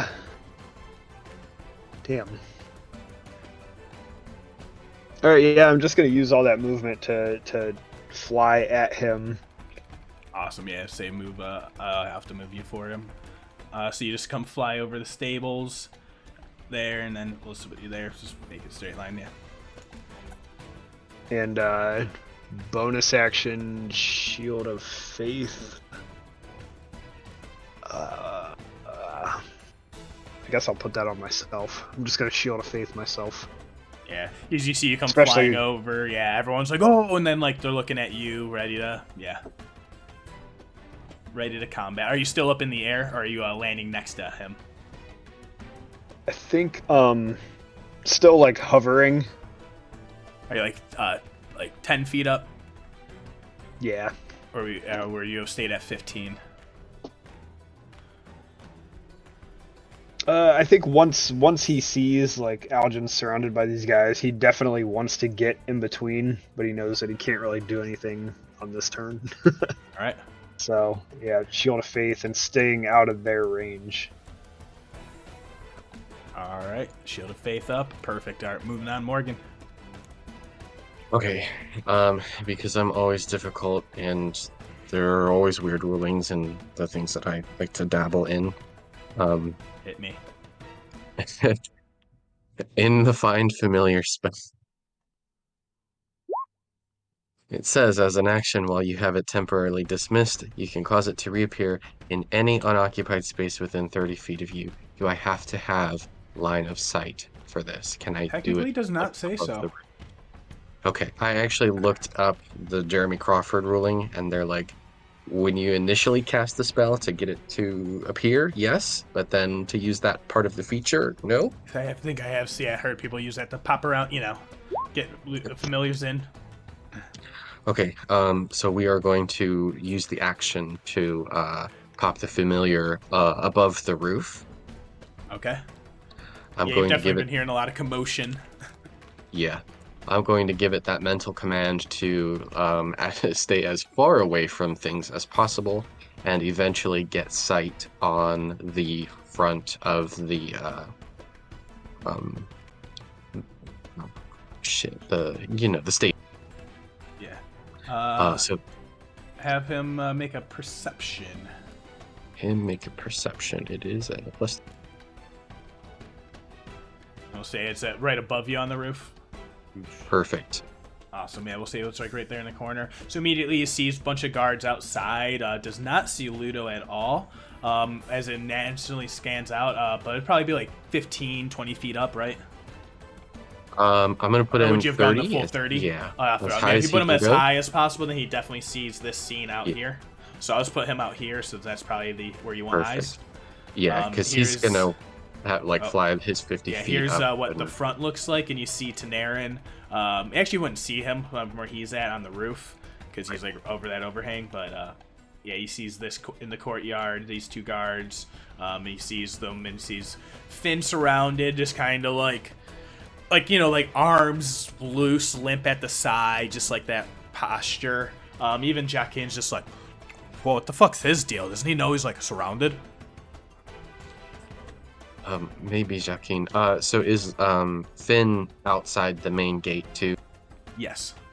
Okay, perfect. So that is still there. Okay, so that'll be my action to do that. And then my I guess my movement and object interactions. I'm just gonna stuff my shit full. Anything that I can pick up that's loose and is written in red. So yeah, you start grabbing pretty much all those things you saw on the last one. Go ahead, give me another.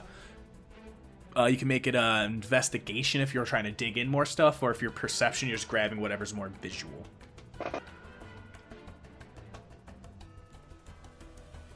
We're gonna go perception. She's just aiming for everything that she sees with red writing. Awesome. 24. Whew. All right. You do find. So you already got the notes from before. The ones were the history of the finances of the den. The one about how Lord Tanarin circling, like they need to explore into the Umbra Gates, find more materials. You do see on another piece of paper letters signed in a handwriting that you have seen before, and it talks about a new red material substance, and they actually used red ink for this page, is why I think it caught your eye. Underneath the city of Ankarel, there has been a mysterious new red substance with wondrous properties. As they're exploring these ruins, has potential connections to Ruidus, and that's bold, underlined, circled with this red ink, and it's signed C. And you see there's actually even enough as audacious a symbol, a red moon, was what they used as the red ink to seal the letter. When you look at it on the back, it's a red eclipsed moon in frame. And you also find a pouch filled with 200 gold pieces. And you find a key. Get a key. All right. But yeah, do you need any rerun down on those stuff? I might need a on just like the notes that I found at some point. We can do that later if it's.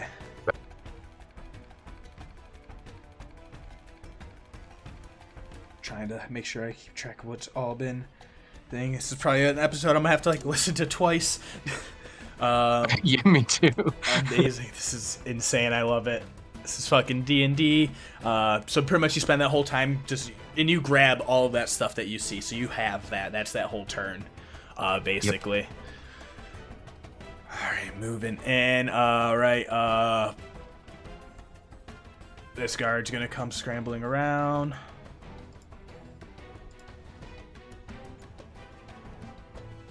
Is right on the threshold. He's gonna make a shot at Ludo.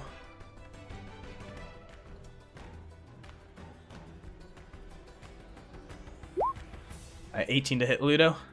Nope. All right, and then the one standing there closer to Finn is also gonna sit there and take a shot. 15 to hit. Nope. Oh, they make 2 attacks each. So first one's gonna shoot again. Second one's going to shoot again. Ooh, crit.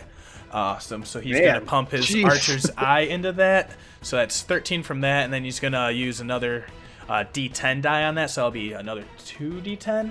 So that'll be 11 total. So that's 24 total. Ouch, that hurts. Can I... I'm going to channel Divinity and Rebuke the Violent on that Awesome. crit. Who do you hit? That guy that hit me. Awesome. Hell yeah. So he takes that same amount of damage? Or does he have to make a save? He has to. Yeah, he has to make a save. Is it con or wisdom? It's a wisdom save. 19. Does he take half? Yeah, takes half. So we'll take 12. Not bad. Whew. All right.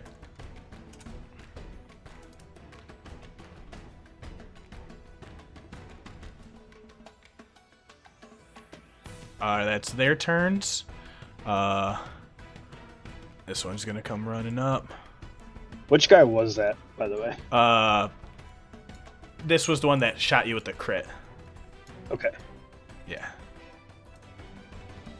Or yeah. So this one was 1 damage. Sorry. So he took another 12. Ooh, that fucked him up.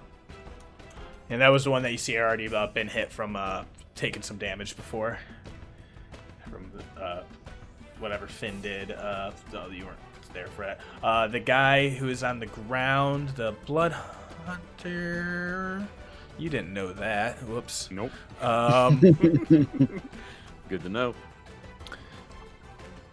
He's going to go ahead and cast a Hex on you, giving you disadvantage on strength ability checks. And then he's going to pull out a crossbow and as a bonus action... Wait. So as a bonus action, targets one creature within 30 feet. Make a strength saving throw, Ludo. Hex is a bonus action? Oh, yeah, so he did use Hex as a bonus action, too. Yeah, sorry.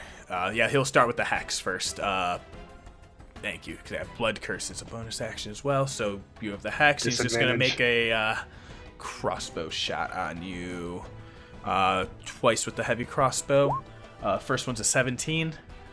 Nope. The second one is a 11, so they both miss. Hell yeah. He has advantage on attack rolls against any creature that doesn't have all of its hit points. So those will be the rolls for the first one.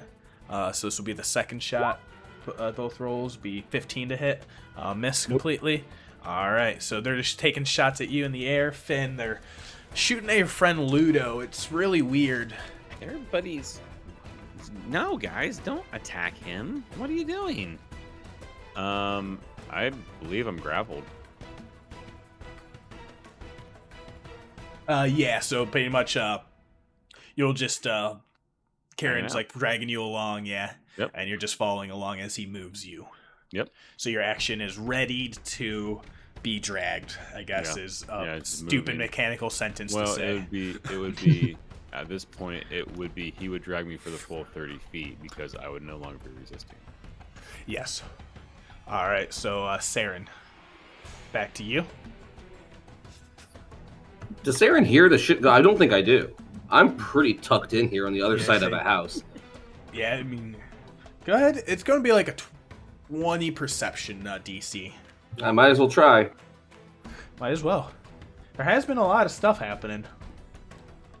Sarah's in there whistling, having a good old time. You do hear rummaging down the hall. Just gonna keep looting. I'm gonna look at this table real quick. All right. Yeah. So pretty much at this point, this would be pretty much at you feel like will be a nice final sweep of the house.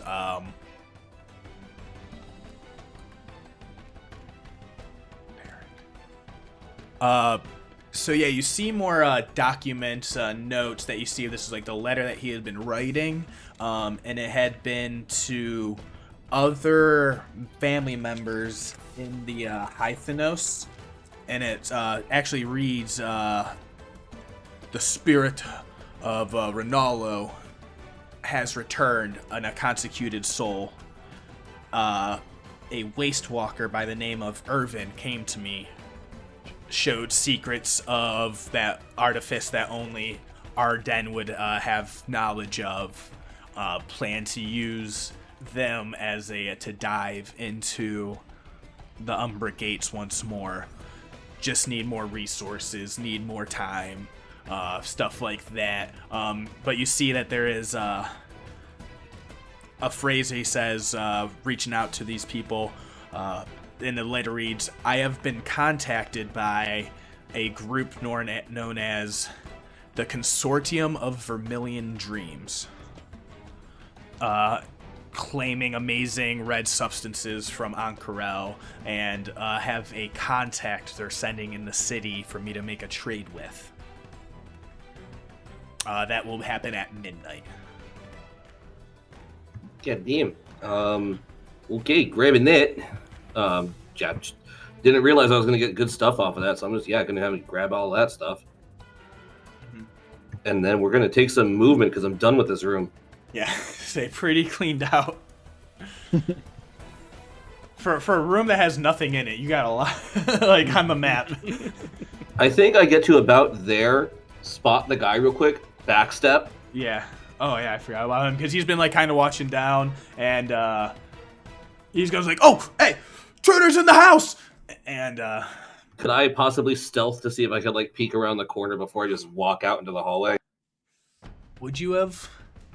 We're currently in a heist mission, and I have a criminal background. Let's allow it.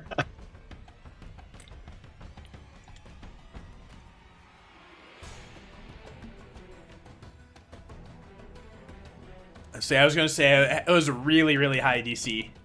19 will do it. As you kind of like, you almost do like you're about to step, and then that like natural like, oh yeah, we're stealthing. Let's not do that. And then because of that, I'm going to go out this other door. Awesome, amazing. This person's over there now. And we're doing it stealthy. All right, let you stealth on out. All right, it's going to be this person's turn. You stealthily got out of the hallway, but as you get outside the door, you see this person. They don't hear it. That's the thing. I'm going to give him a perception check. He rolls a 5. You spot them as you come out, and you're like, you don't hear me. Like, you see... So, as your divination, and you use that portent... I imagine, is it like, how do you imagine you interpret those moments that let you know? It's like I see him over there, and I just watch as I can hear the dice. I just kind of watch as it like a little dice is like spinning over his head. I can feel it there, and I just like pick the number I want. Amazing, yeah. hear that, and you're just like, it's like, how about this chance for that to work? Amazing. And so you see they do not see you or hear you, so they just keep dashing out this way.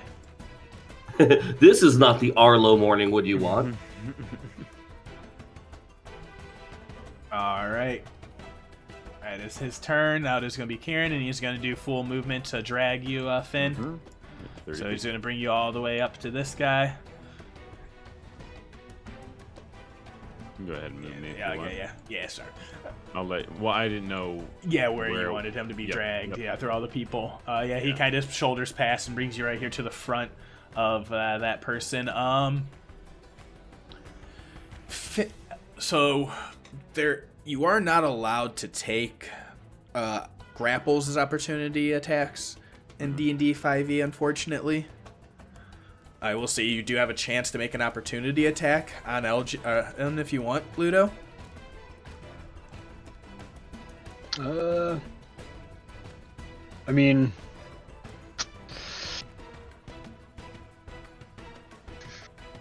Ray wants to, but I don't know that Ludo. I mean, would you like backhand me to like I'm not acting normal? I mean, just throwing it out there.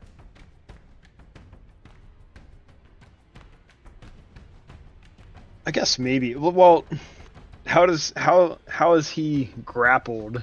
Like, is there a chance that I could take an opportunity attack at like an arm that's grappled around Aljin? So yeah, you can do an unarmed strike, but I don't think you can do a shove or a grapple as an opportunity attack, unfortunately, because I think opportunity attack just reads a melee attack. So I mean, yeah, you could just you can do an unarmed strike on him.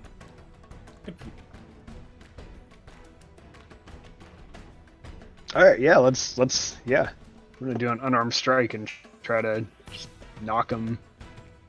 Even just try to like knock him out of the grapple, whether or not that's possible. Yeah. I think that would be more of Ludo's Say intention. if you nat 20, you knock him out of that grapple.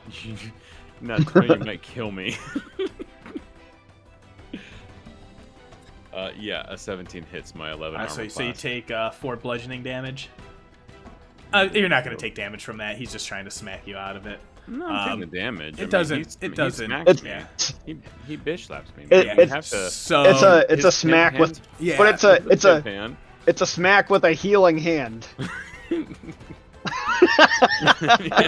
Pump some lay on hands in there. So if he was a monk of mercy or monk or whatever, the monk of healing that could do that, you can pump healing with your touch. But yeah, so you try to like smack him and like you do like strike him upside the head. It does not seem to phase or work on him. It seems to be like some very, very powerful enchantment. That sucks. Yeah, I was sort of hoping that would be like snap me out of it. I had to go double check to make sure. Yep. Yeah, it has to be a person who cast or their companions. All right, and then Saeryn says, "What seems to be all this bother out front? Let's go ahead and deal with the mess. Hey, you there? Why don't you get your bum ass out here?" And he points to like the person back in the house who starts trying scrambling out, and he says, "Just go ahead and follow me. You can let him go, Kieran." And he'll start walking into the house, and he expects you to just follow him. Okay.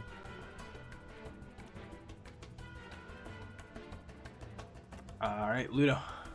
I'm so sorry. I mean, about 2 years ago, in one of my first DMing things I did for the Swallows, I mind controlled your character Moss for like a good half hour, and made my bad guy escape through him mind controlling you while invisible. I don't know if you remember that. I do remember that because I'm just like, my guy doesn't know this. I have to make this path, and I'm going to do that. And there he is. And he was like, "You want to go here?" And you're like, "Okay." Yeah, I did the same thing for you for like, it might have been a good hour. Yeah, gotta play it out. Gotta play it out. Awesome. No. I'm cool. Love, appreciate that. All right, Ludo, you see him just being dragged away, and your strike. And I say at this point, Yeah, you see that, you see Jacqueline. Actually, Jacquine's like up over above the house, but I was letting Morgan see everything too. Thank you. Appreciate it. Yeah, we'll put All the right. action. How high is this wall? Like 10, 15 feet. All right, so yeah, I can fly over it pretty easily. Yeah, so you can use 15 fly up. This guy here. Oh, you're already actually 15 feet in the air. That's why he's shooting at you. Yeah. Yeah. 30 feet. Can I just like flying shield charge this guy that's got my friend? I'm no longer grappled. He let me go. Well, Yeah, it hasn't been his turn yet. it hasn't been his turn yet, so yeah. Yeah, good point. Yeah, that is weird. He goes right after him. So yeah, that's stupid. Mm-hmm. Hey, D&D. Technically, my turn happens before Yeah, his how turn, did and we my write this? movement's still 0. Yeah.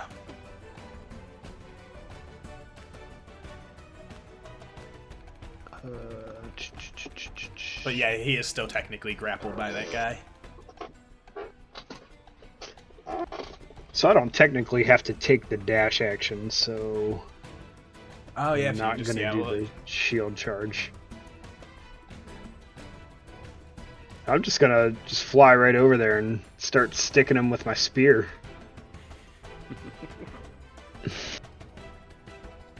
All right. I'll have to move you. Yeah, we'll say 30 right to this guy. Yep. All right, make your attacks.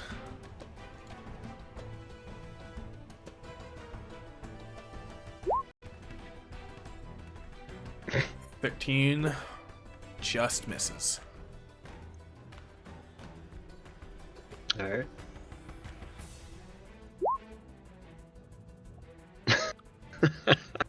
I'd 8 say will also miss. I would say with that one, after the reason you miss on the 13, you miss, he dodges. On the 8, Aljin will actually grab your hand and look at him and go, "He's an Ashari, Ludo. What are you doing?" And that's why you miss. Just to be a complete dick at this point. I love it. I love it. Can so I much. I still have my polearm master bonus attack, but would I believe Aljin here? Like, Yeah. would I be? That's up to you. I mean, Well, I don't really leave it up to Yeah. this. And I will say, you know, like if you're doing regular attacks, you can do grapples, shoves, stuff like that as well.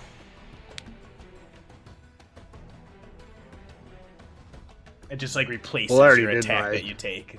Yeah. Yeah, I already did my attacks, so I'll do my polearm master bonus attack. Awesome. At the same guy. Yep. And will miss as well. Dang! Yeah, he's just Finn's just Aljin's just fighting you every step Yeah. of the way, like trying to insert himself in the path. And like you see like the words, but like with that insight, you Glossy-eyed. definitely know he's like glossy-eyed, the flat glass jaw. guy, yeah. Like he's just saying it, you know. Morgen, Jacqueline, you hear in your head just like, I think things are getting bad out here, boss. Ludo's trying to attack a guy, stabbing at him. Finn's being dragged away. Oh boy. Let's see. I don't have a whole lot that I can do about that. But what I can do, I'm gonna try and sneak my way out of here. Okay, we're gonna go this way. That was 10 feet. There's 20. There's 30. We're gonna go. Yeah, you see a little end of a hallway, but does seem to like kind of clip over to the side, but hard to say. It might be end of like a little barrel sticking out there. We're gonna take a little dash. Get to the end of a dead end hallway. Is it? Am I able to like stand here? You can stand there 100%. Okay, perfect. So yeah, there's like a little stack of barrels that, you know, like a little bit of like shoved off in the side somewhere?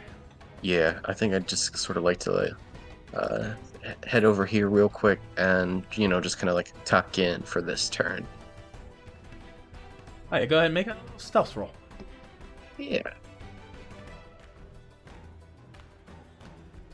Let's see, stealth. Here we go. 10.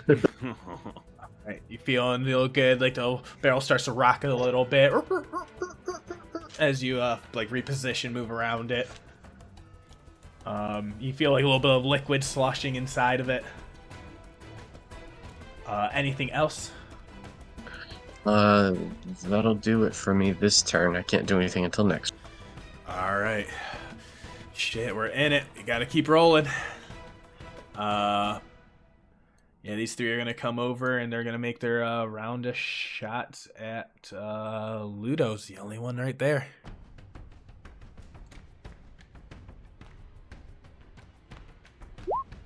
21 to hit from the first one in the front. We'll start marking them off. Yeah, meets it. Yep. Blue. Green. Also, yep. All right. So 5 piercing at you. Mm-hmm. Blue will make a shot. 22 to hit for 6 piercing. Do you have the concentration for Shield of Faith? Oh yeah, I do. Awesome. So that'll be 2 con saves. Wait, what's your AC without Shield of Faith? 19. Ah.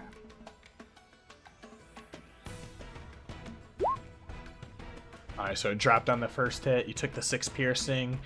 Third shot from Green. That'll be a 19 to hit, which since you lost Shield of Faith will now hit. God damn. That'll be 12 piercing. And Ludo drops.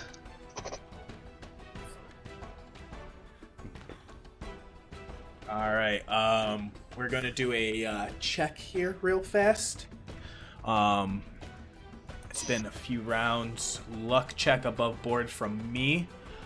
17 or higher. Amazing. You, Morgan through Jacqueline with the perception.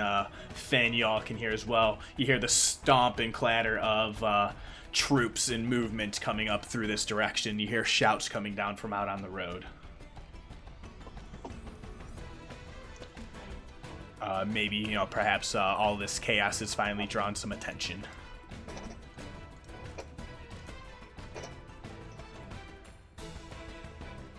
All right.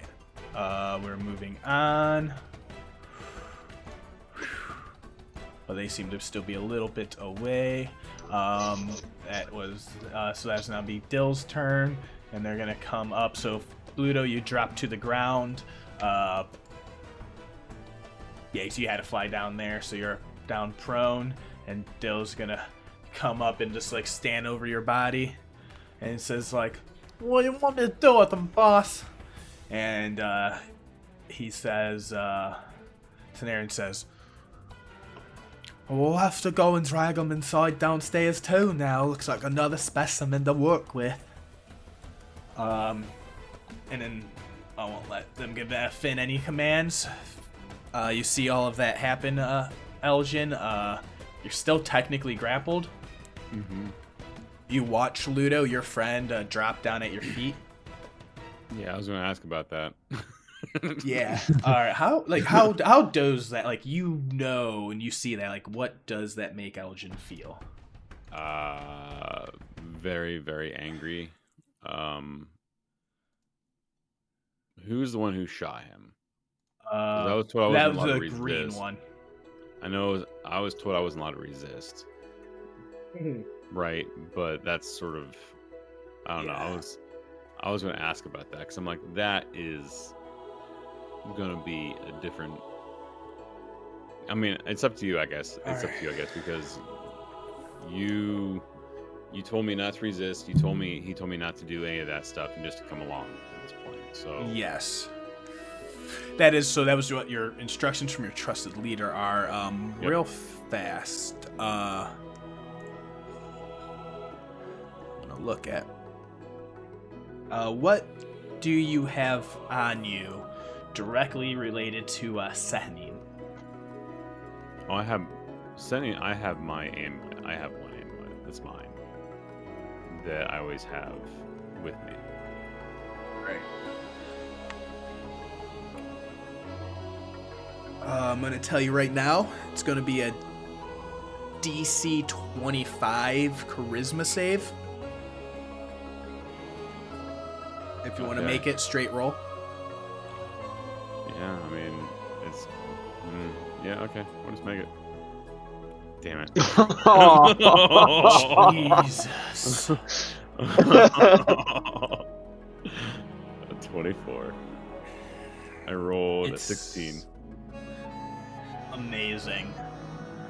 Alright, so it's in your mind, you feel through the muddied mess of these, like you're stuck in a whirlpool, and it's like an undertow trying to pull you under, and like you just kind of, your head breaks the surface for just a second. You see just the vision of the moon, a little half sliver, trailing out, and like little fishies fading into the night. And you hear the little giggle of a girl, but it's a sad one, and she said, I can't help right now, but you need to keep fighting. Just resist as much as you can. I'm trying, there's just nothing there. And that's it. Yeah. But you're basically trying to fight against the tide of the ocean right now with all of your might. But that, that is going to be a resistance in you, and he's going to have to try and drag you away this turn with that 24. Goddamn. All right, Saeryn. Oh boy. You know nothing. I know nothing. Which really sucks because I could fix that in a round.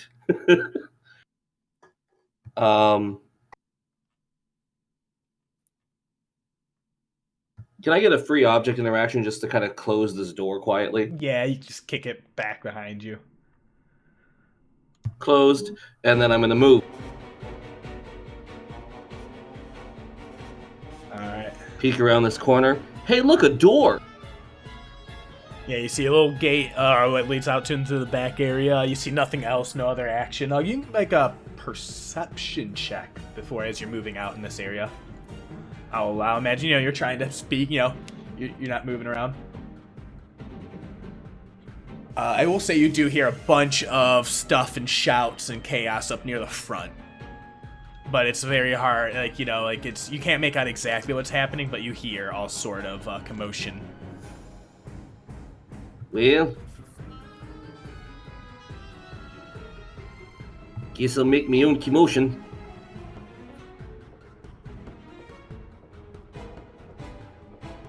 That's 35 feet to get to right there. Saeryn points at the door and uses a second level spell to cast Knock. Woo! Ooh, ooh, ooh, ooh. And it just blasts out for 300 feet, and everyone up over here just hears that. They all their heads whip around. Morgen, Jacqueline, you all hear that. You see the path, the doors blast open in front of you, and there's just a little dirt trail that leads off into a mountain's path behind you. There's a little stream that's finally leveled out as it's coming down from the hills. Ludo, you do not hear that. Saren's thinking, okay, that might attract the authorities a little bit faster. It's going to attract a whole bunch of other people too. So, I'm out of movement and action, and then I don't have anything for my bonus action. Let me double check.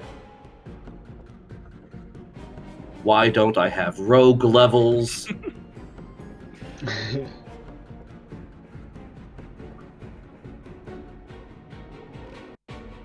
Yeah, that's the end of my turn. Awesome. Yeah, alright, so you have door blast open. You see the guard over here is get over, and they're what what the hell? And they go rushing back over. You hear Dill go like, go check that out. And then they go running back over, and they look in, and that's their turn. And now Kieran's just like, oh, you laddie, y'all heard him. Now follow me. And he tries to start dragging you. Go ahead and make it acrobatics or athletics, Finn. Man, they're not great. That's about all I can do. I'm not strong or fast. Yeah, it's always the This chance druid has that- really got you by the lapels. Yeah, so he can pretty much only get you in this far, like right there at that threshold. Because he has to kind of like move around. Ludo, you do get a reaction. You would if you weren't down. That hurts. Sorry, I just I forgot he was down. So mean. All right, and then Saeryn says like, "All right, come on now, let him go." And so you see, Karen was dragging you, but let you go at the end of that end of it, and he says, "Now collect the other one before all the mess comes. We got to clean up and make sure there's no sort of fuss around here." And then you see he kind of just keeps going out, opens up some doors.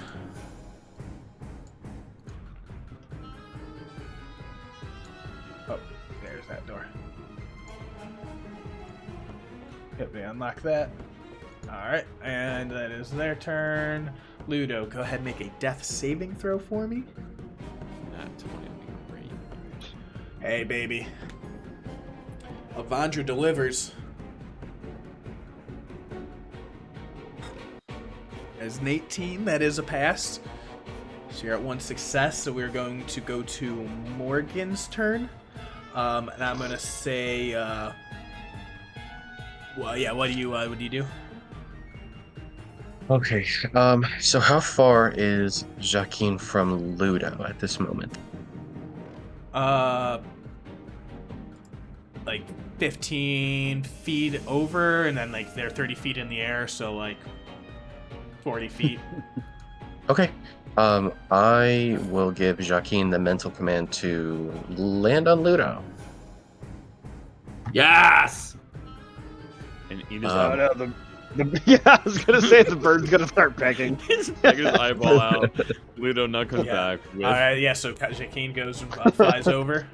So we're going to deliver a touch spell Oh my through fucking Jaquin. Yes! Ah! Oh my god. This is going to be upcast to 2nd level, and since he is at 0 hit points, it is maximum Fucking effective. grave. Yes! Wow. Amazing.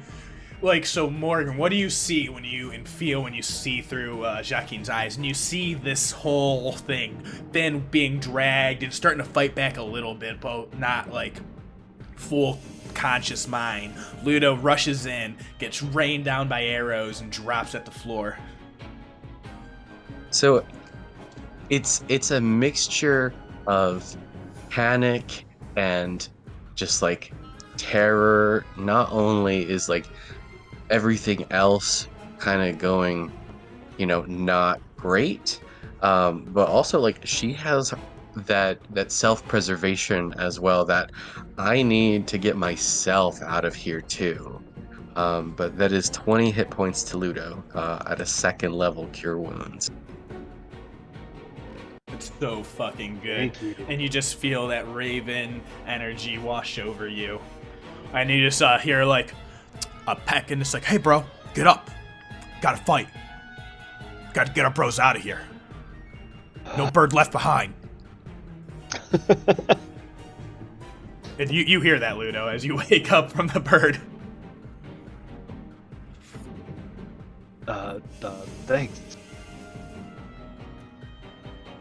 Aljin, you do hear that too. Yeah, I Maybe not. heard he said. So,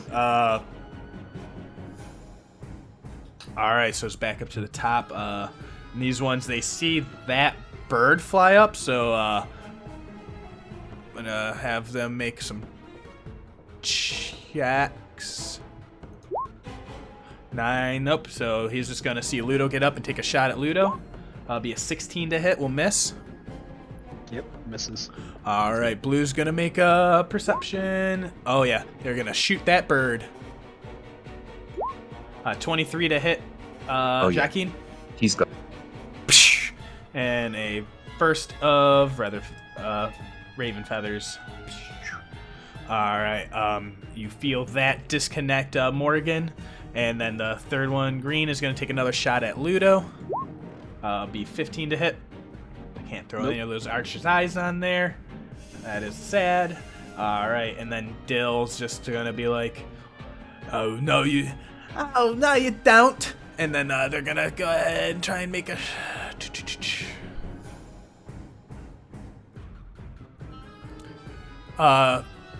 They're gonna go ahead and use their blood curse of binding on you, make a strength saving throw. As you feel that hex energy, and they kind of like try and bind you with it. That's Ludo making that? Ludo, yes. You said strength. Yes. Alright, you feel these rings bind around you, and your speed is reduced to 0, and you're unable to take reactions. Alright. Alright, Finn, it is your turn. You are able to move of your own free will now. I see Ludo taking shots and everything. I was told to come with him, right? That's the whole thing. I'm allowed to do something? Am I allowed to do something else, or am I just have to go with him? Yeah, you. What were you thinking otherwise? Well, he's the guy who just left is like my best friend, but Ludo right there is like one of my oldest friends, and he's getting beat up right now. I was going to get him out of there. Yeah. Would you allow that? All right. So here's the letter. Mm-hmm. Would leaving behind another trusted, loved companion, would leaving them behind be contrary to your nature? I would not leave Ludo surrounded with enemies or with people shooting at him. All right. Go ahead and make wisdom saving throw.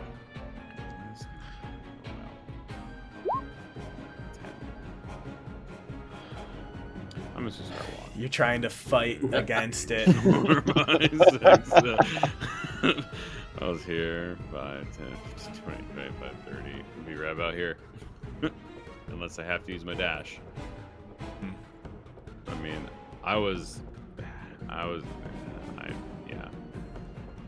yeah. It's hard to cease to be charmed.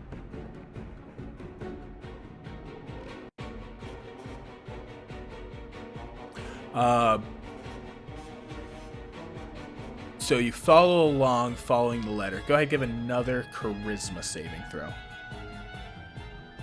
This one's still pretty high. 25. Were you? I think it 25? Is that you followed the command and walked away from your friend when you know they needed you, and I think that's what twists and hurts the most, possibly. And that's it. You come to at the very end as you like use everything walking away. But yeah, that we'll say at the end of the turn that charm ends. Okay. All right, we'll move on to Saeryn.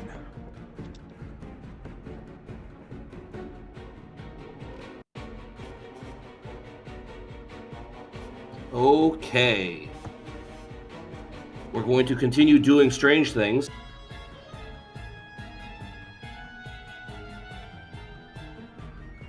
I have to use a dash action to get here, but I see that there's a door over here, right? And it was mentioned to me earlier Yeah. that there was a temple in the back.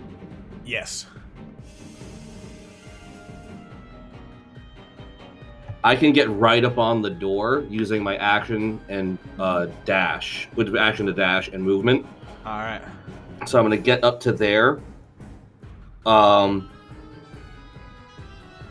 hoping that they're gonna think that I ran out the door that I busted off the hinges.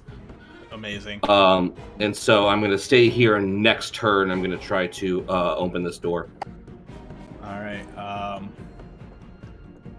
Moving on. This guy's still dashing all the way over here, checking this door. He's going to make a perception check because he's looking at the door.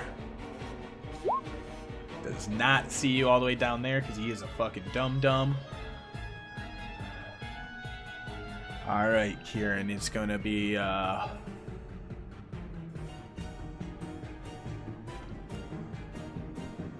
make a quick insight check.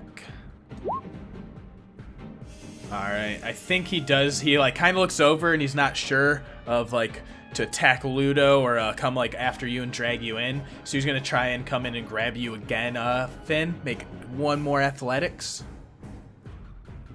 Or acrobatics. Or acrobatics, yeah, to contest.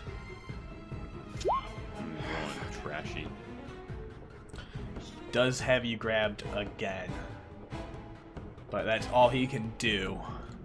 It is now going to be to Naren's turn. He's going to walk over.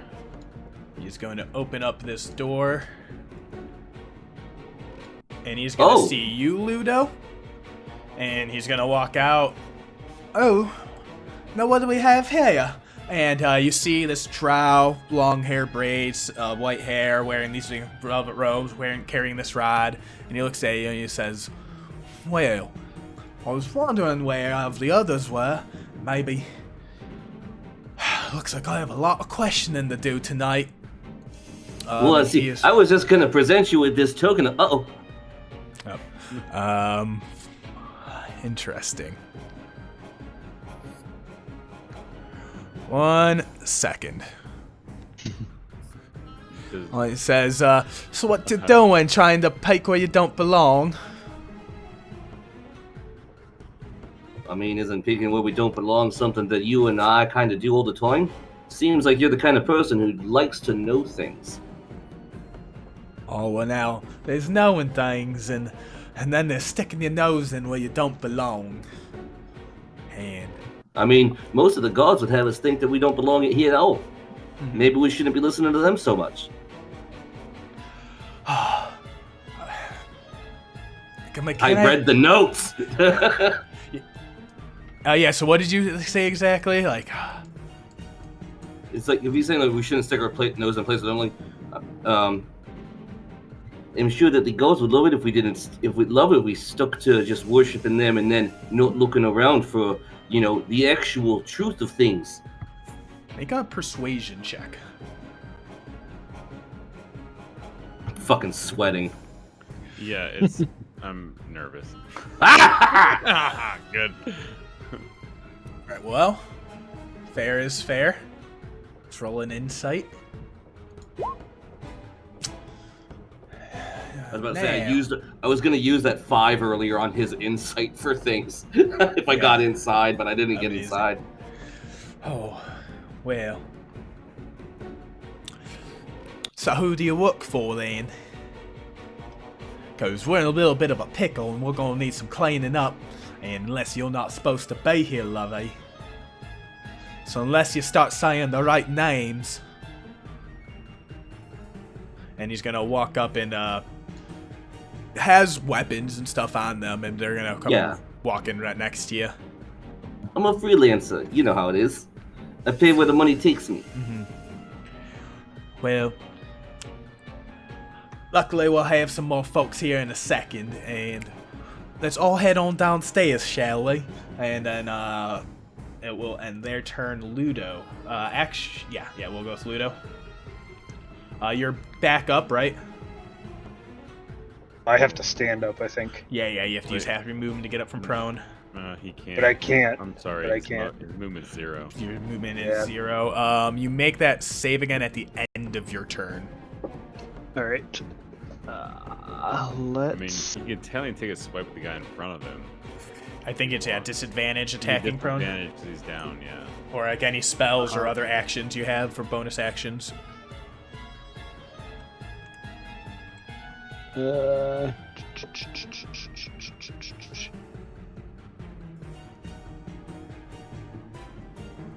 Yeah, let's swing at him. Go ahead and make that attack.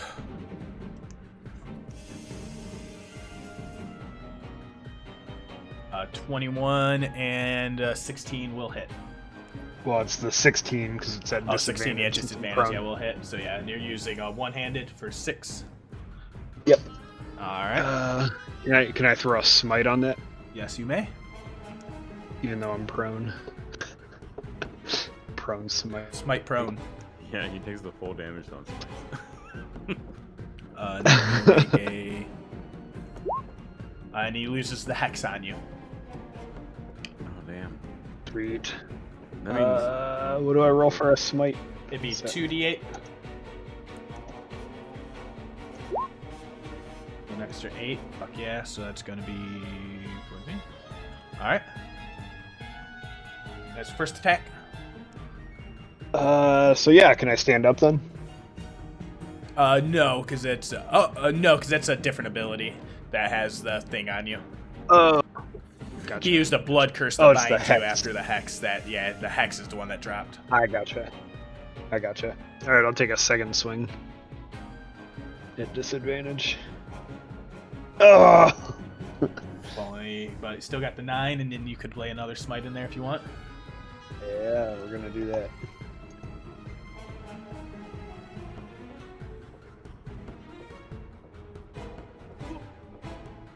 I mean, you see, like, you started, if you fuck this person up, like, you've dealt a good amount of damage to him.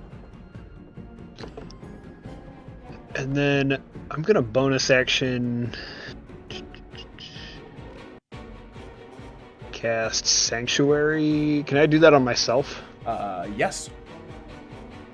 So now they need to make a wisdom saving throw. So you reach out, lashing out, and then you try and put the little shield of Evandra to like protect you as you're like laying down at the bottom of this person's feet. Do you have anything else at the end of your turn? Yeah, I don't have any movement, so yep. All right. It's the end of the turn. Make that strength saving throw.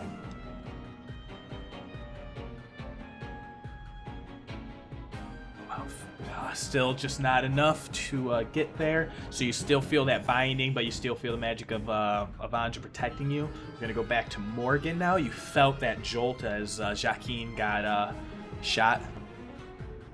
Alright, we're gonna try and sneak our way out of here. So it's 25. Here's my first 30.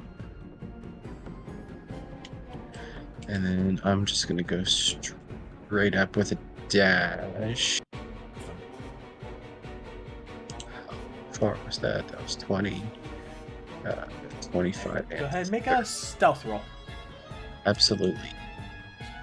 Bring in that guy who's just been standing there doing nothing the whole time. Oh, Jesus, the 2. He does like kind of. Yikes. Oh, what's that? But it's pretty fast. He's been pretty much useless. He's been like buried under my turn order like every turn, so I just haven't been moving him. He's guarding. He's very, yeah, very he's- dedicated to that yeah, door. He's making sure. So you go and dashing through. So you're just on a mad scramble out. You're just in a blind charge. As we go back to the top of initiative, there's the clanking of the rushing of sounds coming from outside the front of the house. But who knows how far away that is still or not? All we know is things are looking pretty dire. Everyone's spread out. A lot is happening. I think we should leave it out right here at the top of this round. I mean, if you guys want to keep pushing, but I don't know how, how much more meaty this is going to be getting into. I'll leave that up to you guys if you want to keep pushing or... totally up to you guys. I mean, I don't care. Yeah, like whatever you guys, your schedules and stuff are available. Yeah, I'm on the whatever West you're feeling. Coast. It's only 9 here. Yeah. Yeah, see if everyone's having a vote to keep going. Yeah. Let's go for let's hit a Hell couple yeah. more Yeah, I would rounds. say I hate to leave it off in the middle. Yeah. That's why we'll take us a quick little 5 just to let everyone take Okay. bathroom, refuel.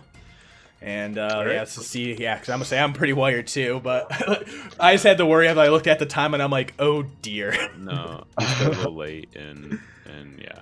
Hell yeah, no, like I fucking A couple more rounds. this Yeah. is juicy. Nuts. Yep. All right, be right back.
All right, I am back. I definitely needed a new drink. Oh boy, a lot has happened. Yeah.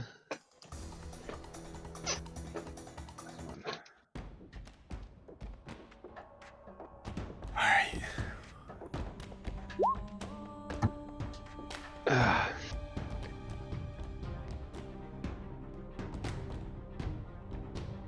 I was starting to think about what my next character would be.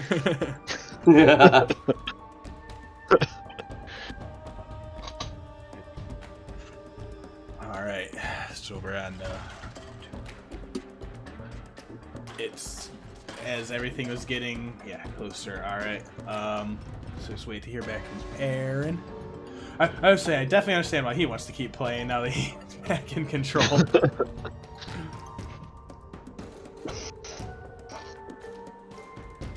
Yeah, this is.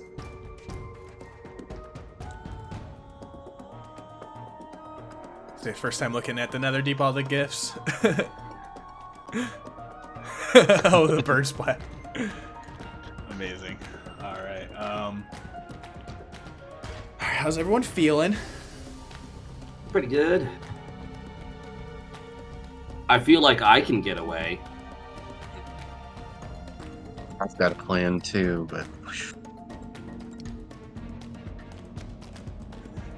it's a very self-centered one. I can only get myself, I think. Same. It's alright at this point. To be fair, Morgen and Saeryn are the ones that have all of the evidence. Yep.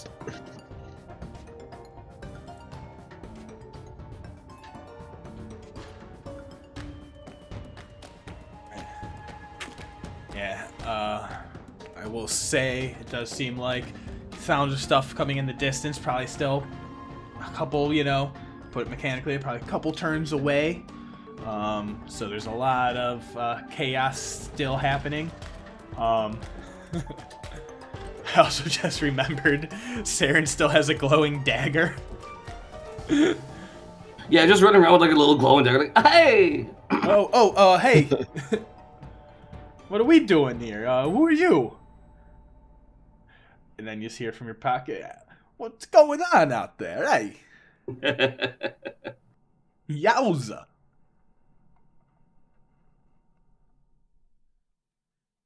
Been with you for 5 whole minutes. It's already pretty exciting.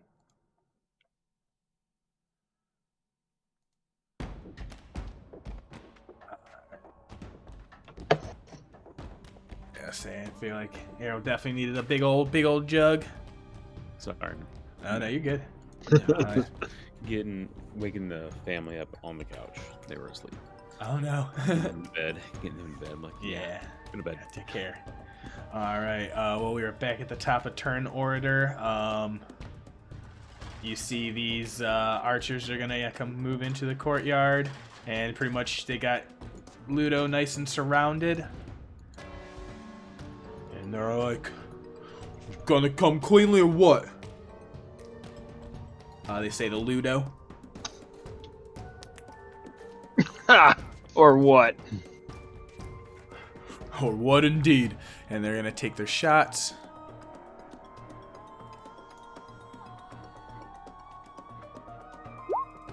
He's prone, right? He's prone. They have to make wisdom saves. First. Wisdom saves, yeah. And also if they're firing crossbow bolts at him while he's prone. Disadvantage, yes. Yeah. So here, let's do wisdom save for Green first to see if he's even shocked if that was his shot. So the 20 will be the first roll. We'll do the second one for the disadvantage. So 19 to hit. 19 meets my armor class. Awesome, yeah, he had the 18, so he's able to bypass the Sanctuary. Sanctuary is not concentration, though, I believe. So you don't have to make a con save. Red is going to, seeing that, they're going to run up and pull out their longsword. Come in, make a wisdom save. 7, they fail. So they don't have another target that, they're not going to hit their own teammate. So they're just going to not be able to attack. Same for Blue's going to run up and do the same. And Sanctuary prevents them from trying to hit you as well. All right, and now it All is right, Dill's turn. Oh wait, go ahead. It won't make them attack a friend. Yeah, so it's like if you have another target that you can attack, it'll do a thing. But it's like Or it's not just a lose mind the- control Gotcha. that like makes you attack your Gotcha. own teammate because of a failed save. It's like, hey, if there's like 3 enemies right in front of you and you got to attack one of them in the middle as sanctuary, then like you have to then your attack can go to one of the others. If there is no Gotcha. target that you want it to go to within range, then it's wasted. All right. All right, but then Dill will be like, hey, come on, guys, it's not that hard to hit. Come on, and then he'll try and make a attack on you. 21. So he'll bypass it. Yeah, he's going to attack in with his great sword. And this will be at advantage since he's on Blood Frenzy. That'd be a straight roll then, because he's prone. Oh no, it's an advantage. Yeah, so I have a straight advantage anyway. So 21 to hit for 10 slashing, 1 fire. Yep, that hits. All right, and then he'll make a second attack. 17 misses. Yeah, misses. Swings out wildly. Good thing, too. You feel in your head, just like you hear, just like, raise your shield now, and you just like raise it up, like just prone, just trying to block any blow raining down upon you. And the shield of Evandra glances the blow off from hitting you. That will end his turn as he curses out. It's just like, hey, come on now. All right, Aljin, it is your turn. You are grappled. You have your free reign and control of yourself. You're in the middle of this room. I will say, I don't know how angry you are right now, or how angry Aljin is. I'm anger went to concern very, very quickly. I've seen Ludo go down. I'll yell to Ludo like, "Hey, just go and don't come looking for me again, okay?" And I'm gonna cast Vortex Warp on him at level 3, which puts him at 120 feet away from me. Straight up. Straight up. I have to see it. So it would be through legs and stuff. It Off might be screen, It might be less than 120, but 120 is my max, and I'm going as far as I possibly can away from me toward that sound, as long as he fails to save. And it's more. It's leave that to Ludo. It's a the don't come.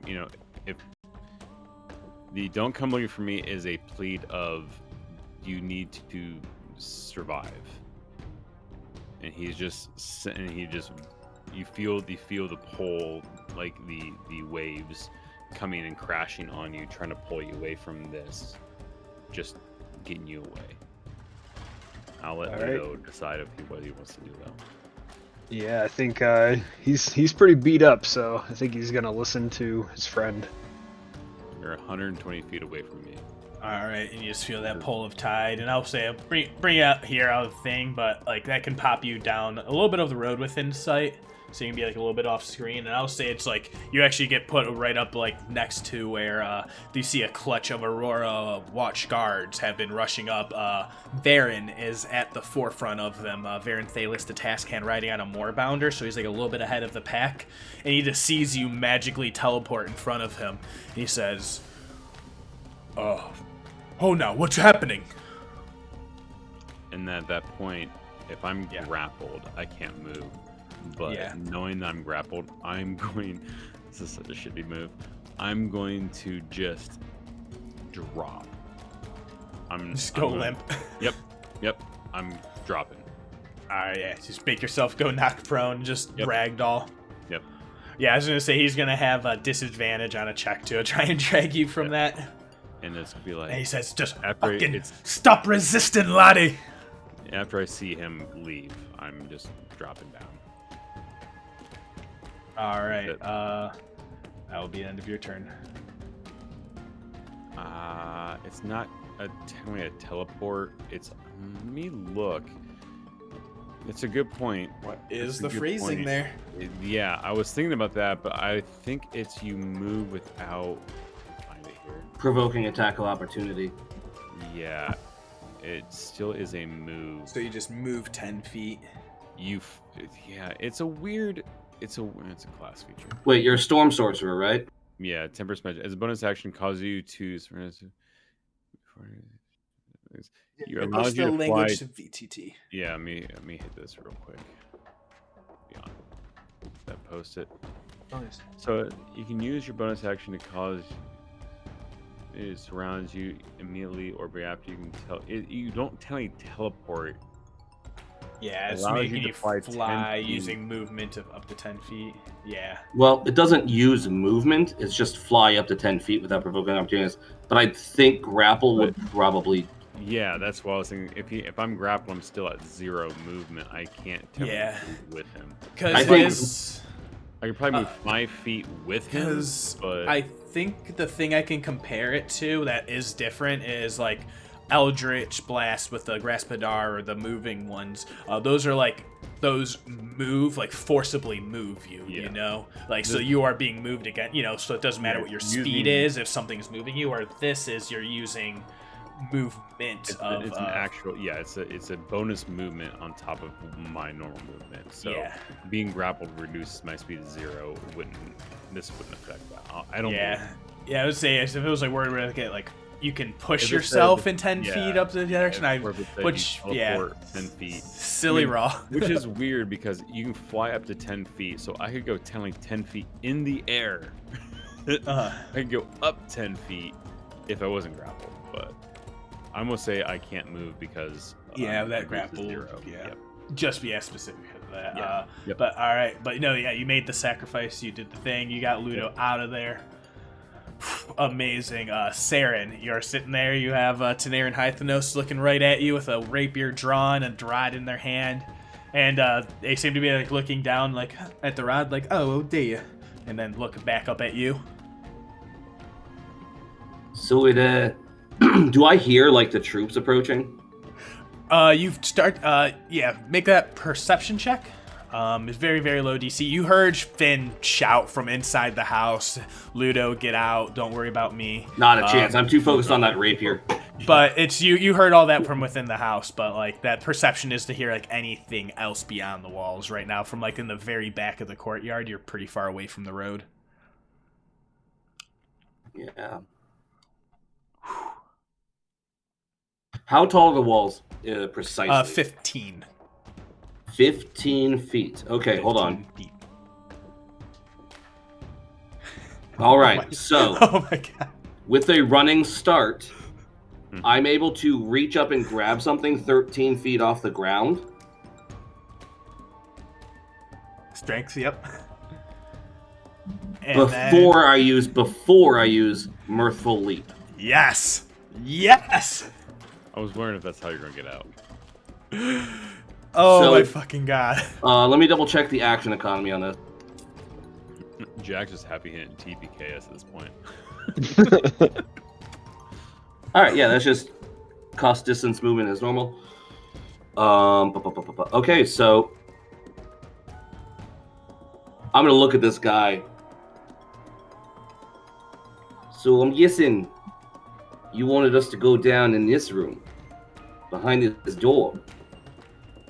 So I would be willing to put money on the fact that if you can't lock this door, it's a big problem for you. Is it right? I don't know if I catch your drift now. Now I'm just thinking, I really gotta know what's behind this door. It's going to be one of those things that bothers me, and you're willing to let me see it? Well, what you say and what you live to tell might be two different things. Hey, I'm here for a good time, not a long time. Am I right?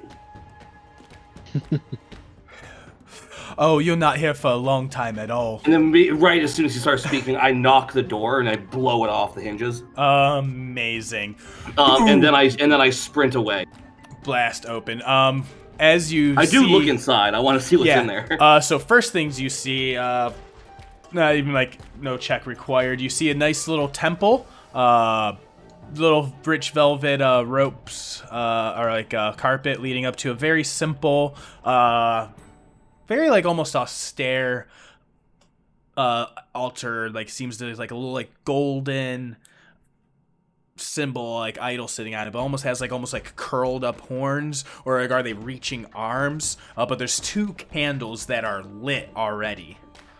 But also you see there is standing there a drow male wearing white robes. There's like parted white hair, and they've like been sitting here guarding. They don't have a ready to action because that would just be wasteful. For if you're a certain type of person, but they see you and they're just like, oh no, an intruder. So deal with you. Hey, you're spooky, and I run. Yep. All right, Tanarin will go ahead and make an opportunity attack on you. Yes, he will. Let me see it. He's gonna reach out with his. He's gonna stab at you with his dagger. I love it. Be a 20. Silvery barbs. All right. So you remember last game when you gave me inspiration? Oh. So I'm gonna run the silvery barbs real quick. So 27. Still 20. Well, you take the lower. Yeah, so 20. But yeah, 20. Yeah. That hits. That's fine. Awesome. So make a DC 15 Constitution saving throw. Awesome. I'm giving myself advantage. Awesome. I really wanted that advantage for the jump.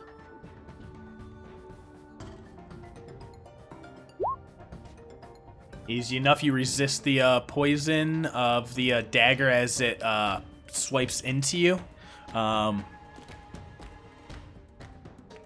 going to use my mirthful leap to jump. You do not take any of the poison damage at all, so you only take 9 slashing. Oh, wow. Or 9 piercing. Okay, cool. Yeah. Oh, save negate. Yeah, I see it. Yep, save negate. Go ahead and make that leap. So your jump before mirthful leap almost gets you to the top. So if you mirthful leap, mirthful leap is a D8. Okay. Add that to your thing. Yeah, go ahead. Make that add that mirthful leap. Please be good. 4. So that's good. That's an 8-foot high jump. Uh-huh. So then it's going to be me scrambling over the side. Awesome. Yes, go ahead and make a quick athletics 10 DC. No acrobatics? Acrobatics. Well, I'll say just because with the mirthful leap I'll allow it. Normally climbing would be a thing, but since you already okay, so I'm scrambling. It's not quite hitting. Yeah, you're not all the way out at the top, but you're not falling back down. You just got the ledge grabbed, and you're just trying to scramble to get out. I have to hit the silvery barbs button. Yeah. Oh yeah, for it. All right, this guy will come running over 60 feet. Only gets them there. They can't do anything else. They're a fucking range or a melee. And then Kieran is going to just look down at you, Aljin, and just why didn't you run away even? We could be back home in Vestra. None of this had ever have had to happen. Well, the task hand asked me to look into you, so I think I hear him right now. We'll get you out of there. Don't worry about that. And they'll start trying to drag you up. I'm not gonna give them disadvantage on this drag because you limped on them. Here's the tabs. Nat 1. All right, he only gets you a few feet. Yeah. He can't even get you all the way through the doorway. And Tanarin's just gonna be like, tisk, tisk, tisk. No, really? This is such a bother. I should be having a nice nap, not having to worry about any of this. You are not going anywhere, my furry leaping friend. And he is going to... What can he do?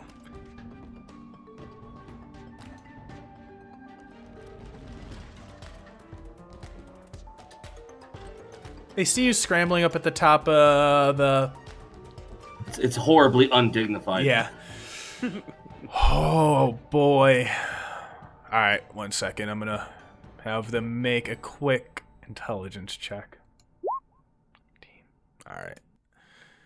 They know not to do that. Alrighty. And then I think they're just...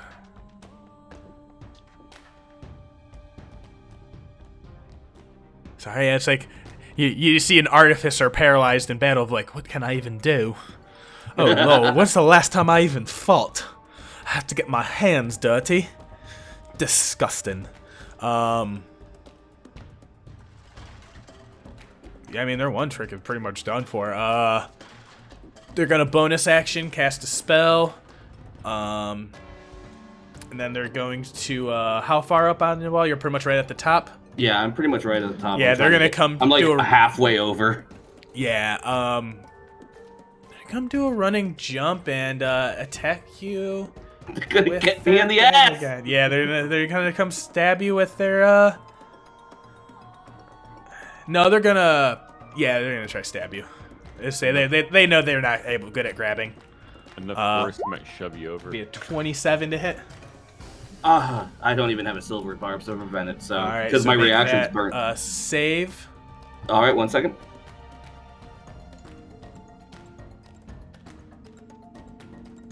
And they are gonna unload on you. So 22. So you don't take the 8 poison. So you're taking 8 piercing. You're also going to take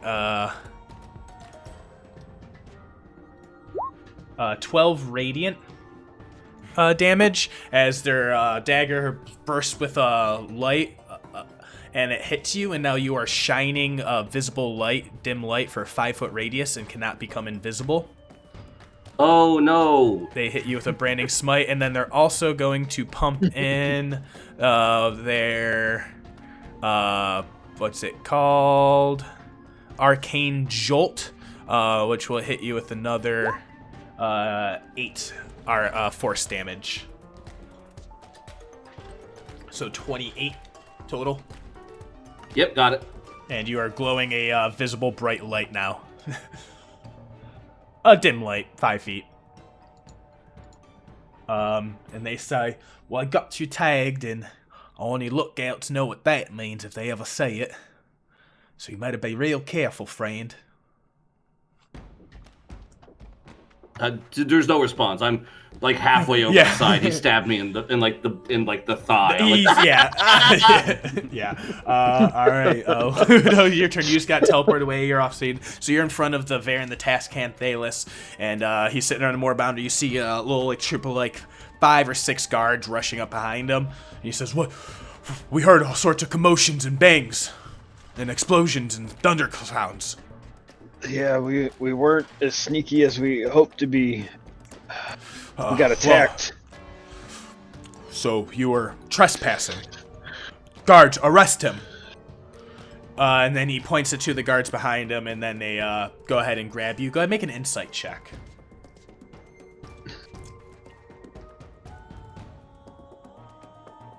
Okay, crit 23.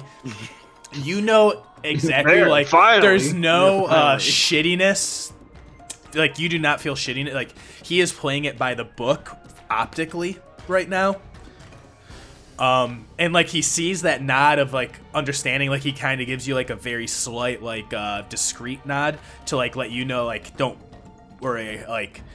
I'm about to say and start acting a certain way, but understand I believe you right now, you know. But he does go full authority mode. Well, if you're trespassing, guards, arrest this man. Come, let's go explore the grounds. And they come make their way in. So we're going to go to tokens and move these people over. Oh boy, yeah, I was gonna say I didn't want to ask how close you were. I'm about over the wall anyway. I don't care.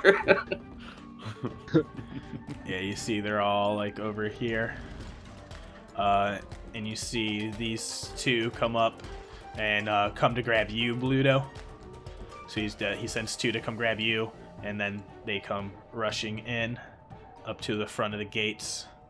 They're still like a turn away, but I'm just getting them like this is the sequence, and then next turn they're gonna be arriving after this whole next round. All right, Morgen. Can Ludo use some? Oh yeah, lay on oh yeah, hands? yeah. If you have any bonus actions. Yeah. He's We're gonna open this door. down to 3 hit points again, so he's gonna heal himself up a bit. So there's 5 feet of movement, 10 feet of movement, and at this point, I'm definitely gonna be like committing, some measurements to memory, just how far I am away from the wall and stuff like that. We have 10 feet of movement down. We're going to go ahead and move another 20 feet. I am also going to, on myself, will be dropping concentration on my enhance ability, and we're going to pull out the green verdant tome. Ooh. We are going to cast the first spell in my tome that's not for story. We are going for a darkness spell. I will mark the charges off. Oh yeah. Beautiful. Yeah, you tap into that tome, that energy, and that natural magic, that darkness, and you just want to feel that boom bubble of, be unseen around you. Awesome. We will put that as an aura. It's a 15-foot radius. Is indeed.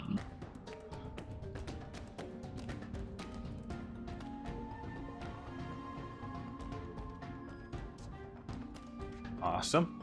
All right. Anything else? That's action. That's movement. Yeah, and I will say, as you cast into that tome, you feel that course and rage of energy as you're sitting there pondering those names and the phrases that you found within. Torog, the Crawling King. These guards are completely flummoxed. They're just like, what do we do? What do we do? They hear the guards. I'm gonna make a quick little morale check for them real fast. I'm gonna call this a charisma save, DC 11. Green, red, blue. Green runs. Did I say green, red, blue? Yep. Red runs. They both go dashing out the gates before the guards get there. And then blue is just like, fucking cowards! And he comes running in, and he takes a aim up, and he's just like, I'll fucking finish the job myself! And take a archer's eye shot at Finn. 11 to hit. I believe it just hits. Alright. Alright, it's be 11, 7 piercing, yeah. Again, that makes sense to me. no armor. AC. No armor, no mage. Yeah. Nope. Alright, it will be Dill's turn.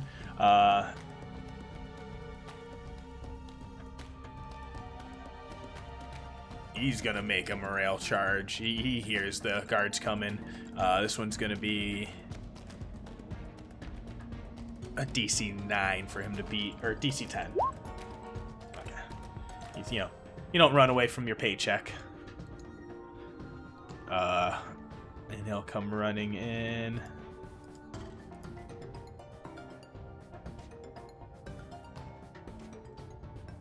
Alright, and then they will see you, Aljin, and there's like, you're the one who started all of this.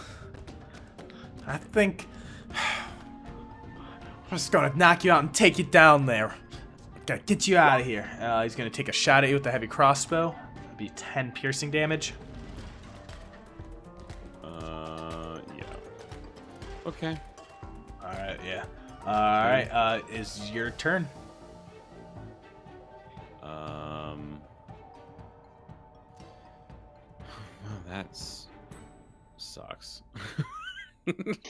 Everything's not great right now. Where's everybody positioned? He's positioned behind me. He's positioned in front of me. That guy's there. That guy's there. That's no fun. Can't do that. Can't do that.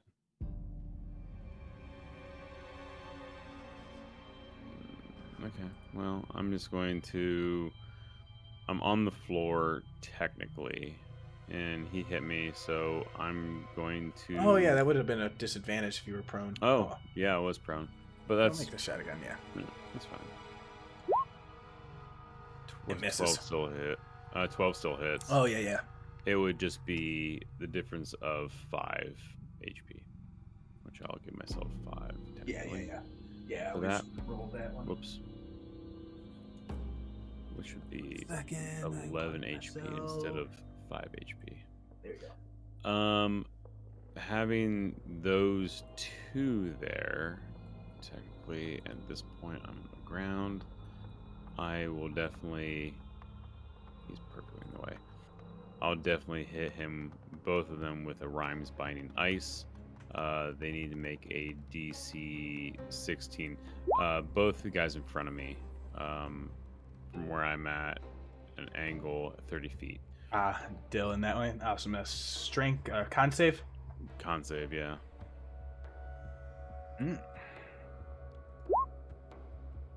Nice. And then the archer.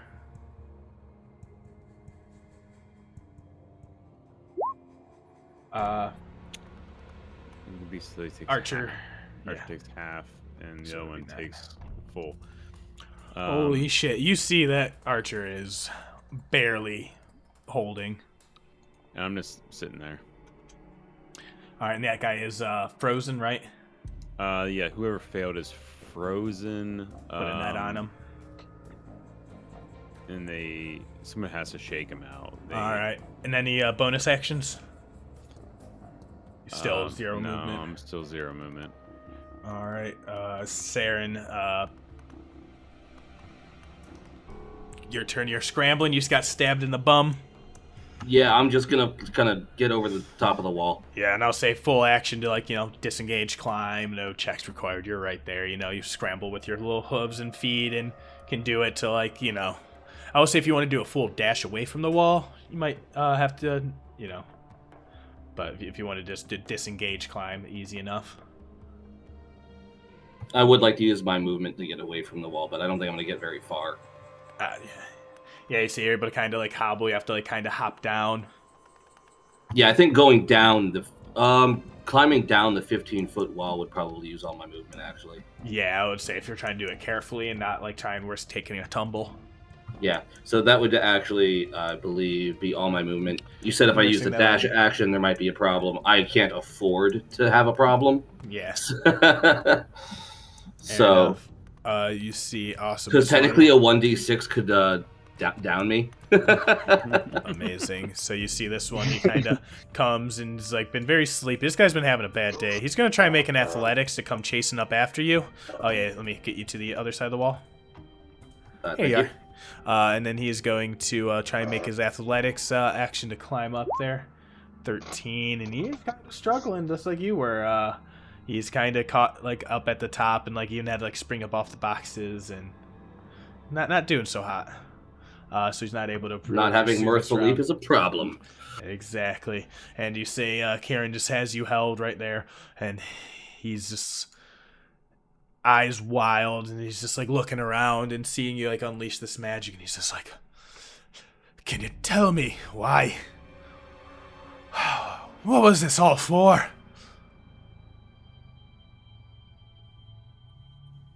Saeryn put me on a path, and Moonweaver does what she does.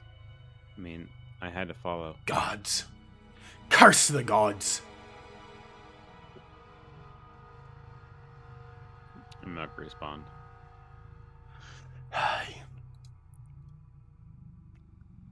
Well, now you're in it now, laddie. When the ocean has you, you don't swim against the tide. You swim with it, and he goes and grabs and tries to drag you some more in the full movement. Let's make that athletics.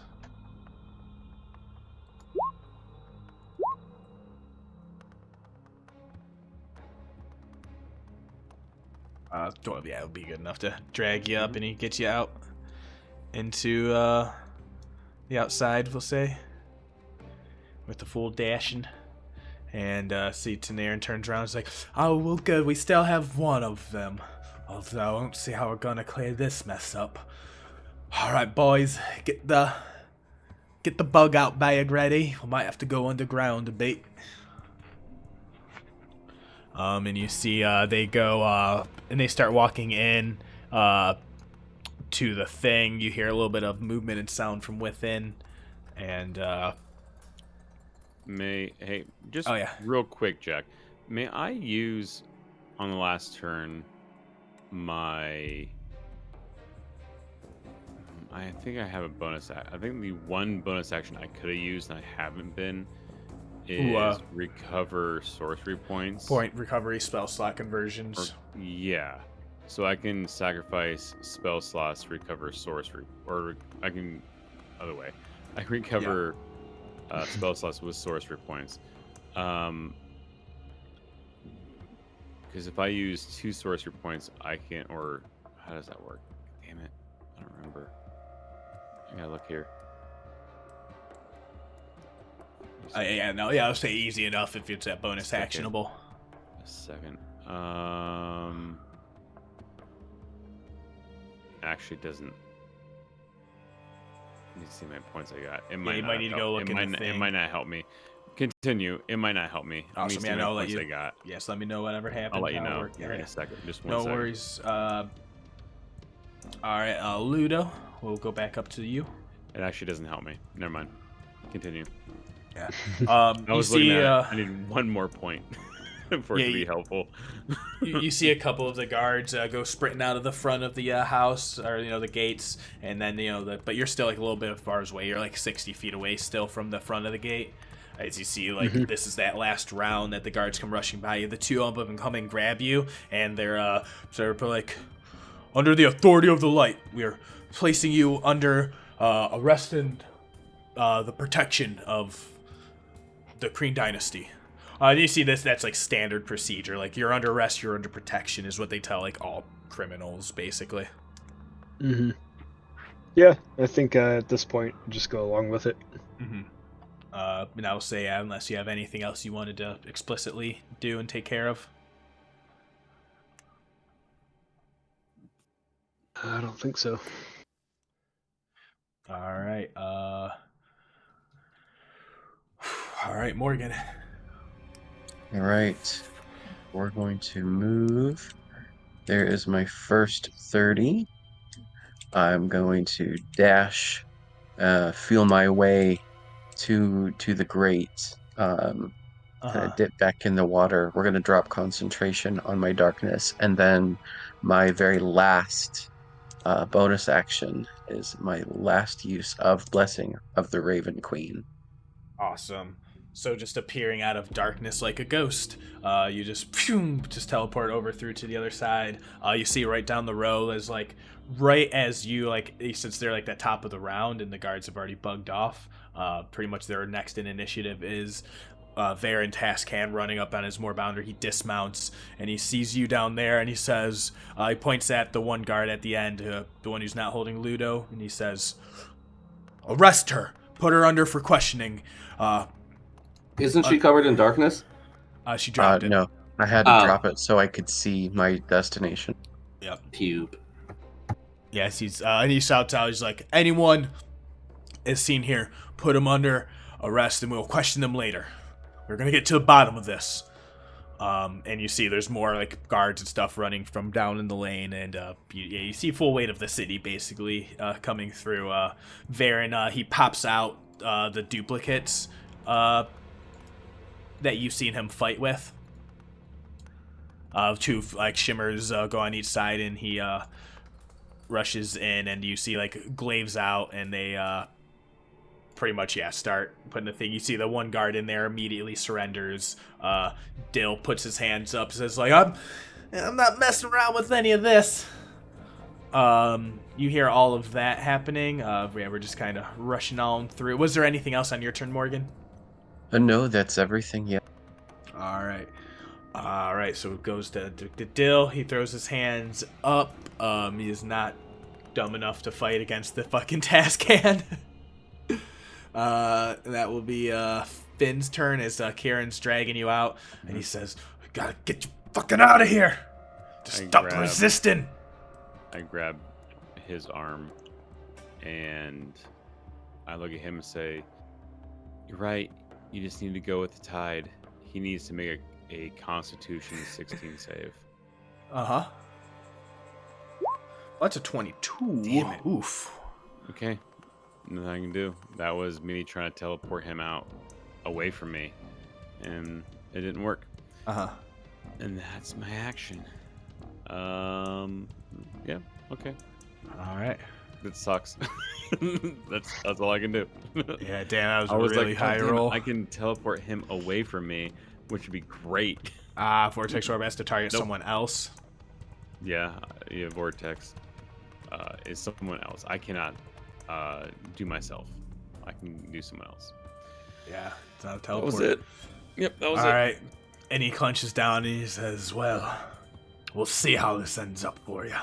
And Saeryn, you do you keep sprinting? Saeryn looks at the fact that he's like glowing a bit, dusts himself off, and uses Dispel Magic to remove that bullshit. Boom! Yeah, dispelled. The branding smite is dispelled immediately. Yeah, and then just runs around the corner away from the guy trying to get over the top of the thing. Yeah, I'll say easy enough. You can move yourself wherever you need with movements on this back corner. You can like over this side. Yeah, basically. I have 35 Yeah. speed. I have 35 And movement. at that point, you see two of the guards just go running off, like not even looking your direction, just full sprint. They throw their weapons to the ground as they're trying to book and get away from the arrest, basically, that you hear is incoming. That's the exact same thing I'm doing. All right, that guy was gonna just make his athletics. Fuck it, we're still in it. We're still doing it. Keep going, man. 20 athletics. All right, he comes and climbs over. Silvery Dushes barbs. down. You just fucking hear him coming through. He's like, fuck you. No. Yeah, he tumbles back down inside on the boxes. He's gonna take 4. Amazing. I love being a wizard.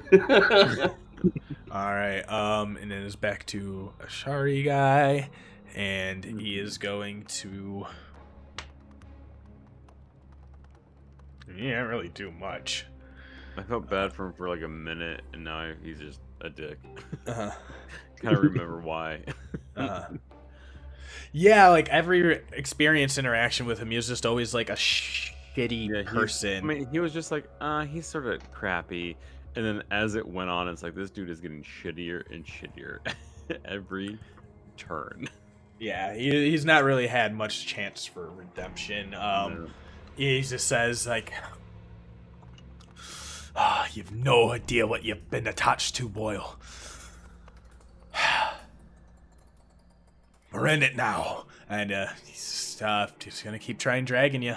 Yeah, that's fine. 10, 20, 25, 30 with the full movement. Yeah, he's kind of just full on, you know. You're unwilling, but he's dragging you out, and he says, "Boss, what am I doing?" And he's looking around, looking for instructions, and then you see Tanarin comes walking back out of the temple, and they say, "Don't worry, everything down there has been scorched. They'll find what they'll find. Let's get on out of here." And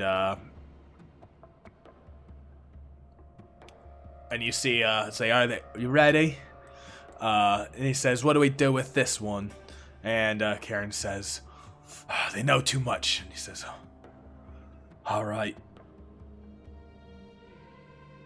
Well, here's what's going to happen.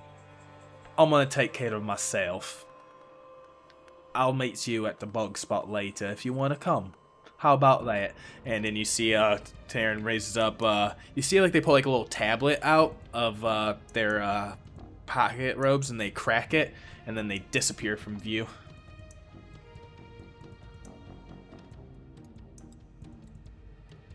They don't actually show up there, Saeryn. Like they're gone. All right, and you see Ludo's just like, or Karen just starts like looking around like Carson's like, what the fuck am I supposed to do now? And Ludo will go back up to you. Yeah, back with everything. Any differences? Any changes? Nope. All right, Morgen. Do you going along with it? Yeah. Do you do anything, Morgen? I am just gonna kind of, roll with it. As far as they know, I'm just outside. All right. We'll wrap up. We'll stay at the top of this. No need to go through a combat. The guards move in, start arresting everyone. You see Varen comes bursting through, dashing the house, and they come see you and Finn and Kieran. And Varen points to Glaive and says, "You're all under arrest. Come with me now. What is happening here?" And you see Kieran just like kind of. They're at a loss. They're just like, oh, fucking, god damn, abandoned again. And do you say or do anything in that moment, Finn? No, just laying there. All right. With that, we're gonna end initiative finally. Jesus fucking Christ, y'all. Ooh, that was so A good. little bit of smoke begins to billow out from underneath the temple where that door is. You see a person in white robes goes to put up a little bit of a fight, and Varen and some of the guards like subdue them down finally. We change scene and probably end the night with that. You know what I just realized? The only person who saw me the entire time was the master of the house. Yep.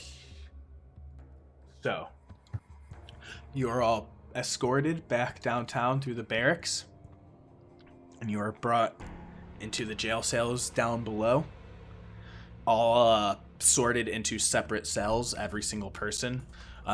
What you see, there's many rows, and there's no shortage of bars and jails in the city, no matter, how sparse the population above.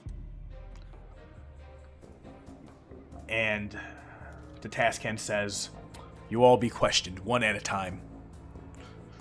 We'll figure out what happened there.